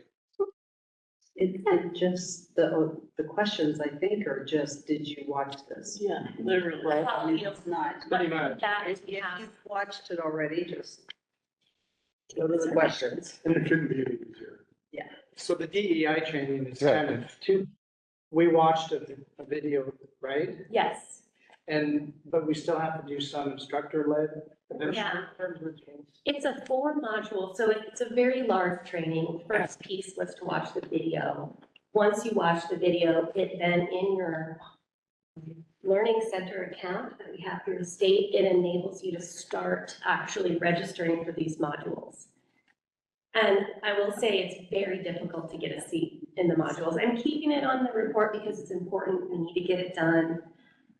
We have a time frame that's lengthy. So I would say, I'll report to you as soon as I know that there's seats available, and I will help you get set up with that. There are none right now. Okay. They haven't been available for months. And on the first part of the DEI, are we current? I believe so. Okay. I believe so. Good. One more question. This applies to pro tems too? I believe it does. Yeah, the DEI to pro tems. So all 0 now. Ken and I have been communicating about that. We're bringing popcorn to Spokane.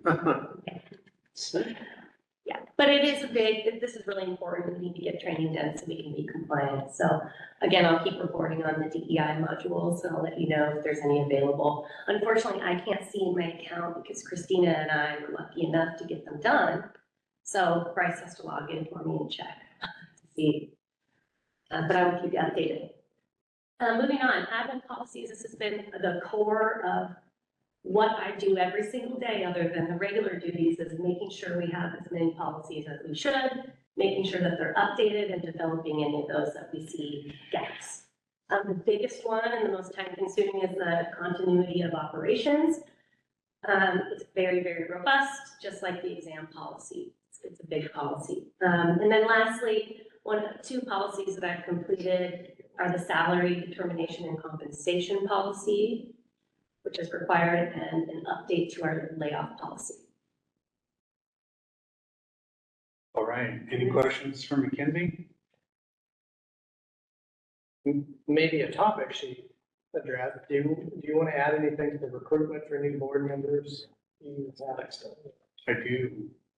I have a little something right here. I'll go right Or your now. recommendation for formation of a committee? Right. Or task force or Well, why something? don't you take that, since you've got. It was your idea. But I think I didn't know when you're gonna address it. you'll go for it. Ken had the brilliant idea,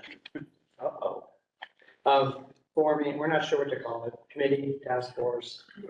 Is it under some current committee, at any rate, with the focus of cultivating and recruiting board members, pro tems, committee members.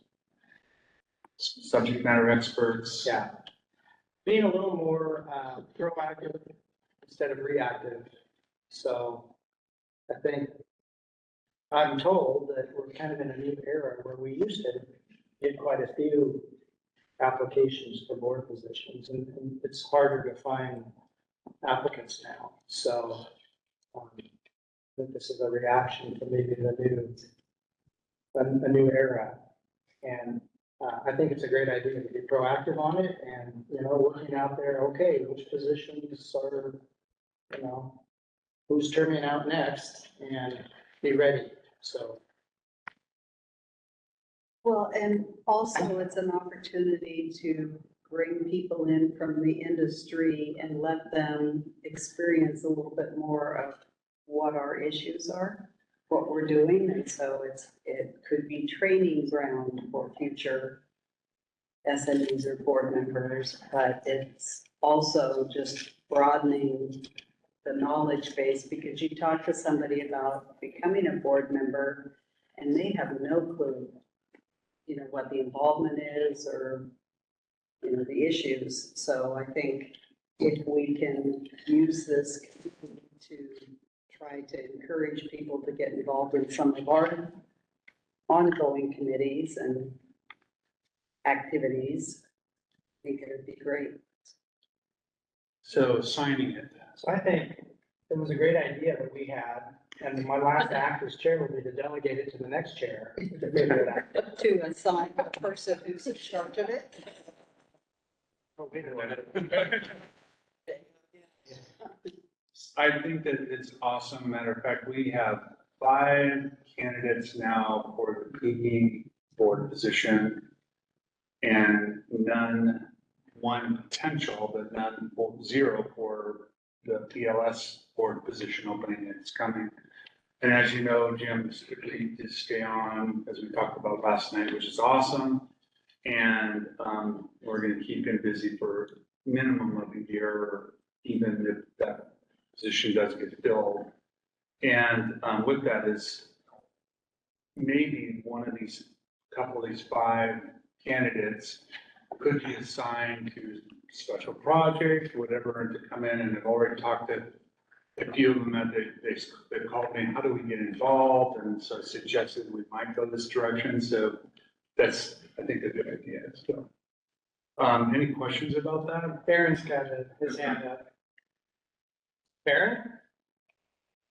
Yeah, so one thing though is,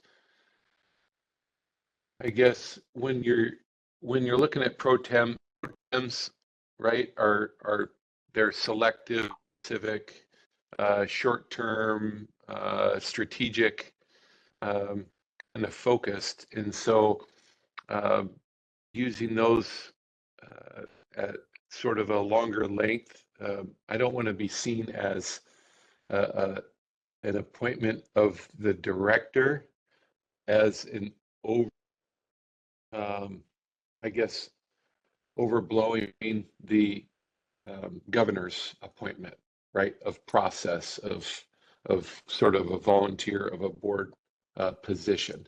So I just want to be cognizant of the more we use pro tems as sort of the fill-in. I don't want to be seen as we're sort of replacing the board member with pro tems because they're appointed by two different individuals.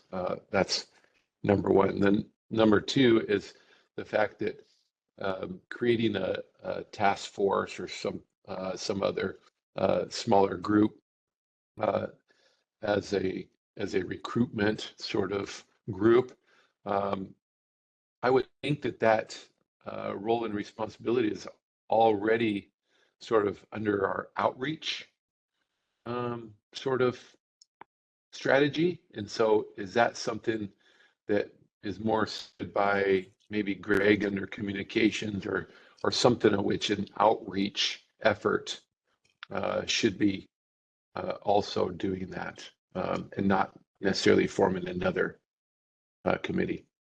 Just my thoughts. Yeah, thanks, Aaron.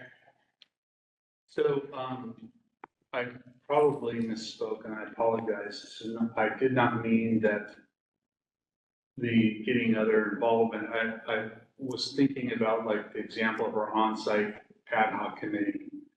We have 5 subject matter experts that sit on the ad hoc committee and they really are driving and then run by 2 board members that ad hoc committee. And they're volunteers, they're experts, they provide a lot of resource in finding things out and moving forward, and they are a committee.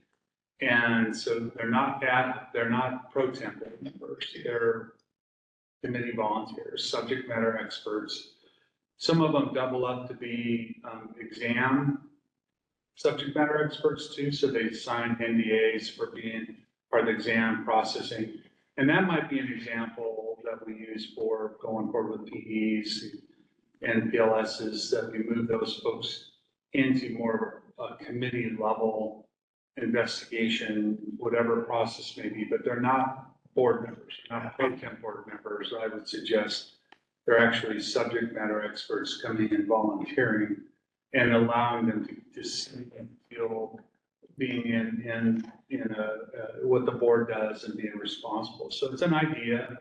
It may have holes in it, and I apologize for it. The recruitment part piece, Greg and the communication task force is overwhelmed right now. And I think adding anything more to them, even though we could use his hand in helping with the communication and advertising parts and pieces of this, I think really it may sit better at a different level. And I think Marjorie has just got past it. That's maybe we can talk through this over the next while and make something happen with it. So on to board. I want to talk about board meeting frequency. We talked about it last board meeting about the possibility, and I wanted to know what your feedback may be now that you thought about it. Actually continuing to meet 6 times a year, but taking one of those 6 meetings and turning it into a workshop, training, board strategic planning, that it becomes obviously it's open public meeting still, but it becomes more of a internal administrative, how we're operating as an agency focus instead of doing business. And maybe we have to have a business meeting, maybe we can add that on as a short piece somewhere prior or whatever. But my thought is to have 5 regular business board meetings, one being the annual meeting, which is in June, and then 4 other meetings, but have the 6th one be dedicated just for strategic planning.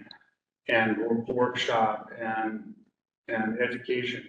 I'm thinking we would close our agency those 2 days as well. So my thought is, it's a big pill to swallow. I'm sorry for it. But it's closing our agency and bringing our whole staff to that meeting, those meetings, and have our whole staff be involved and contributing and being engaged with the board as we move. And of course, our trainers, our attorneys, and, you know, whatever it may be. So I wanted to, have you guys given it any thought?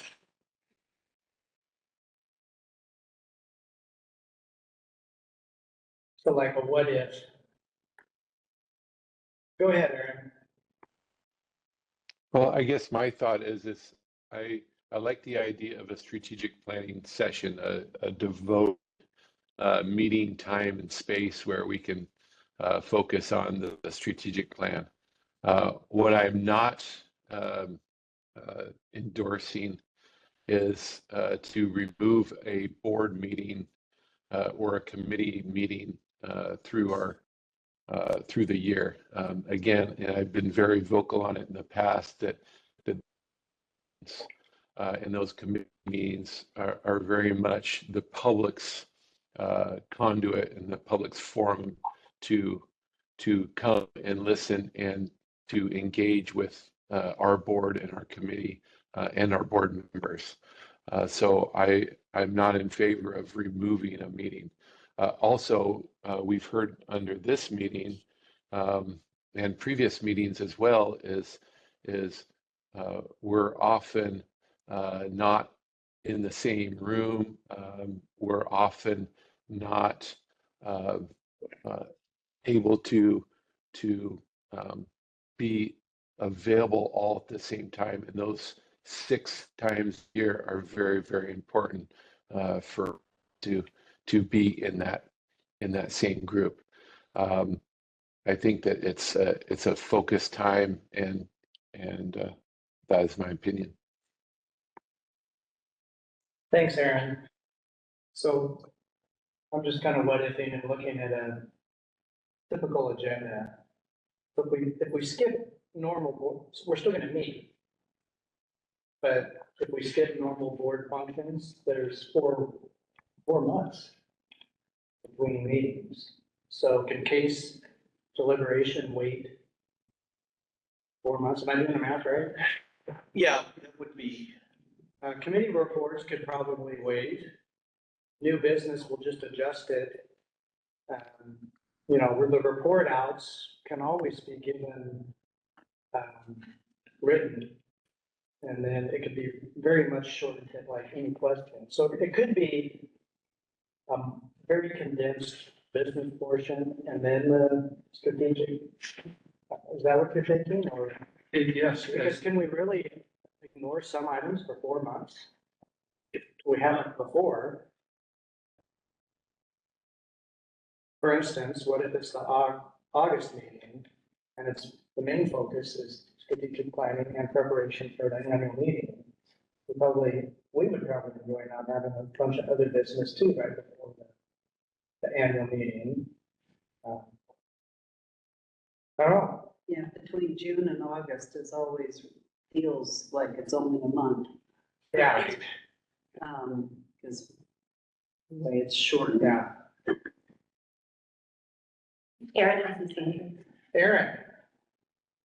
Yeah, so I'd also ask whether or not there are times at which things are needing the full board at such a critical time that we can't answer or we can't decide as a board in those 6 meetings. So what I'm getting at is if we already have those 6 meetings set up, we rely on those as those are when the decisions need to be made. So taking one of those out could be that, oh, yeah, we don't have a decision or can't have a decision in 4 months.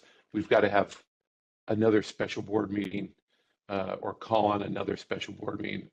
I'd rather not have it be so chaotic and just have the 6 meetings, just be focused and be true to that. Maybe it would help there's some motivation.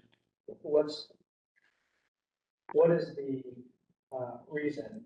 And maybe we can address that specifically in Okay. the request. Yep. Staff came to me 3, 4, 5 months ago and said, we are exhausted. And having 6 board meetings to prep for, and all the work we're taking on that's, part of our agency operations, minutes, action items, reports, special projects, committee meetings, agendas, packets, and what they found. You think that it's such a short time between 2 meetings now for you. Our staff are now finding that they are finishing post activities and then very shortly after starting pre-activities, and they still have their day of the job to do. I know you guys do too, so please don't get me wrong, I acknowledge that. So they actually asked me, could we go to quarterly meetings, 4 meetings a year? And I said, we've already approached that, I think 5 years ago, 4 years ago, and it was a unanimous no way. So I thought, can we relieve at least one series, maybe at 5 meetings, and spread those out evenly as we can, and then have a 6th meeting that is not stuff that staff has to be engaged in, but they can participate in. And that way we give staff a relief of meetings, because I've already asked before, there was no, and thought 5, and then realized, we have a strategic planning training that really, could be a December meeting, because, it's short, it's more holiday, I don't know what it would be, but my thought was prepare it, because many boards meet quarterly. Many boards don't meet as like we do. And realize you guys get a lot of business done, but what the alternative is hiring more staff. And I thought that's good. Then we're looking for new office. Then we're building a staff that's 12, 15 people, whatever it may be. And my mind is thinking, is there a solution that makes sense to get things done for us? Strategic planning takes a big chunk of our time. Could it be combined with training staff and no business support? Staff could prepare for it. So that's the motivation. And you must think that that's an acceptable, like my example of cases, that potentially adds at least 2 months to this 3 to 6 turnaround. I think we can solve case management by having case management specific board meeting. We have special meetings. We have cases that require things to come in. We can call a special meeting and resolve the cases in 2 or 3 hours. 2 hours. A Zoom type meeting. Yes, not meeting in person or have the availability to meet in person, but have it also available. Thank you, Mackenzie. It felt that's like you voted. That it just makes sense to me to think, okay, so my fault, or do we start talking about, and that this is news to staff, options are maybe we reduce staff involvement in the board meetings, that we take staff and we bring just minimal staff to the board meetings and have staff accomplish missions and then are we adding staff to do that? So I thought this was at least stay within kind of a status quo, but offer at least somewhat of a relief, but provide a special meeting that we could have all of our staff to come to meet with the board. Because that's been usually successful. So I thought, kind of trying to hit a home run here, and I realize I'm fouling out here, so. Well, I wouldn't say that. Aaron and then Doug. Aaron? Yeah, I was going to ask, maybe we have not recognized that we're such a newer agency to where we'd like to have all these things accomplished or do all of these things, and we just don't have the ability to accomplish them all, from the onset or right now.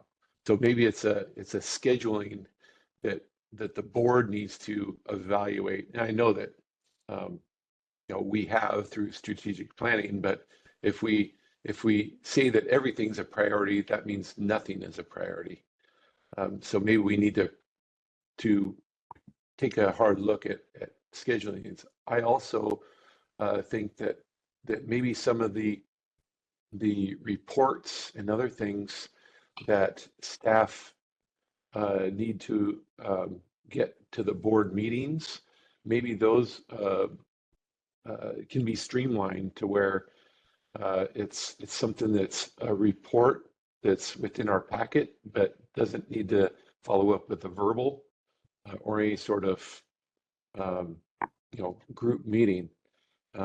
Just a thought, maybe it's a streamline of our own process, and go from there. I just want to say staff. Thanks, Aaron. Staff is meeting to, have we heard that already? Have we heard that before?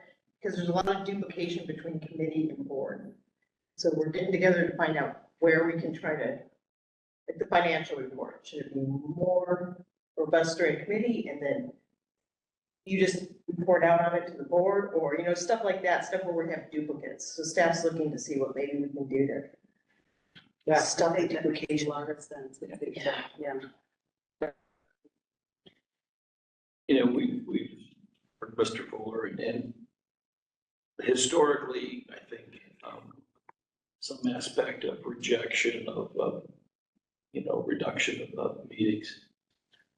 I personally believe would have primarily been centered upon how we want to strive to serve our registrants and clients. How we keep the inventory and complaints and case management. And over the last few years, we've had incredible improvements in performance and management of these cases and complaints. And we've been able to bring that time down to the extent that most of the rest is somewhat controlled by legislative or other, administrative processes for whack changes. Committee meetings could be done almost ad hoc, so to speak. So I would probably support a motion to reduce to quarterly and keep the option of saying, okay, we have, time critical complaints. And then we've had for one reason or another, things like that pop up from time to time. So as long as we can keep keep protecting the public appropriately and managing complaints and licensure, I think we could reduce the number of physical meetings and get the job done that we need.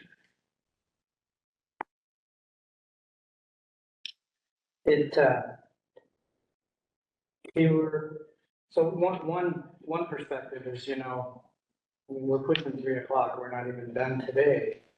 I rarely see a meeting that ends before 2. So I think if we go to fewer meetings, in order not to meet until 5, we're also going to have to figure out how to be more efficient in the meetings, because the new business topics won't go away. They'll be spread out over fewer meetings now. So, how do we, I think it's more than just reducing the amount of meetings. I think it's becoming more efficient and effective at the meetings and being prepared so we can address the issues so that they don't carry over to the next meeting, which won't be for 3 or 4 months. So that adds a little pressure, I think, too. But I'm not against that. It's just acknowledgement that, gosh, if we find something we don't like and we need to defer to the next meeting, we just kick the can down the street another 3 or 4 months. Unless we have a special board on a critical item, which could happen, right? Any other comments? We don't have to make a decision. I didn't put motion 2 out yet.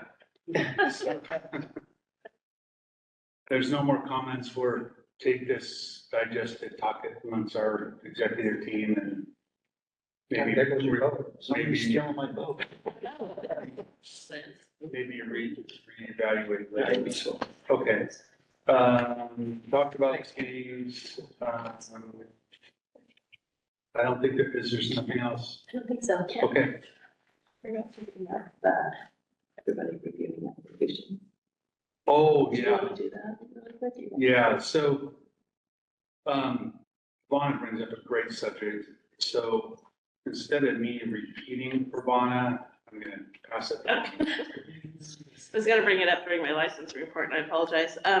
Marjorie, Ken, and I have kind of been talking here and there, about, applications being reviewed periodically by the board. And part of the reason is Marjorie and Dave have been reviewing a lot of the structural applications, and they're getting a really good understanding and a visual of what the experiences are, you know, that are being submitted. And I may call on Marjorie here in a minute to give some of her insight. And then I met with Jim, yesterday concerning a land surveyor application, and I had some questions. And so he kind of got a little bit of a view of some of the information and experience that's being submitted as well. So something we'd like to implement, especially with this whole decoupling thing on the horizon, is that the board members start taking on some periodic, not a lot, but just periodic, a couple of month reviews of applications. So you can kind of get an idea and an understanding of the experience and what it is licensing staff have to look at when we're, you know, doing these reviews and approvals.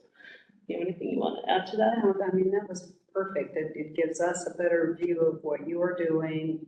It also helps in understanding how people read the questions on their applications and how they answer them. Because we may be looking at reevaluating all of the experience applications and getting a little bit more in depth of what we ask people. So I think it'd be good for everyone to start seeing some of what's coming in. So I don't know if it's anything we really have to agree on, but just to be prepared that, you know, maybe sending applications to board members here and there for review and approval. Do you have anything to add, Ken? Yeah, I think it's a great idea. If you guys are all, we'd like to take them on. And if you can't get to them within a few days, let Lana know right away, because, you know, we do work hard to get back to the applicant, so. Right, so we may not be able to do it right then, just let her know. what would the turnaround time need to be? If you send it to me, you expect it back the next day, 2 days, a week? I would like to see it back within 3 days. And I know that's probably pushing it, but, you know, I mean, I'm not sending you, I'll just be sending you maybe 1 to 3 a month. So, you know, there are more going to be ones that are going to be a little bit more convoluted that I can't make any kind of determination on. I can send you some really simple ones too, but like foreign experience, I think, who was I sending those to? Marjorie. Marjorie got a couple of the PE foreign experience while Ken was out. And, you know, just more of the ones that are a little bit more questionable, instead of just a straightforward type answers, except for the answer. I think it's a good idea. Now, this was substantially in EQC before, but then maybe that was just the top cut. Back in the day. Back in the day, yeah, a lot of those applications were going to EQ, and as time has progressed, the committee gave Ken the majority of that authority to review those applications, so we didn't bring a lot of those applications to EQ anymore. But now, I think because, like I said, with decoupling coming on the horizon, that's where the board members actually really did get to see these a little bit more personally, if that makes sense. So the last order of business. The being cut off. Oh, I'm sorry. Aaron's got his hand up. Aaron.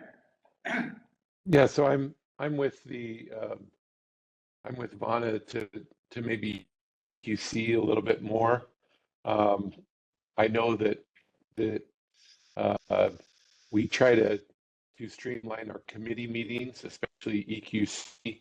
I'm not sure what the time lapse that they met yesterday or on occasion, but maybe increasing that time to where they do have the ability to review those applications.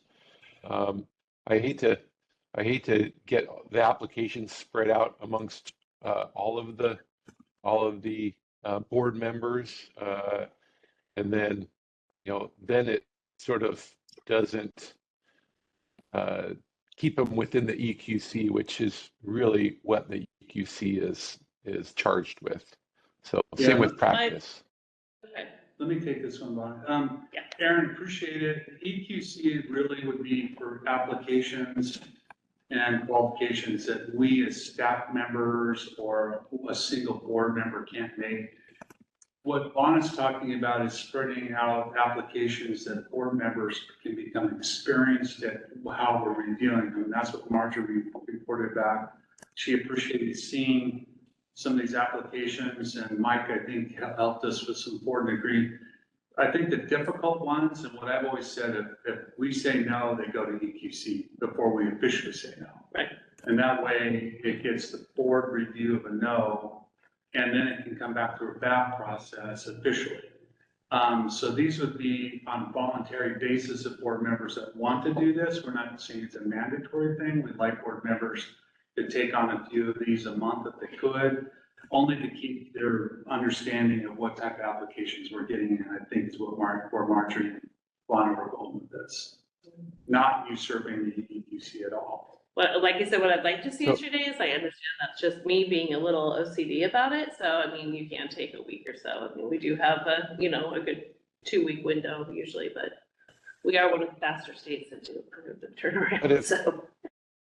But if hypothetically, if EQC is only meeting for an hour and 15 minutes in committee, and that time that they are meeting as a committee is lengthened out to 2 hours, could they meet as a group and go through the applications, just like Vonna is suggesting?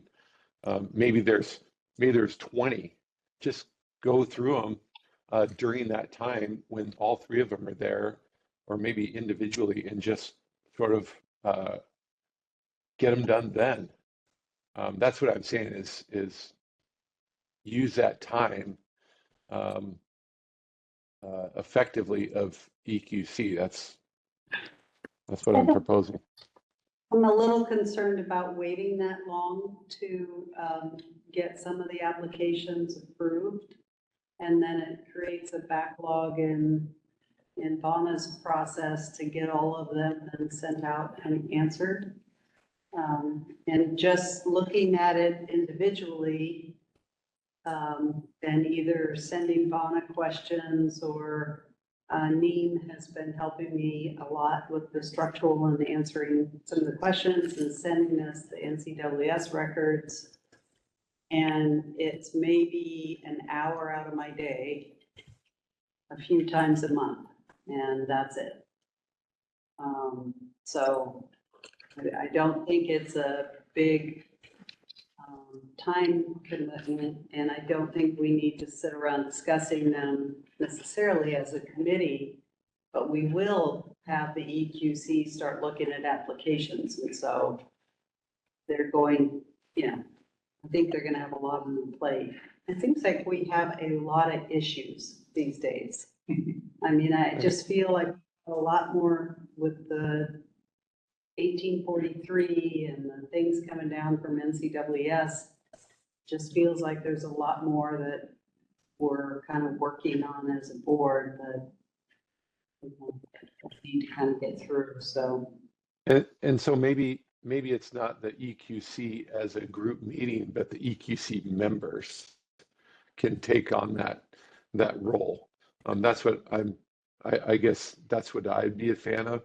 I mean, we just talked about earlier in the agenda, we talked about eliminating a meeting over the course of the year. Maybe we don't do things like that to where it gets more involvement of these things. So just offering. Okay, Thanks, Aaron. Well, I have, last night we had a great celebration. And more unofficially, but officially, we did offer our 2 outgoing board members. I won't pull it out as a stag because I'll probably drop onto the ground and I have to burn it, right? But a state of Washington flag, is that right? It's how I've been, so. In honor of your 10 years and plus, and you can hang it right on your, under Twitter.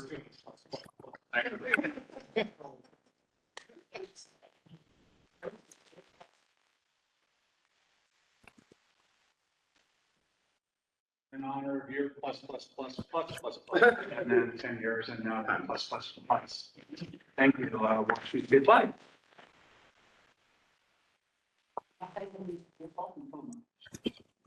Well, when you actually get gone, you get something even different. You get another one in 10 years when you're still. It'll be, yeah. I mean, a second capital nation, but please, Thank you so much. And we're not done yet, right? Yeah. Right. I did. I was like, oh, yeah. Yeah, we're still going. Yeah, thank you, gentlemen. Okay, we are to additional public comment portion of our meeting. All board meetings are open to the public and the board invites comments and discussion from the general public. Individuals may give verbal comments during the public comment period with 3 minutes allotted to each speaker. You may comment about any matter that is on the agenda, any matter that concerns you.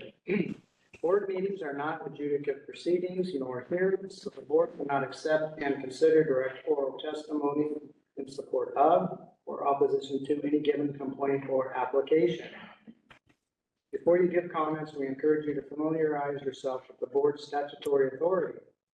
All public comments are subject to disclosure under the Public Records Act. Let's start in the room. Anyone in the room wish to make a public comment?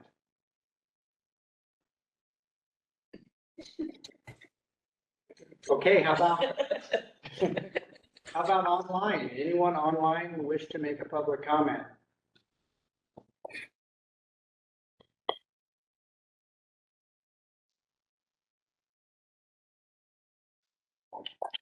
All right. No? Okay, I'm not hearing any. That takes us to 7.2, upcoming outreach and events. We have 2 items, one coming up in June, here in a couple of weeks, 24th through the 27th, it's Washington State Association of County Engineers. Their statewide conference is in Ritzville. Thank you in advance to Dave, who's going to give an agency update to them. Road trip to Ritzville. And also to Walt Dale, our new pro tem, who is going to give a presentation on monument preservation. So the other one that we have so far on the books is in October. It's turning into one of our big ones, which is APWA. We have 2 conferences a year. We've already done one, which went really well. And this next one is their fall conference. It'll be in Kennewick, October 9th through the 10th. Public Works Association, and we will do not only a booth this time, but also a presentation. And that presentation will be on monument preservation because this is the audience for that. So that's what we have on the calendar at the moment. I'm sure we'll be adding some things. So, since that's not far from me, reach out and see what we can work. I was going to ask if you could help us with some booth duties and some other things. Anything else? All right. Thanks, Greg. Any report outs on board and staff affiliate involvement?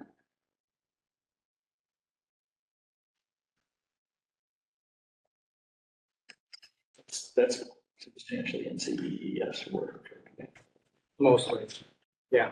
And I think most of us who've been doing that are moving things forward to the annual meeting and as they've been assembled in the motions.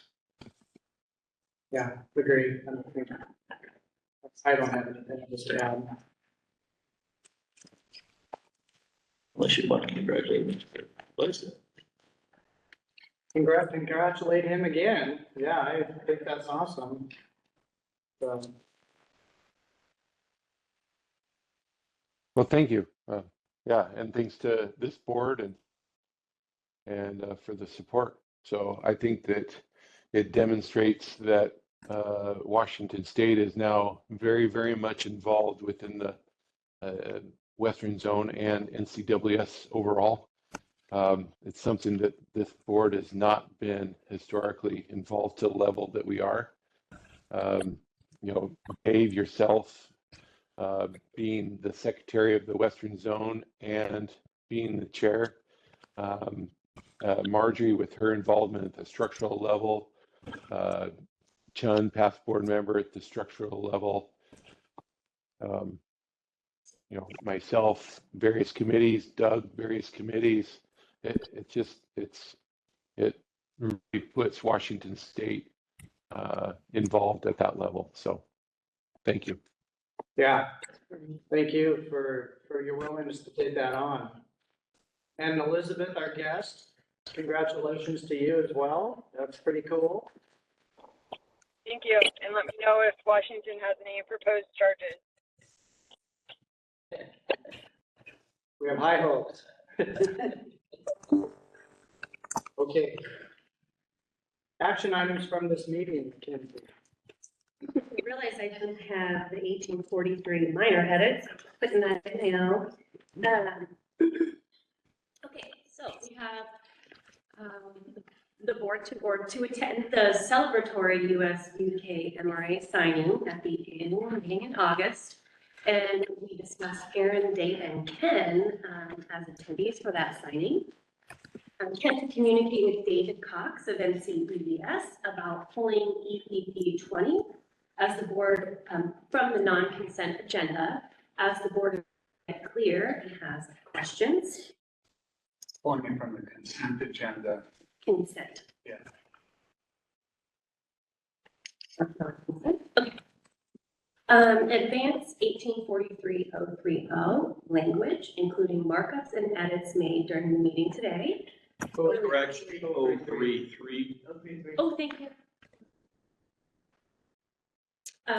During the edits made during the meeting today, really begin that legislative process. I'm going to skip this one to move forward with 1843 minor edits.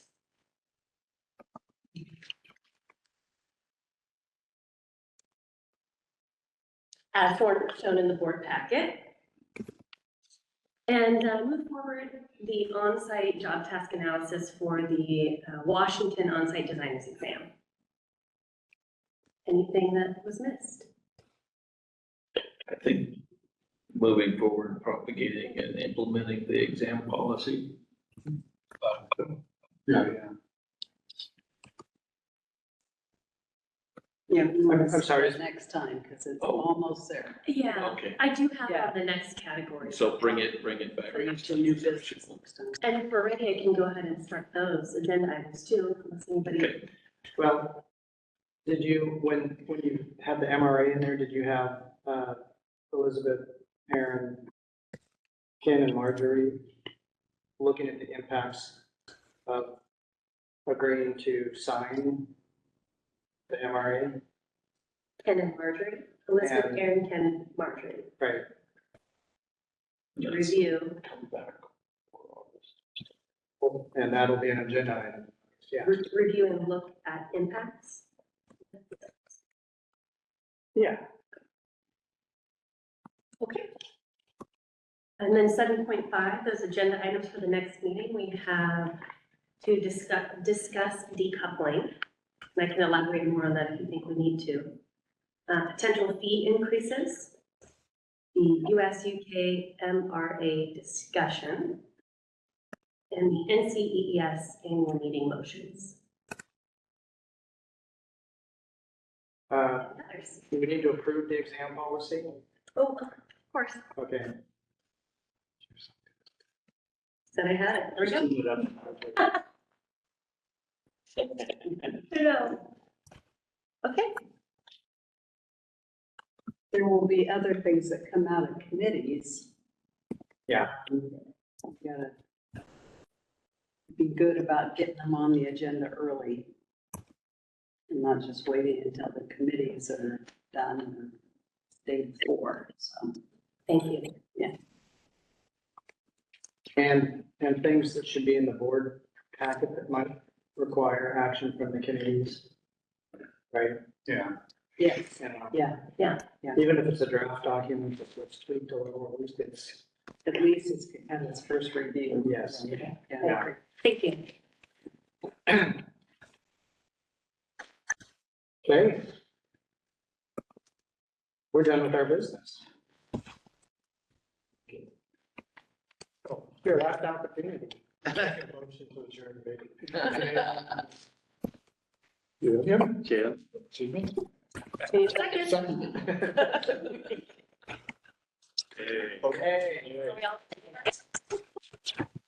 Private class, sounds unanimous. Thank you, everybody, for your time today. Thank you, guests who have joined us. We are now adjourned. Bye. Thanks, everyone.